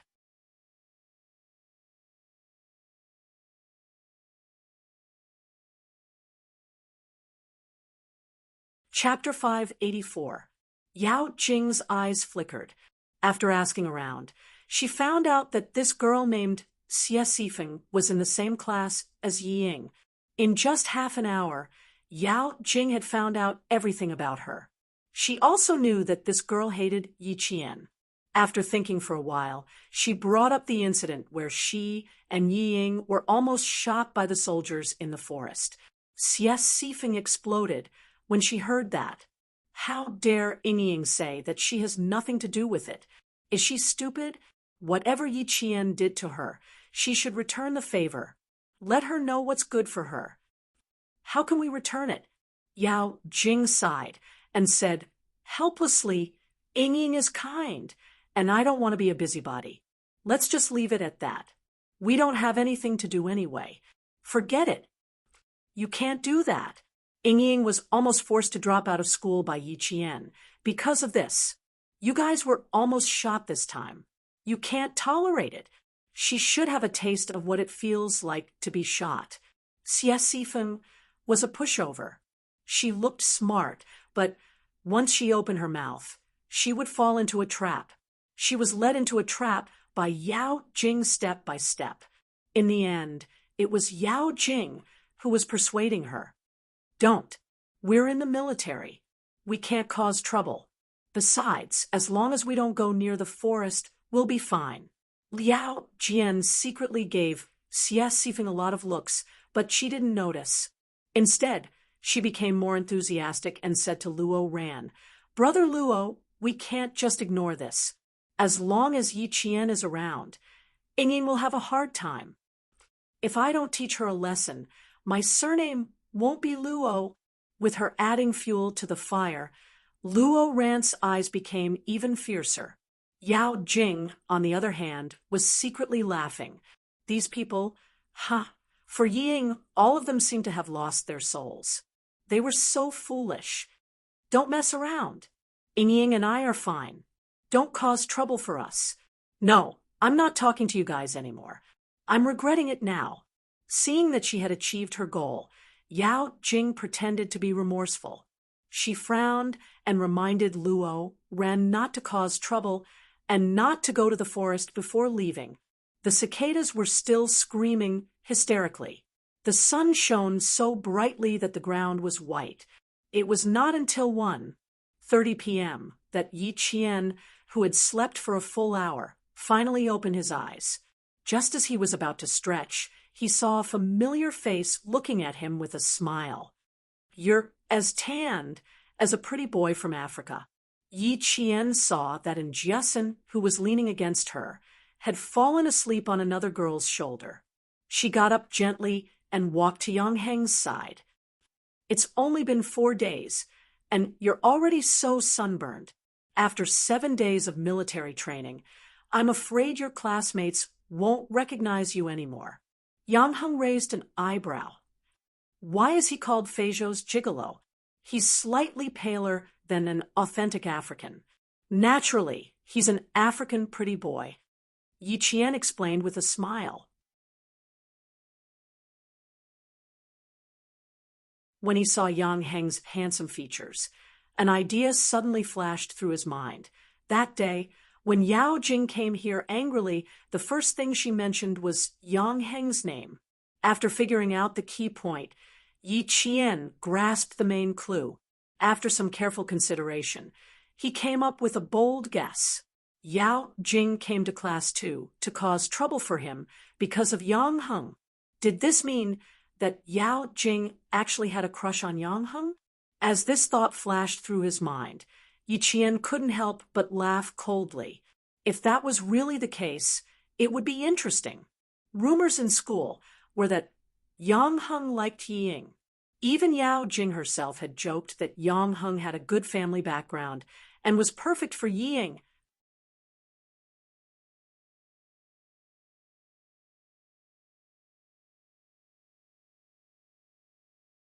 Chapter 585.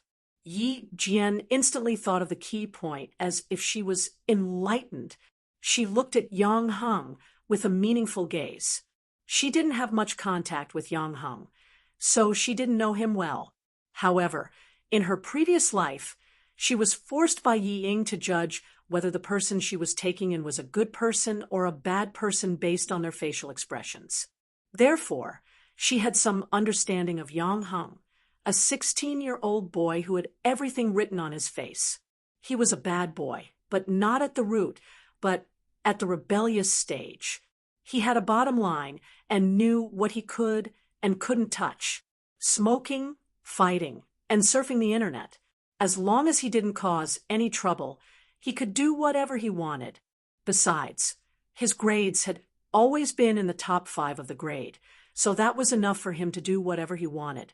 In school, Yang Heng was a boy that the teachers didn't have to worry about. He was polite, motivated, and serious. As for what happened outside of school, sorry, but as his parents, they didn't manage him well. The teachers could manage him, but at home, his parents would. After listening to Yi Qian's laughable African gigolo, explanation. Yang Hung touched his face and laughed. Am I really that tanned? Looks like I have to learn from you girls and put on some sunscreen. It's too late for that. It was almost 2 o'clock, and the students started to wake up. Yi Qian pointed to an empty space in front of him. Do you have something to say to me? Let's talk over there. There are fewer people.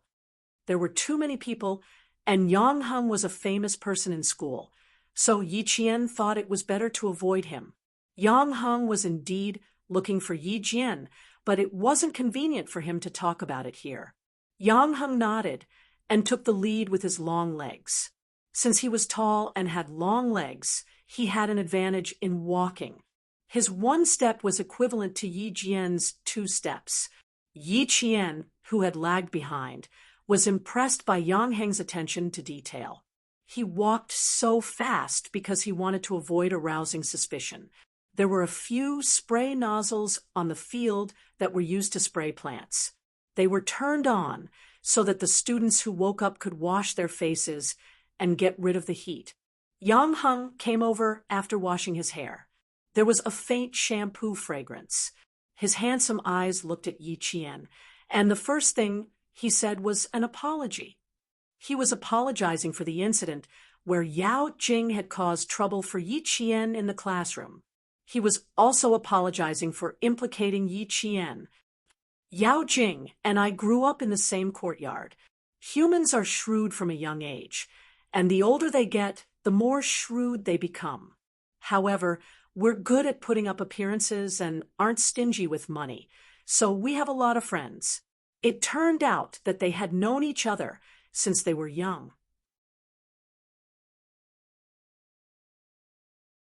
No wonder the two of them looked so casual when they were talking during the basketball match.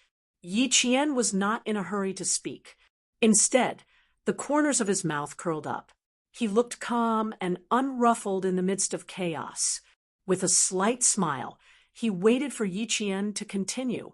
She has a lot of ideas and schemes. She seems to be righteous, but she knows how to protect herself.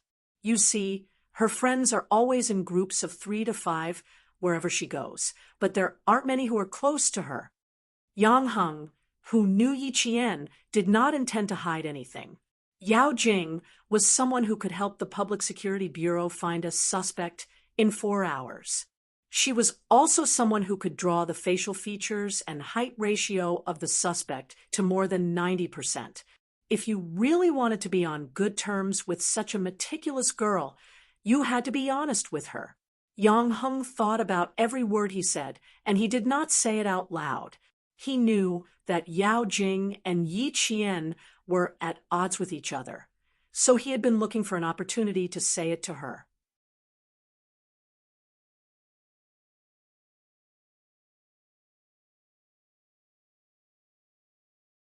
Chapter 586. His handsome features revealed a hint of seriousness, and even his voice deepened. Yi Ying and Yao Jing seem close, but based on my understanding of Yao Jing, it's not as simple as it seems. Saying that they're good friends doesn't seem right.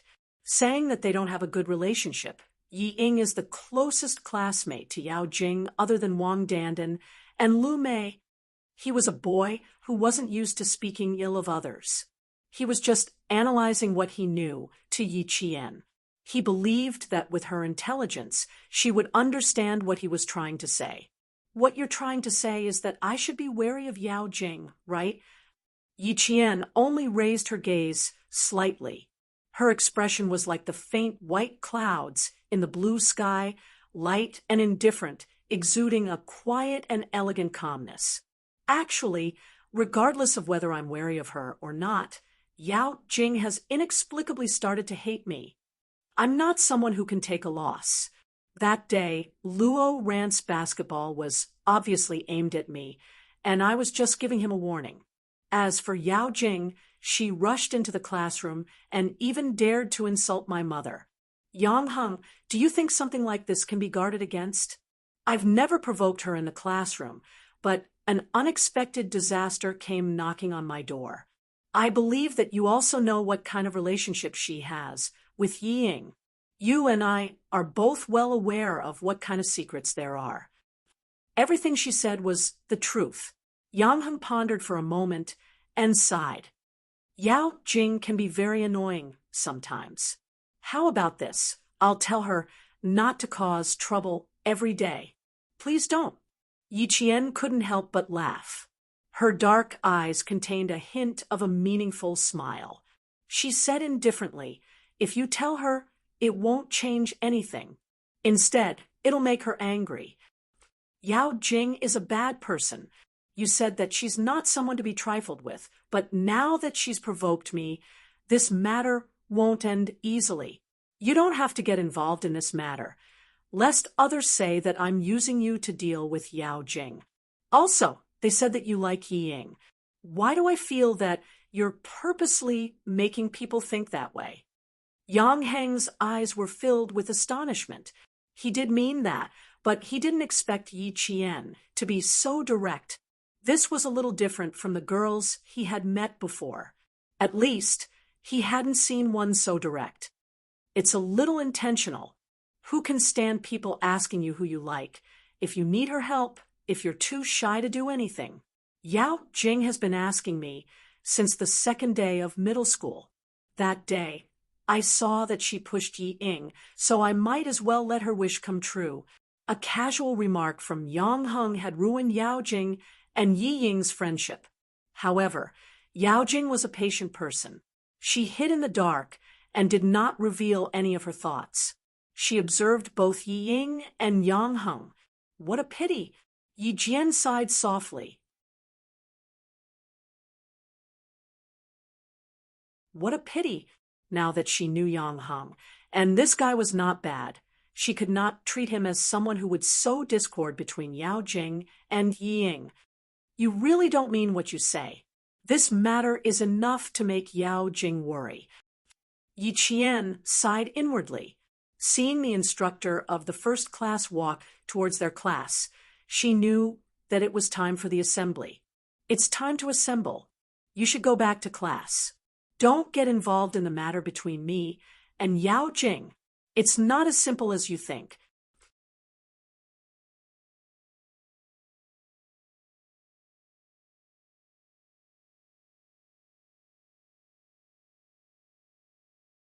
Chapter 587.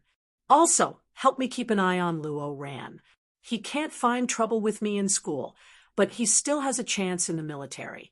Help me keep an eye on him, so I'll be prepared. Yang Heng's thick eyebrows furrowed. He remembered that Luo Ran had been close to a boy from 16 High these past few days. He whispered, Yao Jing just looked for him, and he's also close to a boy from 16 High called Liao Jian. Be careful of Yao Jing. I'll keep an eye on Luo Ran for you. Based on his understanding of Yao Jing, just as Yi Qian said, she wouldn't give up so easily. Now that Yi Qian was also back for military training, it wouldn't hurt to be more careful. The whistle for assembly sounded, and the students who hadn't yet woken up yawned as they ran towards the assembly point. The white sunlight was still blinding even at 2:00 in the afternoon. Yi Ying washed her face with water that was a little warm from the sun.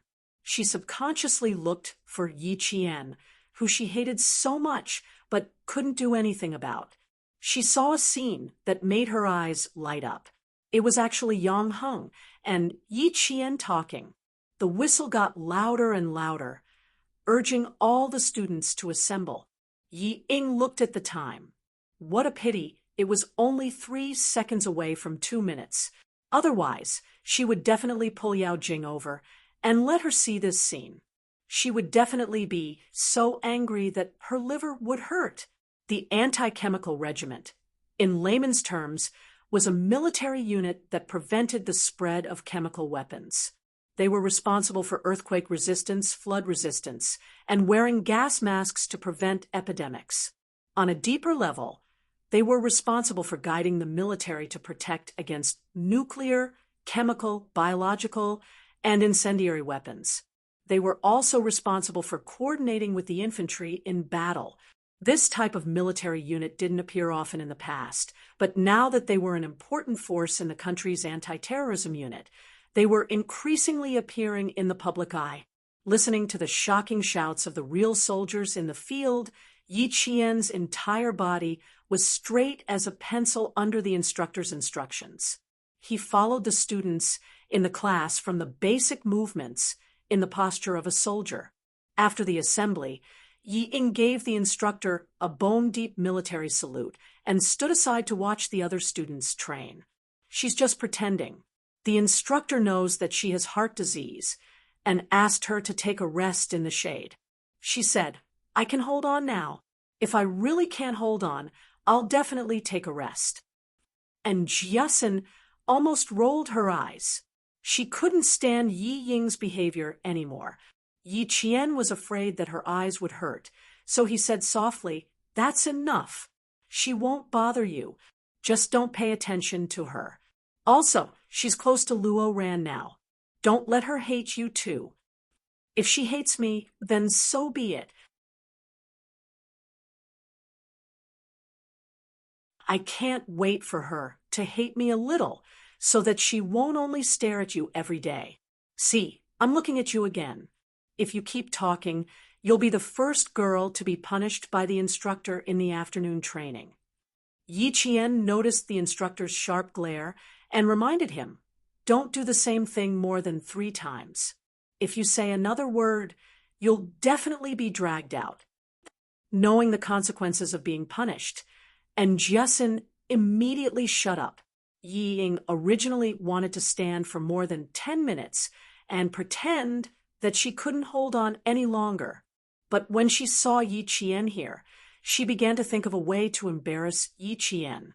From the moment she stood at attention and relaxed, her gaze never left him.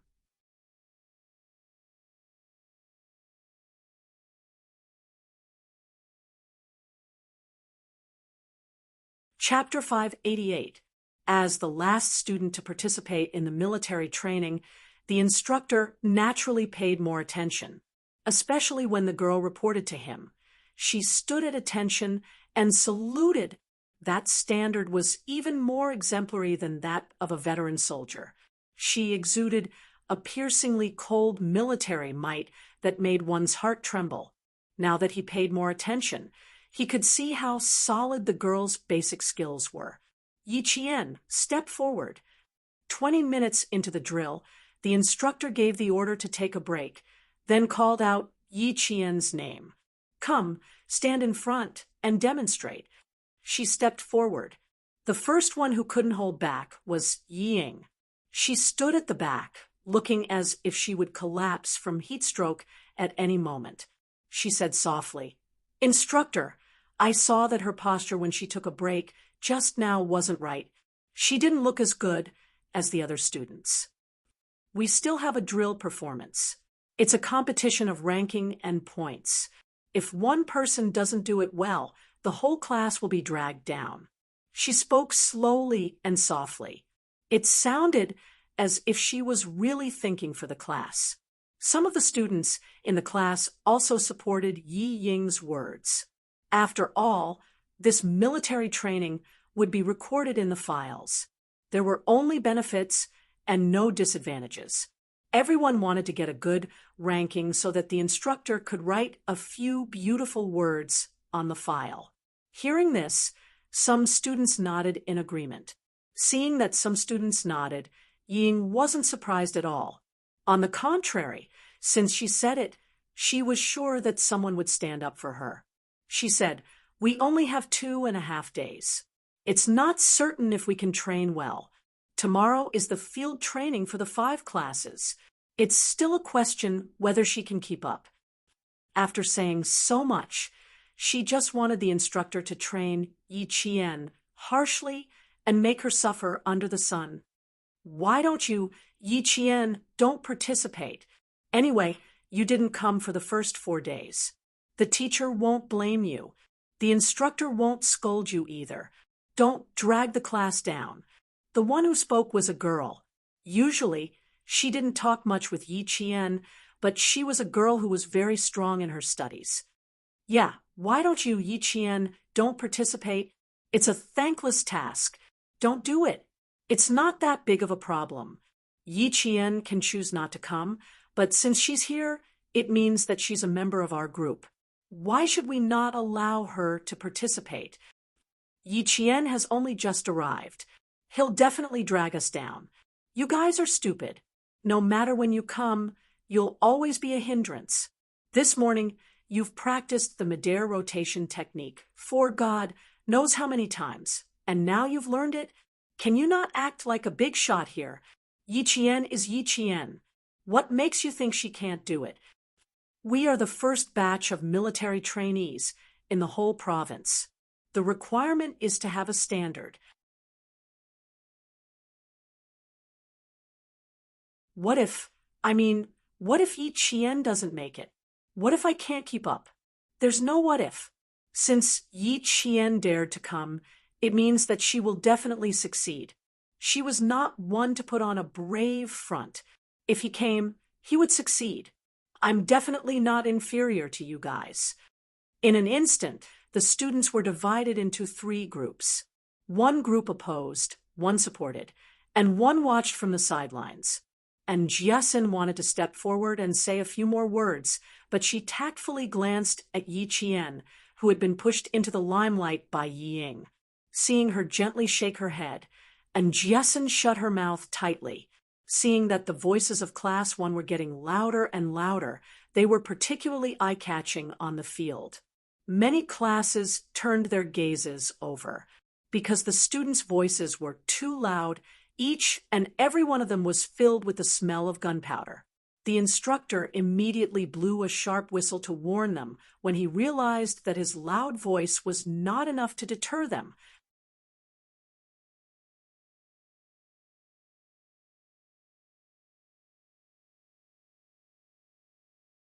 Chapter 589. The sharp whistle made the instructors of the other classes immediately stop their training and rush over to support their comrades in order to control the students who had suddenly become agitated. The political instructor also rushed over. These students were all important targets to be taken care of. During military training, it was fine if they fainted from heat stroke or suffered some minor injuries, but if they started fighting right under the eyes of the instructors, the situation would become serious. Yi Qian didn't expect that Yi Ying's few words would cause such a scene. Yi Ying was also quite surprised that a few words had such a big effect. Her original intention was to let the instructors teach Yi Qian a lesson and embarrass him in front of the class. Who knew that it would cause a group argument in the class? Look, some of the boys were even about to fight. Yi Ying's eyes flickered, and she walked over obediently. Do you see, Qian? I said before that you want to fight with me. You think you're worthy? Amidst the quarrel that grew louder and louder, she laughed softly. What do you think? Do you like this kind of welcome ceremony? You definitely won't like it, but I like it. How pitiful. You'll definitely be the one who gets scolded the most when they start scolding you. Do you think you'll be accepted by the students just because you're back? Yi Ying's smile became even more smug. The arrogance between her brows was just like in her previous life. On the first day of military training, the principal and provincial leaders emphasized that the results of this military training are very important.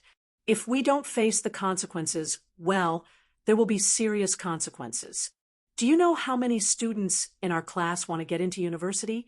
Do you know how many students are worried that if something goes wrong during this military training, it will affect their college entrance exams? Do you know? Ignoring her made her even more arrogant. Yi Qian tilted his head and lowered his gaze slightly. He looked at Yi Ying, who was half a head shorter than him, and looked down at her with a condescending gaze. She raised her eyebrows slightly. Her smile was calm and composed as she said indifferently, "You really know how to worry. Shouldn't a patient with heart disease be resting properly? You're always scheming about this and that, and sowing discord. Aren't you afraid that your heart will get tired and go on strike? Yi Qian knew that she didn't have a heart condition, so he deliberately said those words. He admired the way her face changed from anger to anger. He smiled coldly and said, "Think about it carefully. Every time you've schemed against me, have you ever succeeded? It seems to have never happened before." This really made Yi Ying's heart ache. It was precisely because he had not done it even once that she hated him. The more he hated him, the more he wanted to teach him a lesson.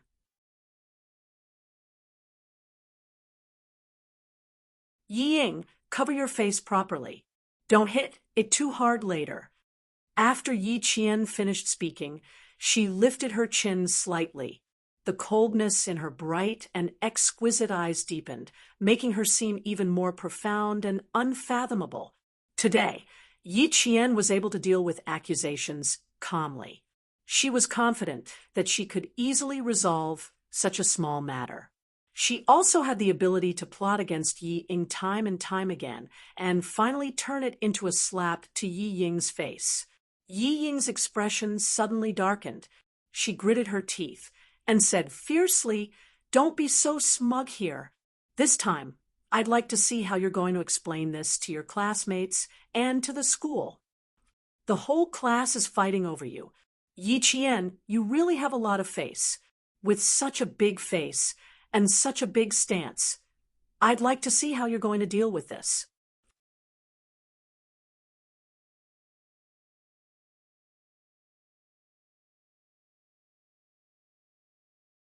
Chapter 590.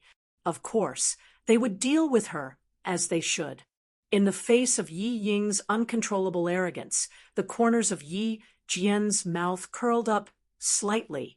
The coldness between her brows was as if she was preparing for a battle. At the same time, it made her brows look even more beautiful, but at the same time, it also revealed a cold hostility. "Do you know why I didn't step in to stop you?" Looking at Yi Ying, who was still waiting for her to be unlucky, her smile was also dazzling. "Because I'm not the one who started this. It's you. In the army, a team, a group could not be separated, let alone destroyed." Yi Ying had obviously made a big mistake, but she still thought she was infallible. Yi Ying was too inexperienced. So inexperienced that she did not want to make a move at this time, because there was no value in making a move. At this moment, Yi Ying's faintly proud face suddenly revealed a trace of panic. She wanted to ask for clarification, but she saw Yi Qian walk to the instructor's side and say something. The instructor actually nodded slightly. He, who never smiled during training, even twitched the corners of his mouth. It was obvious that he was smiling at Yi Qian. The slight panic she felt at first really expanded now. Not only did she panic, but she also had a faint bad premonition. "Yi Qian, what was this wretched girl trying to do? She hadn't even been in the army for 2 hours. How could she make the usually strict instructor smile? Perhaps it was because of the hot weather, but the boys and girls were all hot-tempered. Yi Ying threw out a fuse and immediately ignited the fire in everyone's hearts. Even the instructor's sharp whistle didn't stop, although the students from the other classes were ordered to rest on the spot by their instructors. Some busybodies still came over to watch the commotion. Luo Ran was one of them. When he heard that the quarrel was because of Yi Qian, he also raised his voice. "She's obviously here to drag the class down with evil intentions. You bunch of idiots, you've all been fooled by her." Applying for leave means that your military training score is 0. Yi Ying from your class has a heart condition. Originally, she applied for leave too, but in the end, she still came together because she was afraid that her military training score would drag her down. "You bunch of idiots. Yi Qian will also get points if she sneaks in. She's here to drag your ranking down. Do you understand? A bunch of idiots." When the political instructor saw this, he waved his hand, and an extremely unfamiliar instructor walked over. Without saying anything, he directly threw Luo Ran to the ground. With one hand pressed against the back of Luo Ran's head, from the front, Luo Ran's facial features were squeezed out of shape by this instructor.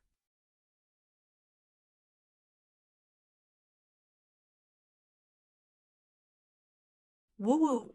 He still wanted to struggle, but in the end, not only could he not even make a sound, his entire body was suppressed to the point where he could not move at all. After this instructor made a move, the rest of the instructors separated the two groups of people who were quarreling. They stared fiercely at these students who were causing trouble without any team spirit. Idiots, he's right. You guys are just idiots. Yi Ying was overjoyed. Even the instructor said so. Yi Qian, before the joy could reach his face, he heard another instructor scolding. Looks like I've been teaching you for nothing every day. I've been telling you guys to have team spirit every day. Everyone is tied to the same rope. The one who wants to cut this rope is your real enemy. Her joy instantly disappeared. Why did she feel like the real enemy the instructor was talking about was her? Yi Qian glanced at her, then followed the instructor to the political instructor. Yi Ying was the one who started this, but for the sake of the entire group, she had to step forward.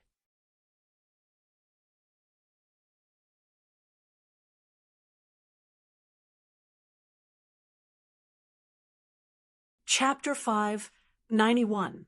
The instructor had a very deep impression of Yi Jian. A student standing in front of him was a soldier. He had never had such an impression before. Students were soldiers, unless they were military school students. The noisy scene was suppressed by a few instructors in a short while. The instructor stood in front of them with a cold military aura and a face as cold as water. His sharp eyes swept across the faces of all the students. All the noise gradually stopped, and finally there was complete silence. You said that the last student would drag the class down, right? I wonder who said that first. The first person to speak, please step forward. After suppressing the scene, the instructor spoke. His gaze was calm, but not a single student dared to look him in the eye. He silently used his military aura to intimidate all the students. At the same time, Yi Ying, who was standing at the side, trembled. She didn't step forward because she didn't dare to. Why? Why didn't things go according to her plan every time? Why did all kinds of situations happen? This officer didn't even know Yi Qian. All the students were arguing because of Yi Qian. Why did he look for her first and not Yi Qian? The bad feeling grew stronger. Yi Ying closed her eyes slightly, took a deep breath, and walked over step by step with determination. Instructor, I said it first. Because Yi Qian just enlisted today, I couldn't help but take a few more glances while I was resting next to him.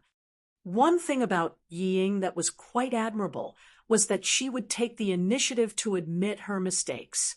Once she realized that something was wrong, she would immediately step forward to admit her mistake instead of denying it and trying to play smart to avoid it.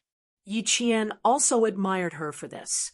After all, not everyone had the courage to take the initiative to admit their mistakes. The instructor didn't lose his temper immediately. Instead, he looked at her with bright eyes and asked in a deep voice, "What were your original words? Can you repeat them for me?" They were all students, not real soldiers under his command.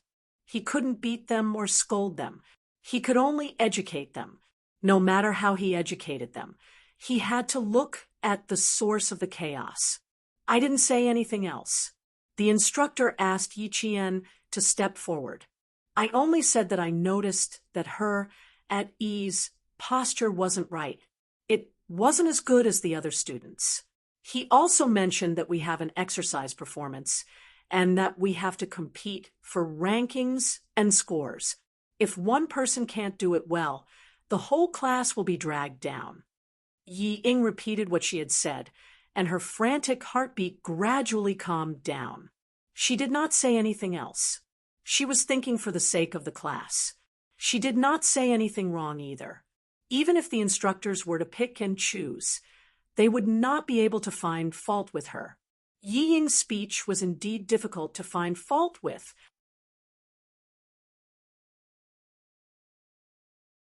Her IQ was indeed high, but she just couldn't meet Yi Qian. Once she met Yi Qian, she would try to find fault with him. In the end, she would be the one making a fool of herself. This was Yi Ying's biggest flaw. She couldn't tolerate it. Yao Jing's IQ was definitely not as high as Yi Ying's, but her advantage lay in the fact that she could endure and plan slowly, unlike Yi Ying, who jumped out at the slightest thing. After the instructor finished his question, he saw the instructor nod lightly, confirming that Yi Ying had indeed said that. "Student, your intentions are good, but the bad thing is that you shouldn't have made rash comments when you didn't know the truth." The instructor was also a man. Although he was meticulous, he could not see through Yi Ying's thoughts. Instead, he criticized her. Even if you really saw something wrong with her, you should first report it to the instructor. Don't use your rash judgment to elevate the class's reputation.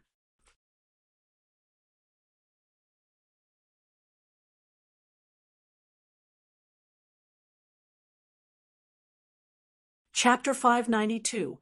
You are a team. One person can't represent the glory of the team. What you said seemed like you were worried about the class, but have you thought about the consequences? This kind of criticism was extremely light. In the army, it was no different from giving pointers while eating. But to Yi Ying, as long as it was because of Yi Qian, any kind of criticism was a great humiliation to her. She couldn't accept it. Her eyes reddened, and she immediately said, "I'm sorry. I was too impatient and didn't think of the consequences." "It's fine as long as you don't do it again in the future. Return to the team." The instructor saw that she had a good attitude and took the initiative to stand up for her, so he didn't have a bad impression of Yi Ying. He knew that there was a student with a heart disease in Class 1. After returning to the team, Yi Ying lowered her head and wiped her tears.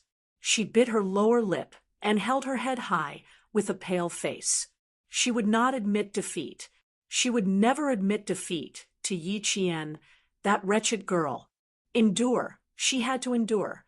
Yi Qian wasn't surprised by her behavior. A smart person would immediately find something to their advantage after realizing that they were wrong.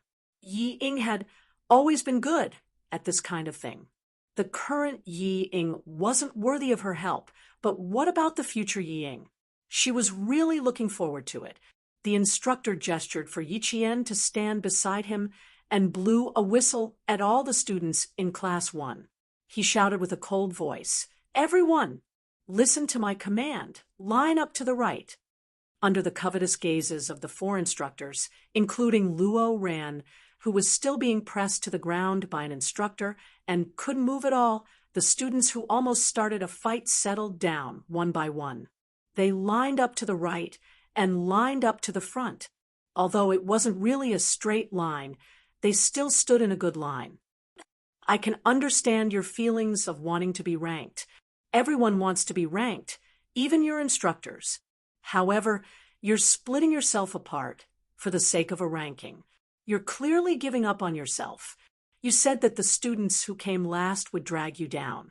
Come, instructor, call those male and female students who had the most objections over here. I'll review their results. What do you think? The female student who first voiced her opinion, come up as well. Since you can see the mistake in the at ease posture, you must have done a good job yourself. Come up together. In the army, what mattered was real ability. If you were capable, you could be arrogant. If you were not capable and still had the loudest voice, then you had better be obedient. Before you entered the army, it didn't matter what kind of army you were in. Once you entered the army, the first thing that mattered was obedience.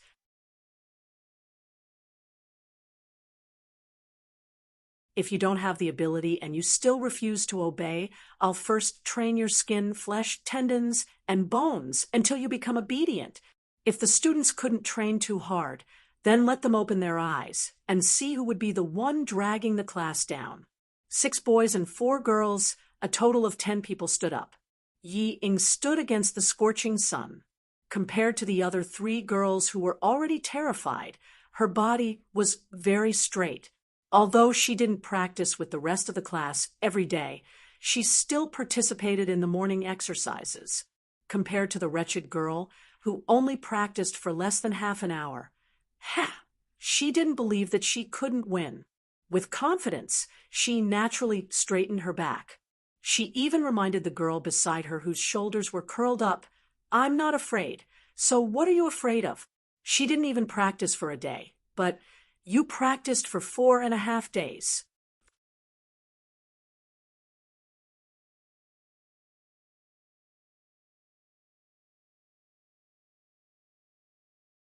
Chapter 593. The girl didn't answer. She wasn't afraid that she wouldn't be able to walk well. She was afraid that she had only said a few words, but the instructor had heard everything and even called her out.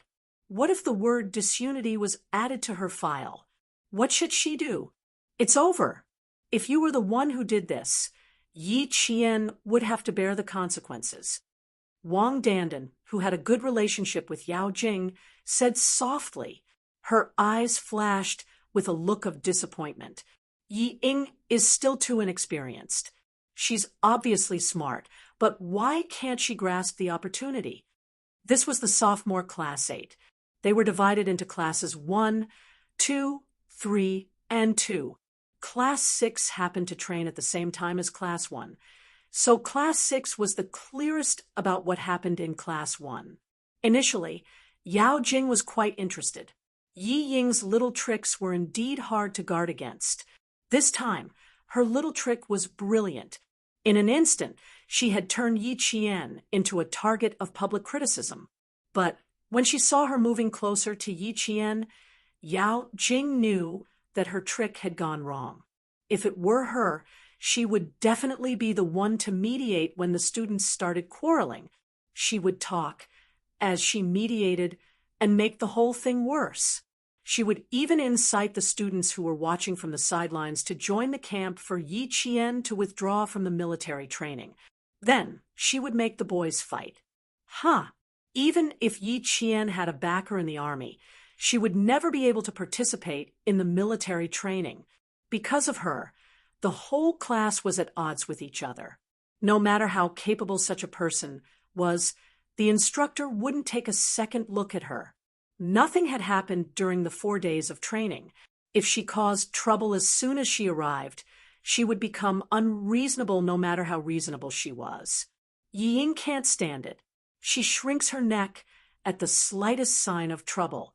It's okay to let her come up with ideas, but don't count on the people beside her.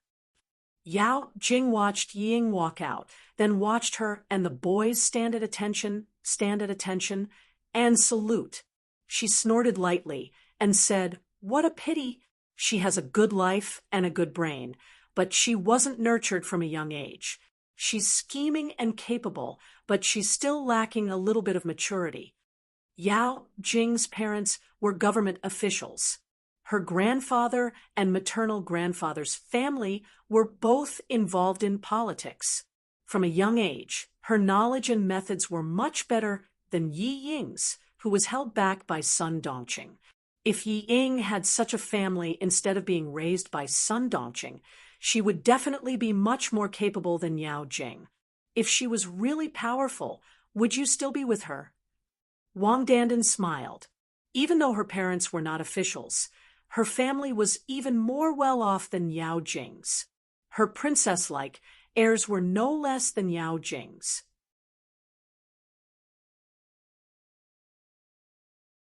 Seeing how Yi Ying walked so elegantly despite not having much training, Wang Dandan couldn't help but sigh. It's not unreasonable for Yang Heng to like her. She does have some capabilities. I'm not saying that she can't do it. She's just a little worse than the 3 of us. However, Yang Hung has always liked smart girls with good grades. Yi Ying is just right for him. However, what she did not expect was that Yi Qian and Yang Hung were completely unrelated. They did not even know each other. Why would Yang Hung beat Luo ran up for her? She only knows how to fan the flames, but she doesn't know how to add fuel to the fire. If Yi Ying wants to bite down on Yi Qian, she will only injure her teeth. Wang Dandan was also a smart girl. Otherwise, she wouldn't have been able to hang out with Yao Jing. From the corner of her eye, she saw the instructor in the class walk over. She secretly pulled Yao Jing, who was deep in thought, and said, "The instructor is here."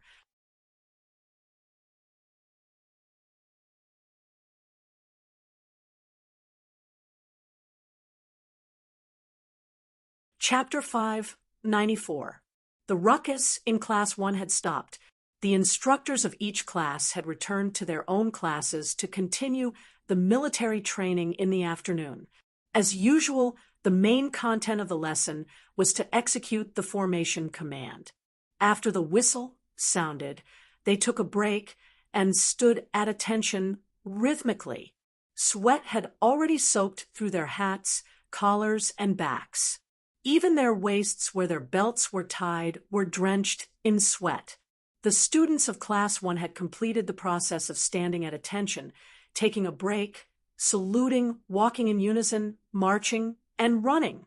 When the instructor called for them to take a break, the 10 of them, whose faces were flushed from the sun, let out a long sigh of relief. Fortunately, they kept up and didn't make any mistakes. Although there are big and small steps, it's not bad to be able to maintain the same pace. Walking in unison and marching in unison is a bit off from the formation. You still need more training. The instructor nodded slightly. He was satisfied with the results of the 10 students. As students, you're not bad. You can keep up with the formation. However, as a soldier, you're still too far behind. Yi Ying's tense expression relaxed a little after hearing that. As long as they passed, then Yi Qian, if he made any mistakes, he would definitely not be able to participate in the military training. The entire class would know that her participation was purely a burden to the class. With the lesson learned from the previous incident, Yi Ying held back even though she wanted to speak. If she spoke again, the instructor would be suspicious. He would think that she purposely stood up and said those words for the sake of the class to make Yi Qian leave. Yi Ying did the right thing here. If she spoke again, the instructor wouldn't be suspicious. He would think that she was wrong. After one of the boys saw that he had passed, he let out a sigh of relief and immediately said, "Instructor, we're students, not soldiers. So, you can't say that we're too far behind. That's biased. There are a lot of shortcomings. Didn't the instructor teach you that you need to report if you have a problem?" It was obviously an extremely unwise move to try to talk to the instructor who was in charge of ideological work. Just based on this point, I can give you a fail. It's fine if you're not convinced. In the military, you have to be convinced when you wear this camouflage uniform.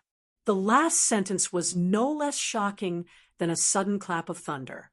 In an instant, the boy, who thought he had passed and was somewhat proud of himself, was so scared that his shoulders trembled. The instructor's stern gaze swept across all the students who were causing trouble. His face was even darker than before.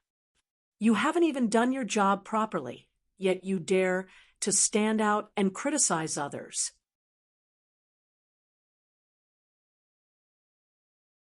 If you are the last in class and have the lowest grades, I can tell you that it's definitely not your fault. Yi Qian didn't say a word. He just watched the tutor scold the rowdy students until they couldn't even raise their heads. Yi Qian could understand why they got into a fight because of Yi Ying's words.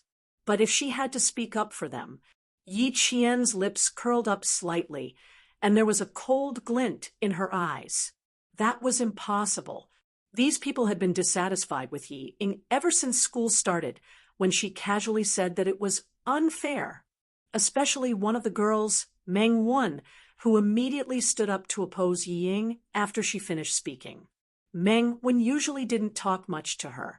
Usually, whenever the teacher called her name in class, Meng Wen would stand up and voice her opinion. She didn't have any opinions about learning to excel, but she shouldn't cause a ruckus at a time like this.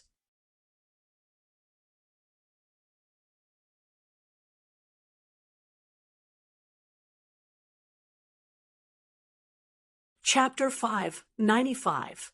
No matter how many glances Meng Wen gave him, Yi Qian maintained his gaze and stood motionless beside the instructor.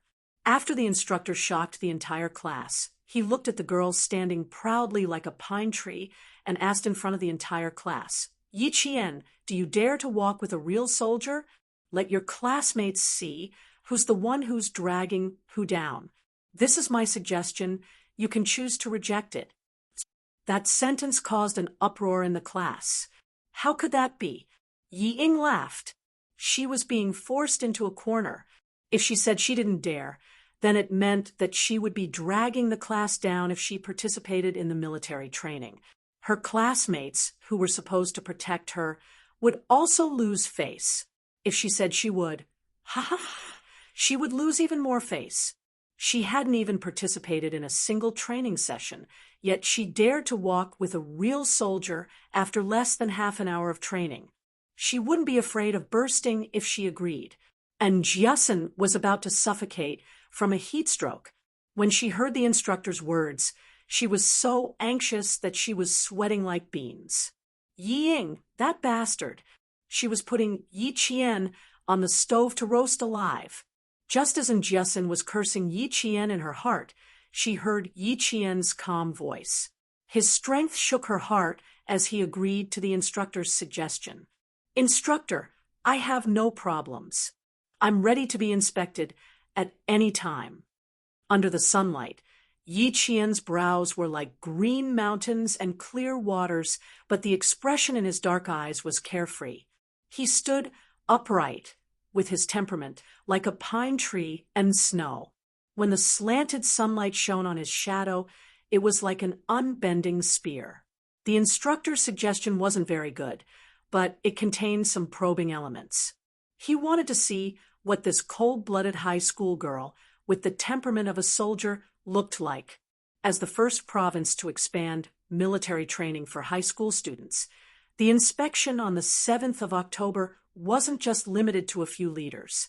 Even the capital's military district would send people over. For such an important event, it was necessary to select a top student soldier, flag bearer, leader, and speaker. These were the students who would represent the spirit of the entire student body on the day of the Grand Review. If Yi Qian was right, then she would be the top student and the flag bearer. How could the students who had not stepped out of school know what the instructor was thinking? When they heard Yi Qian agree in a voice that made their hearts tremble, they all looked at Yi Qian with different intentions. Exclamations, suspicions, worries, disapproval, all sorts of gazes fell upon him. Ultimately, all of them could be summed up into one meaning. Is Yi Qian crazy? How could she agree to such a suggestion? It was clearly putting her in a difficult position and putting her at a dead end.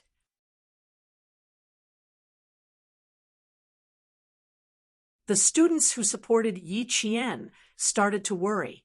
The class monitor, Lu Xin, walked out and shouted, "Report." The tanned instructor said in a deep voice, "Speak. Instructors, I think it's unfair. Yi Qian just trained for less than half an hour. How could she line up with real soldiers? Also, just now, he was referring to..." LV Sinwei paused. Yi Jian was referring to the instructor just now. Just now. The instructor said that the 10 students who have been training for 4.5 days are not qualified according to the standards of soldiers. I think the instructor's suggestion is unfair to Yi Jian.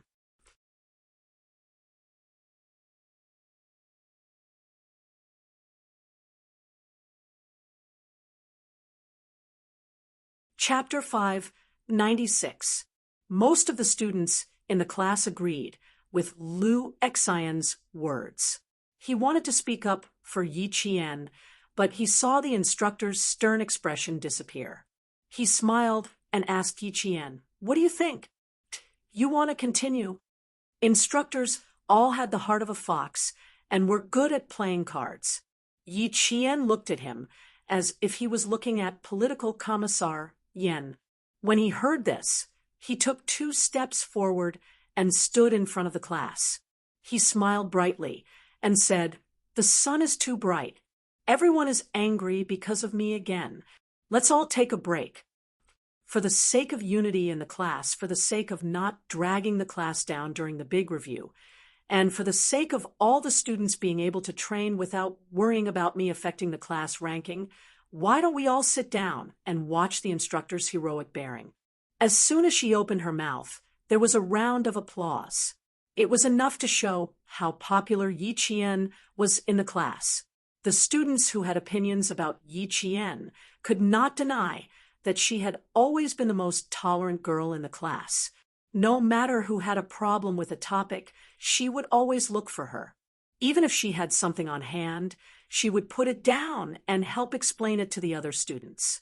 This kind of help was a silent help. At a critical moment, it could be seen that out of the 50 to 60 students, only 10 stood out to express their opinions. The instructor couldn't help but smile when he saw this. He said to Yi Qian, "Okay, we'll listen to your arrangements this time." After he finished speaking, he said to the instructor, who had a stern expression the entire time, "Go and gather the instructors of Class 2 and Class 3. The students of each class will rest for 15 minutes. "Yes." The instructor saluted, clenched his fists, and jogged away with his hands close to his waist. 2 minutes later, the 8 instructors of Class 2 and the 7 instructors of Class 3 were all present. They lined up neatly and stood in front of the students of Class 1. Yi Qian was ordered to return to the group by the instructor. His movements were swift and nimble as he returned to the group of 15 instructors. When it was 16, Yi Qian's voice was like the rising sun. It was full of vigor as he called out his own number, 16. Before it even started, a simple voice announced the impressive military might. That was a direct hit to the hearts of the students. It had the power to shake a tree. All the students in the class suddenly widened their eyes, and Yi Ying clenched her fists. When the instructor heard this voice, he knew there was hope. He shouted, "Attention!" Whoosh, whoosh, whoosh, whoosh. The uniform sound was like the wind coming from the camouflage uniforms. The indomitable soldiers used their military poise, instantly shocked the students in the class. On the other hand, Yi Qian's legs were pressed together, and his feet were accurately separated by about 60 degrees.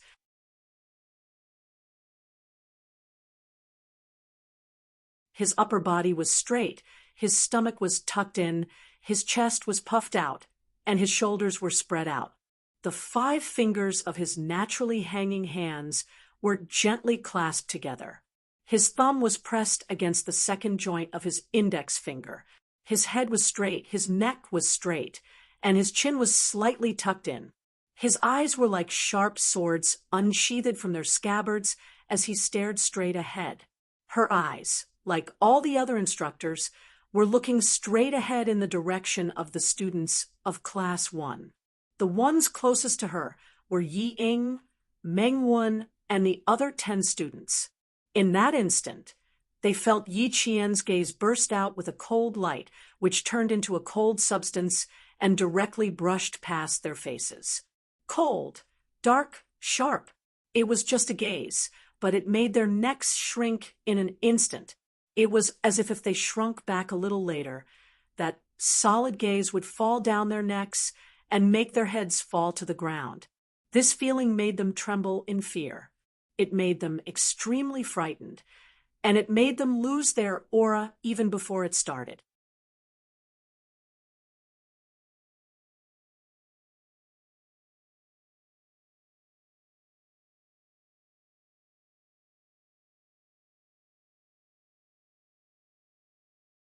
It's the one that won the National Outstanding TV Series Award. Yi Jian is even better than Chen Xiaomei. Yao Jing's expression turned cold. Dandan, if you still treat me as a good friend, stop praising Yi Qian. Let me tell you, I hate her. She's the one who made me unable to raise my head in school for the past few days. Yao Jing said through gritted teeth. The coldness in her voice made Wang Dandan narrow her eyes. Yao Jing hated Yi Qian, but that didn't mean that she hated Yi Qian. What's more, Yi Jian had become her idol in her heart. Okay. I won't say it. Wang Dandan smiled and blinked. Although she didn't say anything, her eyes were extremely bright as she stared at Yi Qian. She sighed inwardly. If only I could be like Yi Qian when I become a soldier in the future.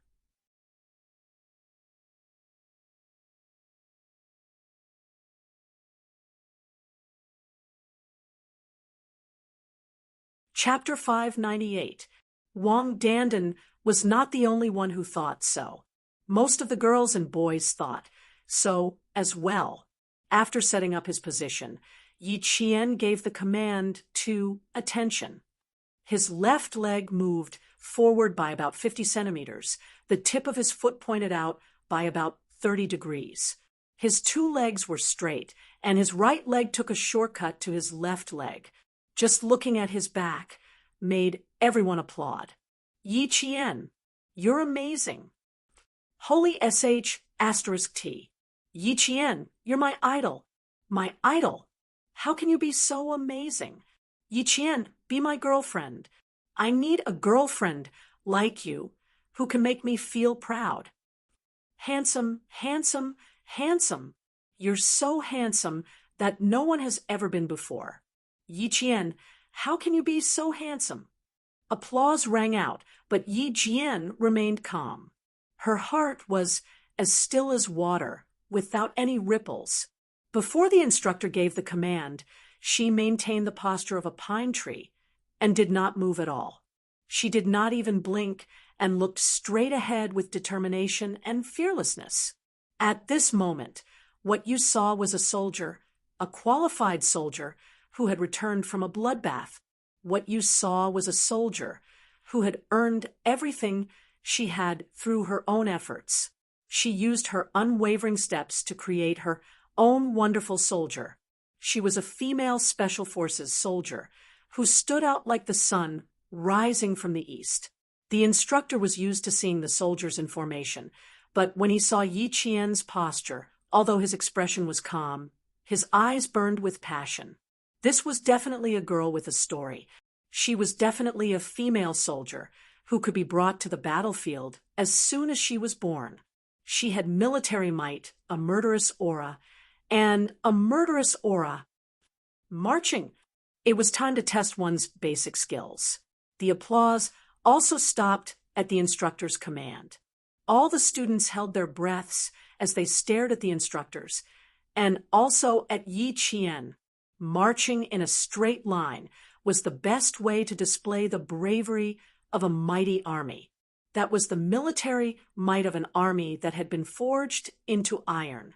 It was a sharp blade that had the bravery of an army. Yi Qian's aura changed again. It was no longer reserved, but completely released. His brows were filled with killing intent, and his resolute gaze was as cold as autumn water. It shocked the students so much that they held their breaths, not daring to let out a breath. Under the sunlight, her upper body was straight and slightly leaning forward. Her fingers were gently clenched together, and when she swung her arm forward, her elbow was bent, and her forearm was slightly horizontal. This movement seemed simple, but it was actually practiced hard. The bottom of her wrist was about 10 centimeters above the bottom button of her shirt and about 10 centimeters above her body. With a raise of her hand, Yi Qian immediately calculated these numbers accurately. Her left leg kicked out about 75 centimeters in front of her.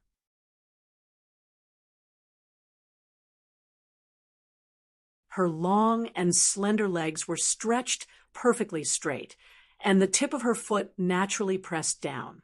She was about 20 centimeters above the ground, and when her entire foot landed on the ground, a pa sound was heard.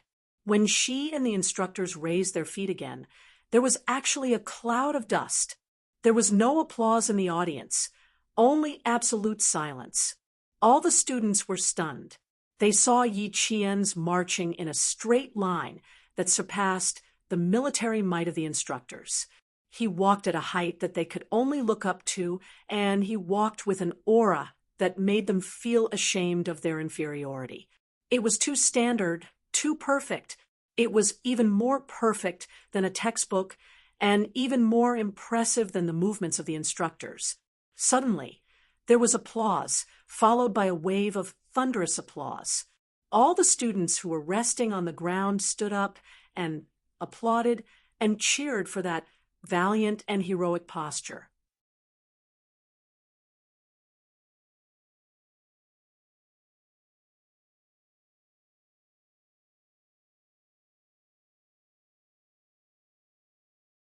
Chapter 599. Did you notice? Her camouflage uniform is the same color as the instructor's camouflage uniforms. She looks like a soldier and doesn't look like a student at all. I'm completely in awe of her now. Oh my God!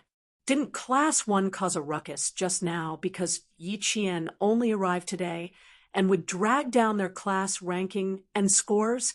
What a huge irony. Look at how well he's doing. So standard. She's actually a female soldier, not a student. She's amazing. So neat.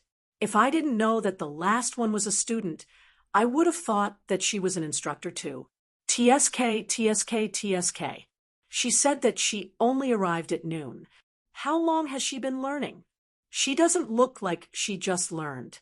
While the sophomores and juniors were discussing, the sophomores from Class 1 would have run over and carried Yi Qian if they didn't remember the rules. Yi Ying's face was as white as snow. She hadn't been exposed to the sun. Now that the color had faded, her face was paler than any other student's. Even her lips were pale. She looked like she was suffering from a heat stroke. How could this be? How could this be? She really didn't expect that she wouldn't be included in her calculations. Instead, she was in the limelight. The thunderous applause was all for her. All the praises were also for her. The students who were doubting Yi Ying just now all lowered their heads. They were so embarrassed that even their necks turned red. No, impossible.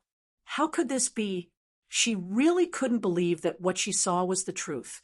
She couldn't accept the fact that she was humiliated even more.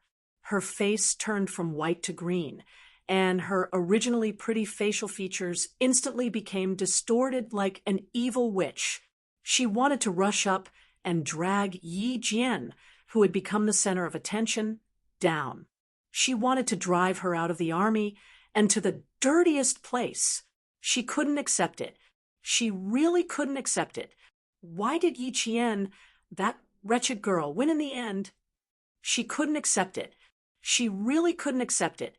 He bit his lower lip so hard that he could taste the rusty taste of blood in his mouth, but he didn't let go. He locked his gaze on the figure of the standing still while running. He saw the handsome figure that was not inferior to the instructors. He saw her under the sun, exuding a temperament that made him more and more nervous. Faintly, he saw the distance between them. How could this be? One had been beaten and scolded by him since he was young, the other had been cowardly and incompetent since he was young, and the other had been deliberately spoiled by his parents since he was young. How could Yi Qian be better than him in every aspect? When Yi Qian won the first round of applause from the students, the instructor immediately informed the team to send a small team over to maintain discipline.